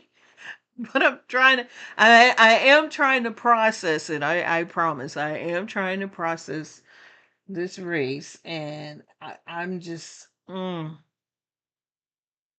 I think this is the toughest one so far. Um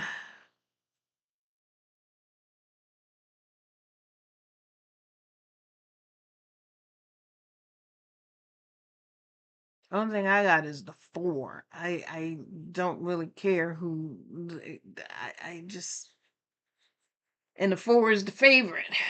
But he's not a strong favorite because he's 5-2. So I don't know.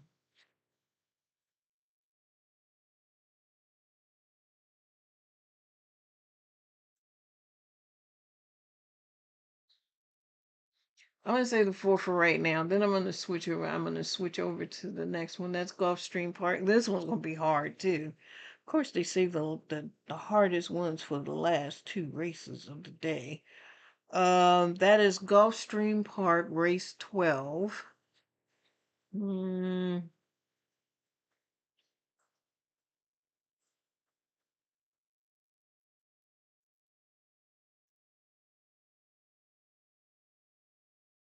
this one is a 5 furlong. It's on synthetic. It's $125,000 race. Um,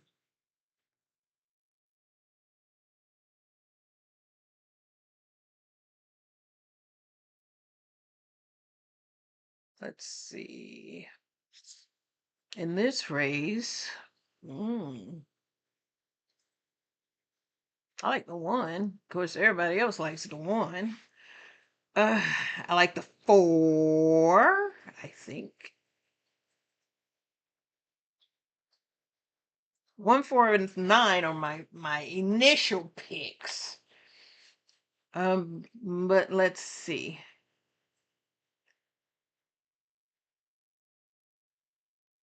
Uh,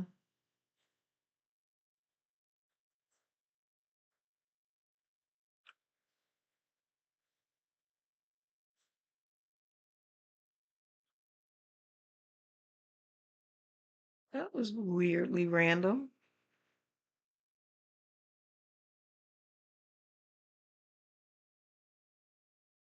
I'm sorry. I know I had a couple of chats and I come back into my chat and whatever was chatting just chatted away.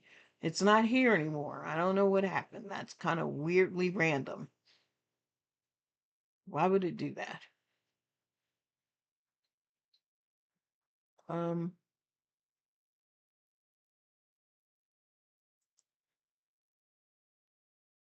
that's very, very odd. Uh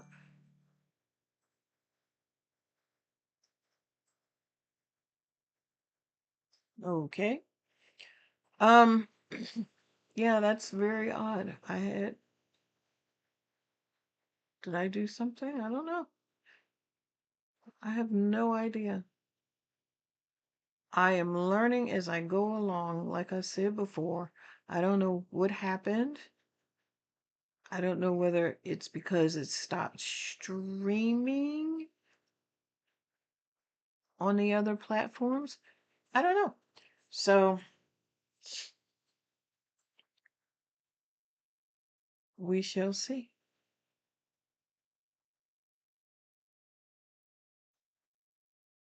Um, but I hope it saved it somewhere. Anyway, moving along. So I'm almost okay with the Gulfstream one. I said 1, 4, and 9.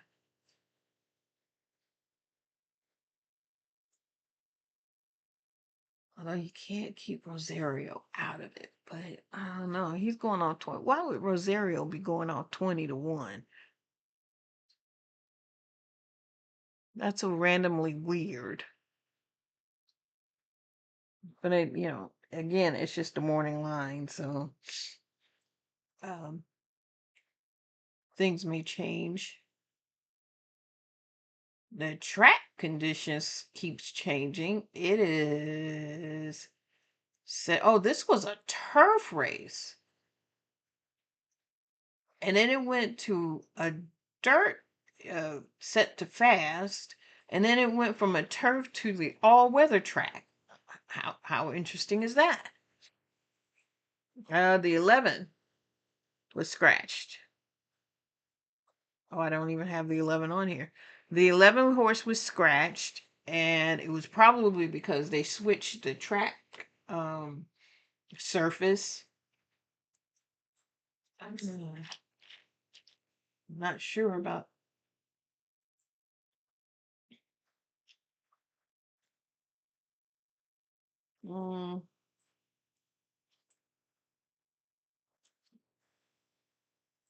So I don't know.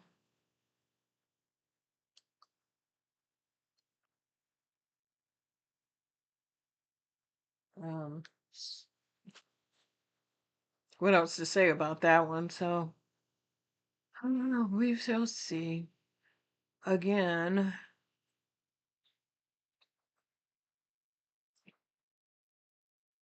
so we have a few minutes left. When I took my last break, I went in and checked on my babies, and they're still acting goofy. They're goofy. They're goofy fish. That's why I like them. They pick with each other, and they're not aggressive with each other. They just like to pick with each other. So,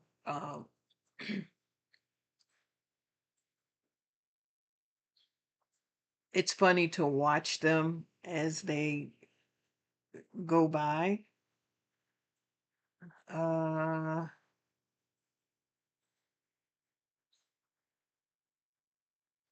Well, I was wondering where Pratt was racing today. I switched over. I went to Colonial Downs because I've got some time on my hands. So I kept saying, wow, I haven't seen Pratt race today.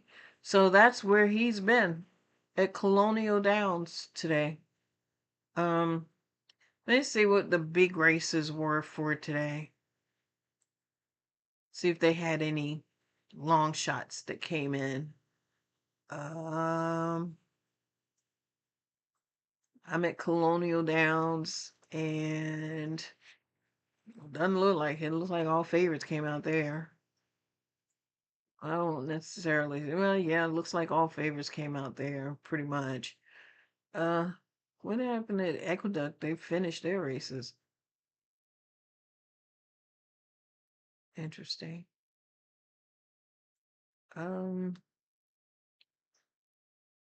Wow, they had a $37 horse come in on the 4. Who's on that one? Omar Marino Hernandez. He's good at bringing in those long shots. That horse went off 17-1. It's the second long shot on the board. Who came behind him? The 1. That was 7-1. Jorge Vargas. That does not surprise me at all. That exactor paid $96.72 for a $1 bet for a 50-cent trifecta,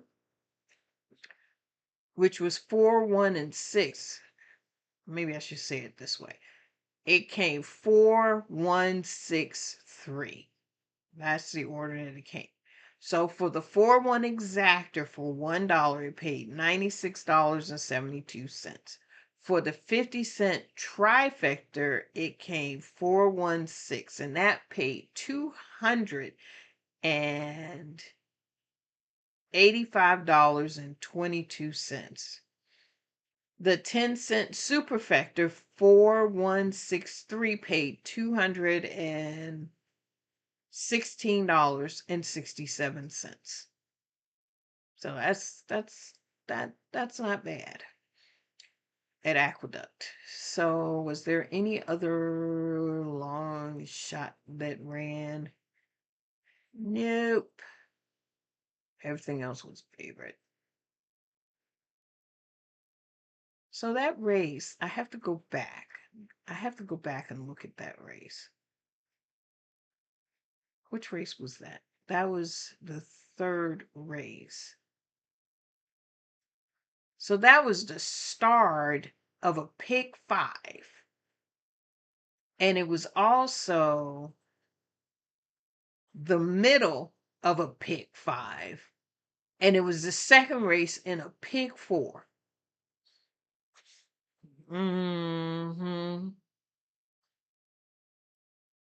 Okay, let's go to...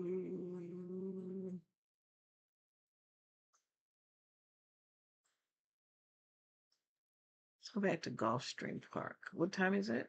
It's still have 20 minutes.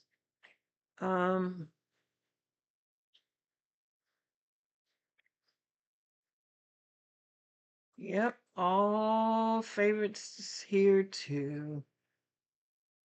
Yep.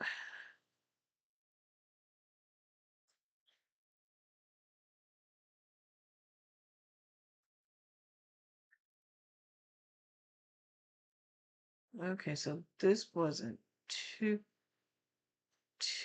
terribly bad. The 7-horse one that paid $18.40 to win. Who's on? That was the 7-horse.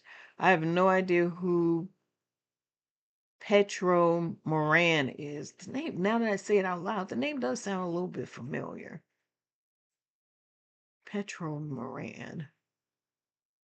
It came 7845. The $1 exactor 7/8 paid $49.90. The 50-cent trifecta 784 paid $162. And the 10-cent superfecta 7845 paid $289.04. It's not bad.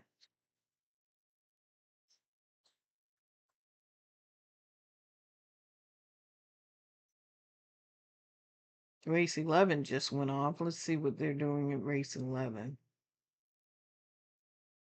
Are in the middle or the beginning or the end?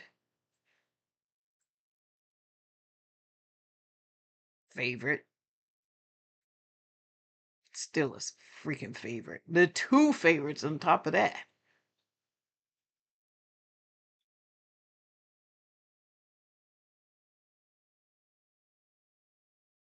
Seven horse going off 2-1, and the 6 horse going off 1-1. Even money. Nope. No, thank you. Nope. Okay. Let's see. Yeah, pretty much most of them have been favorites all day today. Except for that one. Huh. Turfway Park had its first race go off. What was that?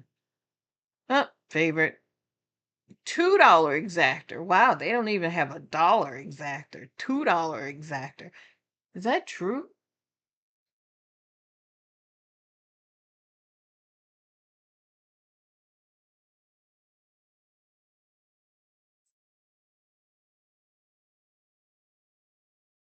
Oh, they do have a $1 exactor.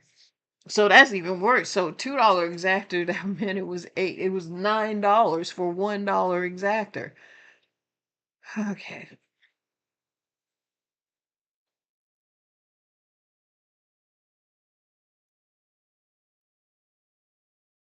Okay, so I guess I'll go back to Oaklawn Park. Is that what? Yeah, the 10th race.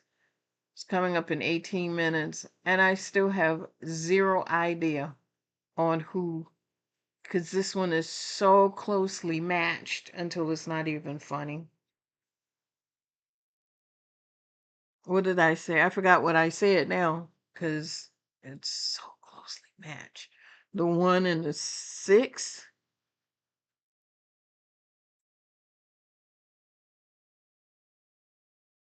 One, 2, and 6. Oh no, I forgot about the 5. I mean the 4 horse.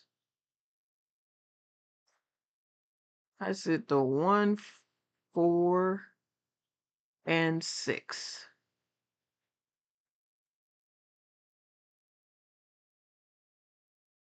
Hmm. I guess I could sit here and stare at the screen all day long and still be hmm. Oh Lord have mercy. Yeah.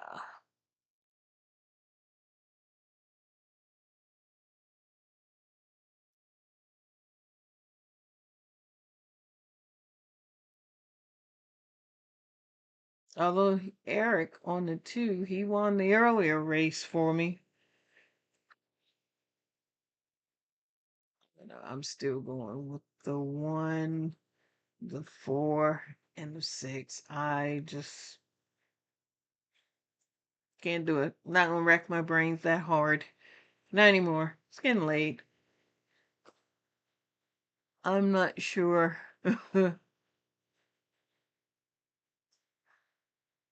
I'm not sure. Hmm.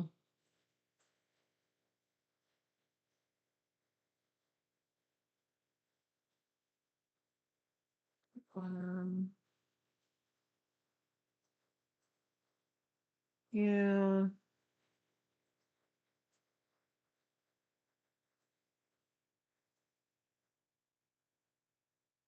I'm still trying to figure out how come my kick. I'm streaming the kick. I see that, but it doesn't have the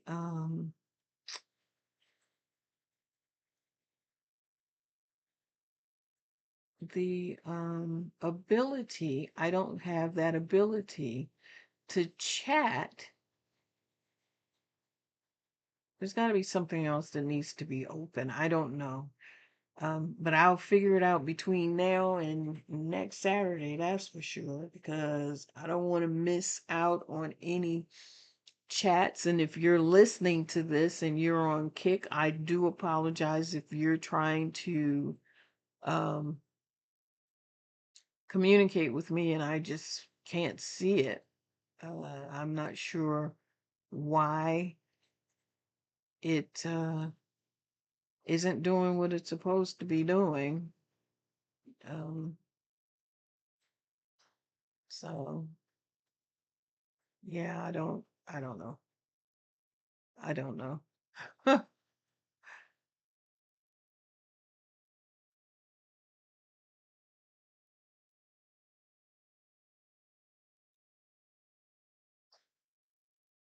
Oh, when I come over to actual Kick, I do see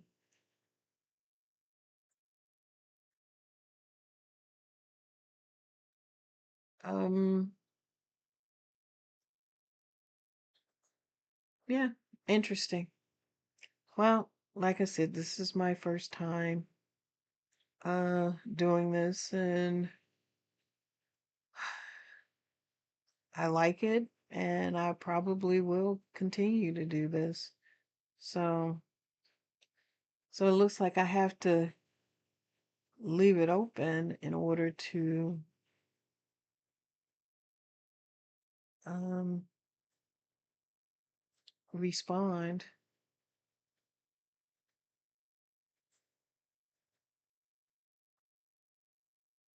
So I get that part now. Um okay, cool. I'm learning. I'm learning. All right, so back to Where am I? I'm here. Okay, so we still have 13 minutes left. I don't think I'm gonna change. Wrong race. This is the one that's coming up. This is the one that's at Oaklawn Park. It's the next race that's coming up. This one hasn't changed much at all, except for the 7 horse has been scratched. That's about it. So see if I can go out on a bang.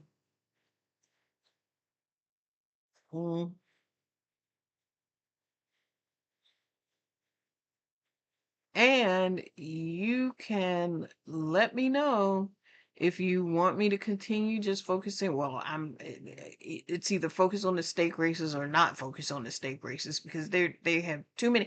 How many tracks were there? Let's see, that I could easily bet at.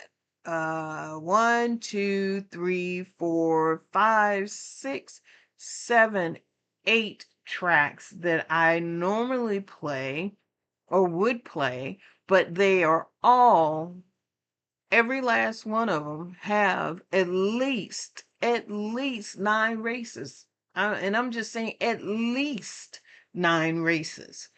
And so you do the math. I can't. Oh my God. Colonial Downs just finished their last race. The pick 5, the 50-cent pick 5 out of 5 was $362.45. Wow.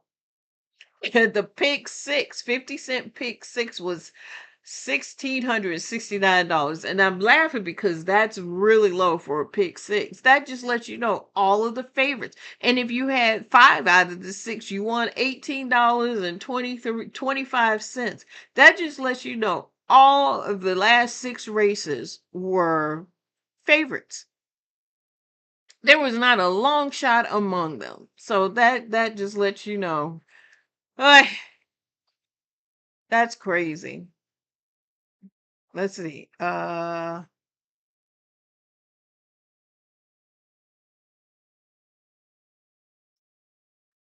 see Aqueducts yet. So Tampa Bay. We didn't even talk about that. Okay, that one failed too. Can't see that one yet either. The last race, that is. So I don't know what it did at that one.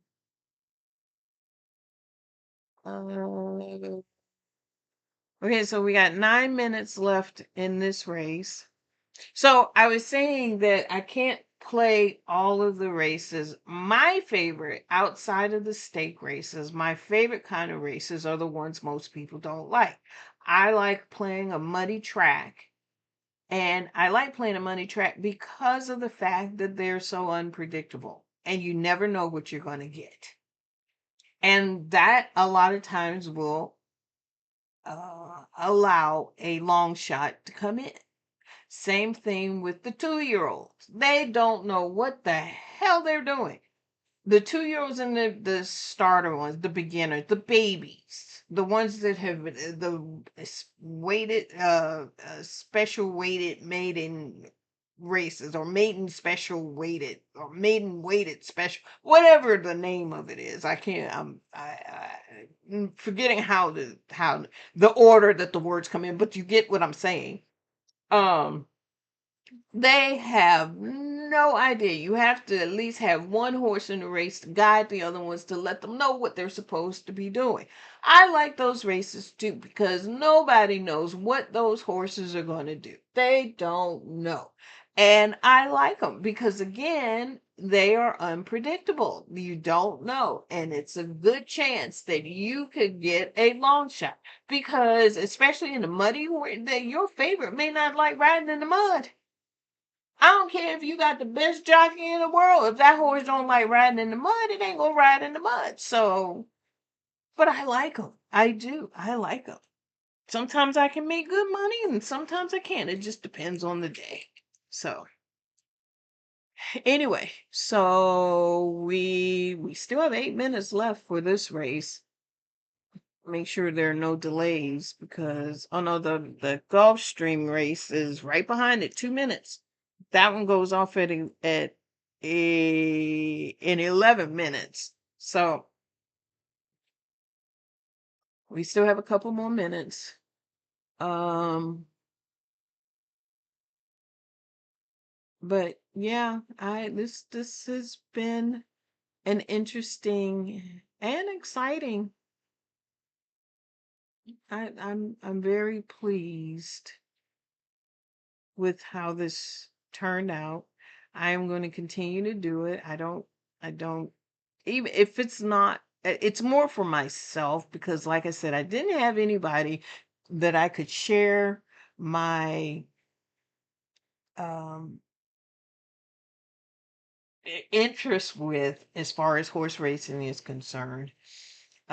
So this is a good medium for me. I don't care if nobody comes on board. At least I can sit back and I can talk about it because I like talking to myself anyway, as you can tell. So it's just that this time I'm doing it in front of a camera talking to myself, which makes it a little bit more justified than anything else. So I am hoping that this will continue. So let's see where we are in time. Down to 5 minutes. So nope, still haven't changed my mind. I still again the 1, 4, and 6. Now, the odds have changed because now the 1 is 2-1, the 2 is 6-1, the 3 is 4-1, the 4 is 8-5, the 5 is 12-1, and the 6 is 5-1. So,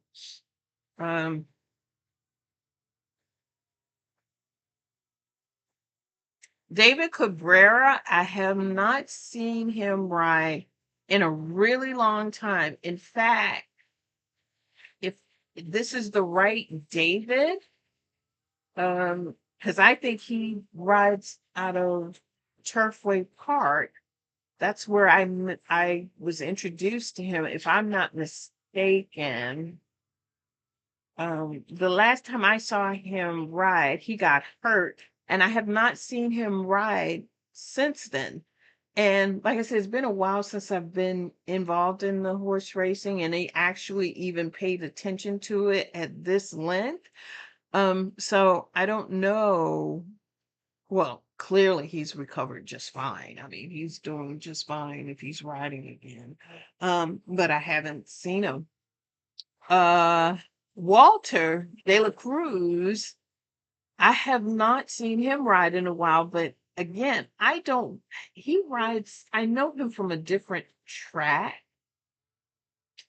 And I cannot say or name the track because I don't remember.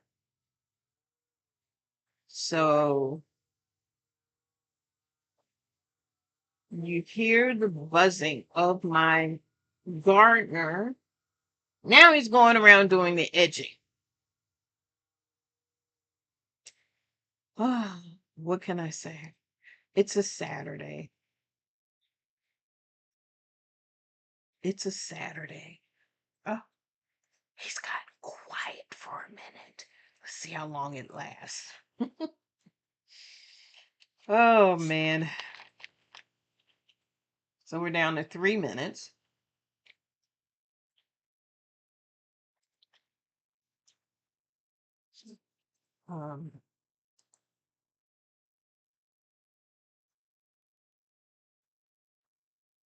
Let's see.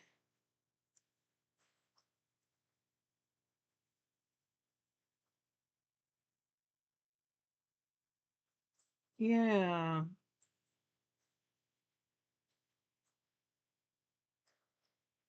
Wonder why-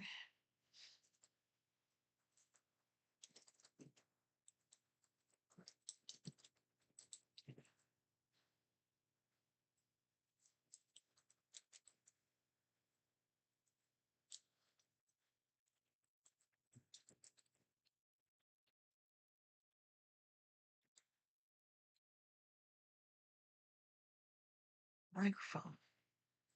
Yeah, let me go back. Let's see. Nope. Mm-mm. Interesting. So let me go here.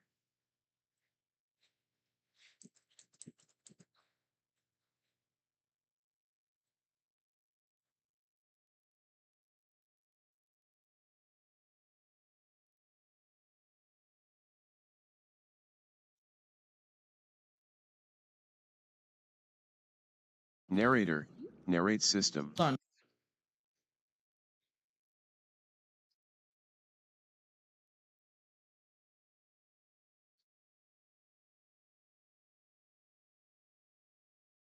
Okay.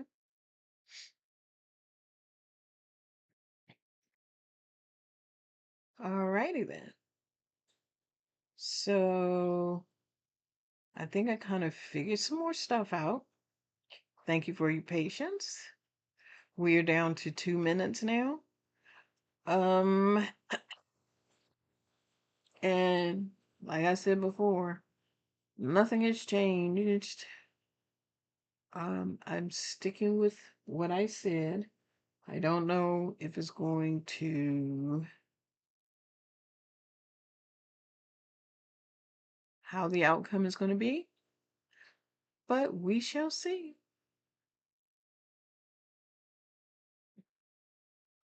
We shall see.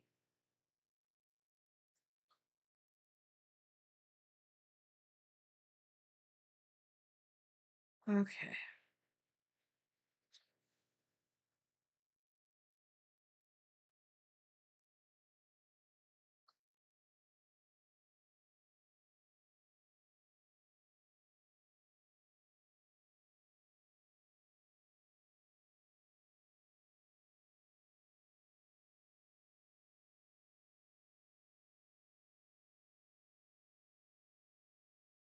Interesting. Hmm.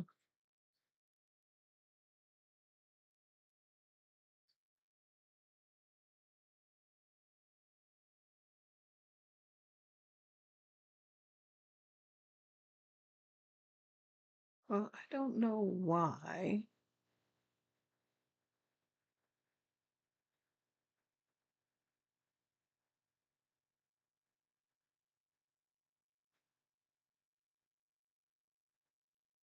I don't know why.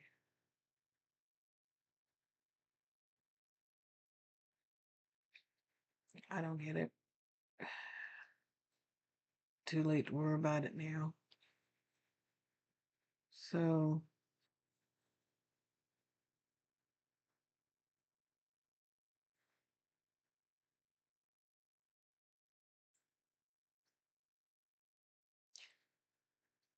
so there's just more cleanup that I need to do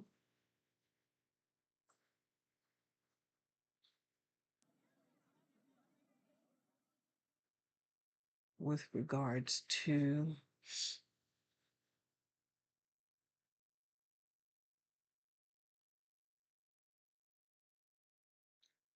um,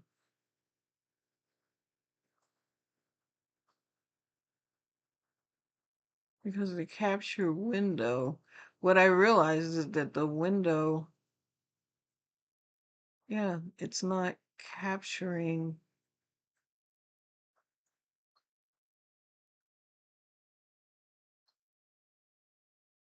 There it is. The window. Okay. Random. Okay.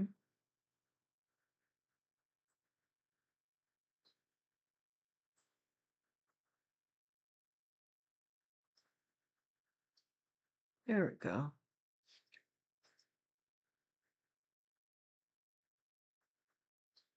So I'm going to have, it is post time. The runners are approaching the starting gate for the Whitmore. See, some of the tracks you hear very clearly, and then some of them the volume is so low, and I haven't changed anything. I don't know how to adjust that. So I guess it's just going to be what it is.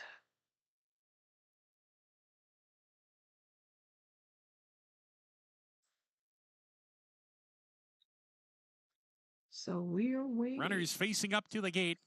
The two Chris Hartman entrants, Wendelson and Tejano Twist.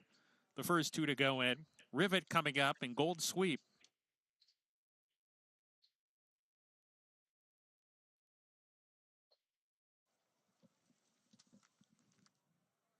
Two back, Tough Catch for the Dallas Stewart Barn. And Bourbon Bash for BC Stables. Keith Asmussen and Steve Asmussen looking for back-to-back wins today. We're ready to go. And they're off in the Whitmore Stakes, even dispatch. Tough Catch on the lead immediately. Wendelson will take a hold. He's right behind, running in second. A little bit eager, though. Tough Catch, narrow lead on Wendelson. In between them is the Old Pro, Rivet. Bourbon Bash deep on the course. Then comes Gold Sweep. And Tejano Twist, per usual, takes his customary spot at the back of the field. He'll be trying to run on later. Down the back stretch they go.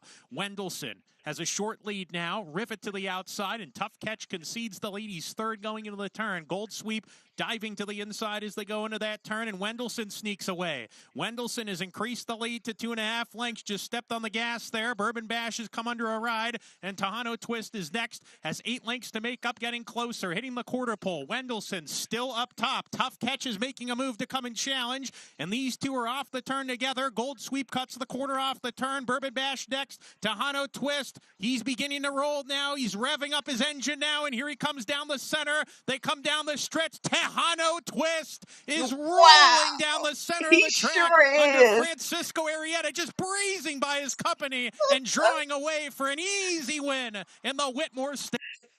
Oh, man. Awesome. Awesome. Awesome. I'm happy.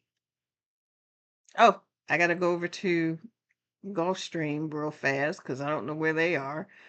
So that one went off. Let's go to Gulfstream. They are at post. Gulfstream. What did I say?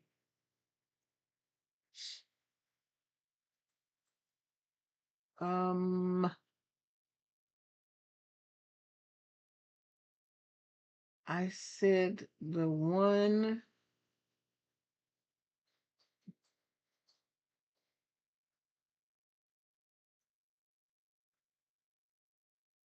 The 9.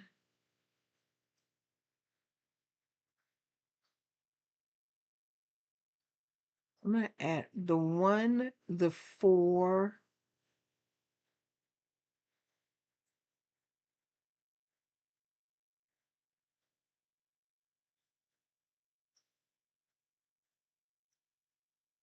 And the 9.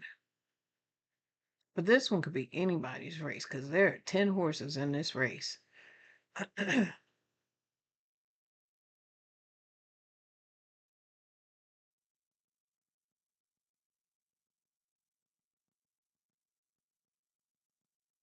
Okay.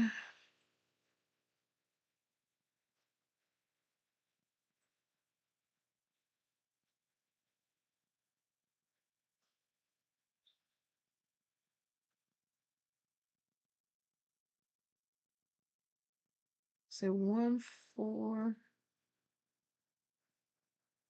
and 9.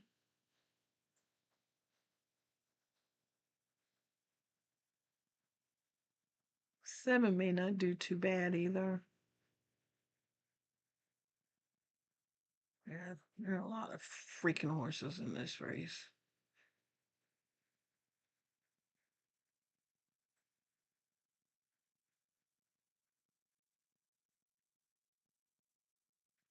I haven't seen Dylan in such a long time, and usually I bet Dylan, because Dylan. Oh, there was a jockey change in this race. Junior, I thought I had seen Junior in this race. He was on the 6th. So the 6th is changed from Dylan to Tyler. So just to let you know.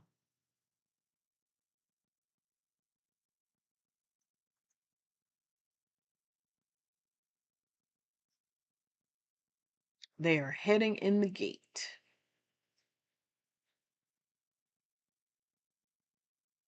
So let's see what happens in this race.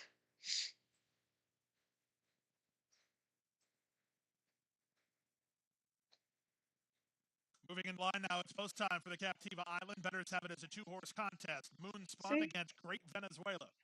Certainly makes sense. They both have very imposing resumes here. Twirling Queen gets ready. Now I don't know why it's so low at Gulfstream. Then draw on the outside, Coco Abario. High 5 finale. Forced out of the pick 6 tomorrow at Musco. $2 million. They're in the gate. And runners away in the Captiva Island Stakes. The favorite blasts off the mark. Moonspun, and Castellano wastes no time. He puts her right on the early engine. Up on the outside, here's Twirling Queen to go up in Badger, and splitting horses is Correa. Up the 4th goes Sana. Outside goes Me Governor. Stuck in traffic is the other favorite, Great Venezuela, and Ruiz just slammed on the brakes there. Coco Abario got started ahead of her. Then La Amazonia and Flamingo Way, and Taliesin is last.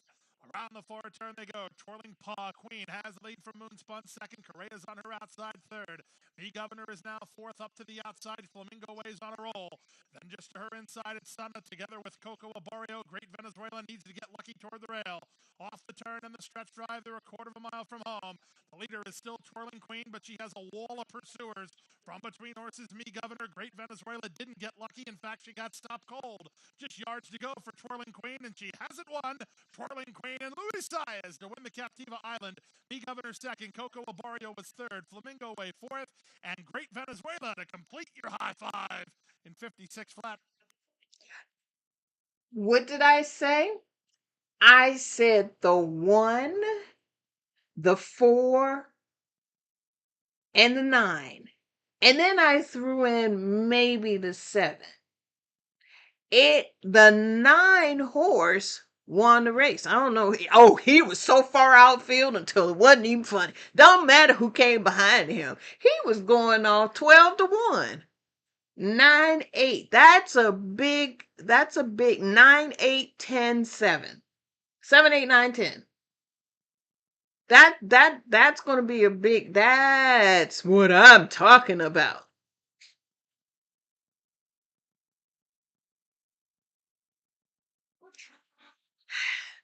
Saez knows how to bring it in. He knows how to do it. So out of all of the stake races today, I only missed my first race with Tyler. I'm still not happy with Tyler over that. He came 3rd.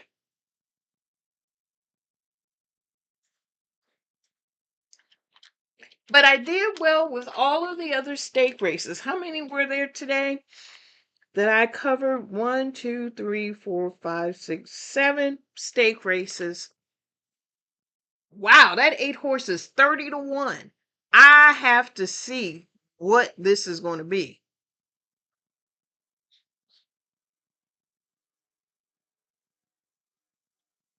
I had an 8 nowhere.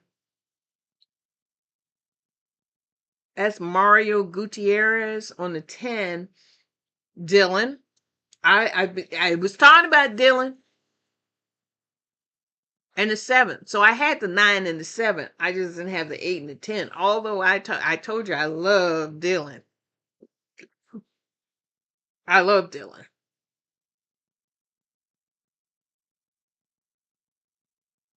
Dylan is a great jockey. He's at Gulfstream, but usually he rides out of Aqueduct. I don't know whether he came down just for the stake race or whether he's actually riding at Gulfstream this session, because it's cold in New York, so I'm not sure.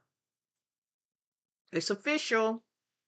All right, let's see. I want to see how much this daggone horse, or what these results payouts are going to be. I'm curious.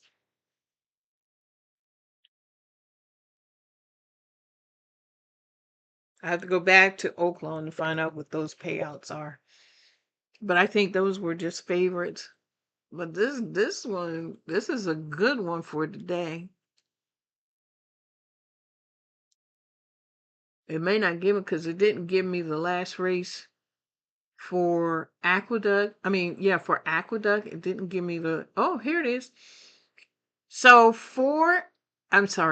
9, 8, 10, 7. The 9 horse went off and it won at 38.20, placed at 16.80, and showed at 11.40. Those are big numbers.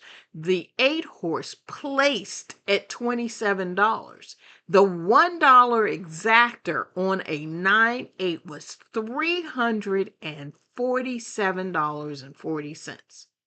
The 50-cent trifecta, 9, 8, 10, paid $1,139.85. The 10-cent superfecta, 9, 8, 10, 7, paid $1,329.89. The super high 5, meaning getting all 5 numbers in a row, it's a carryover of $10,000. That's kind of hard to do. Oh, somebody hit the pick 5. The 50-cent pick 5 paid $24,429.35.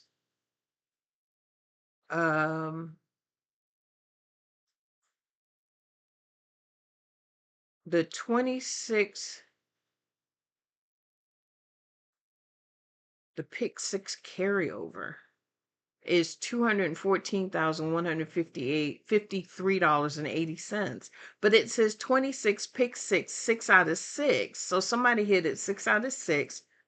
It's $965.14. So there you have it. I am at the end of my day. I thank everyone for joining me that joined. I really appreciate it. And I will see you next Saturday. Until then, enjoy the rest of your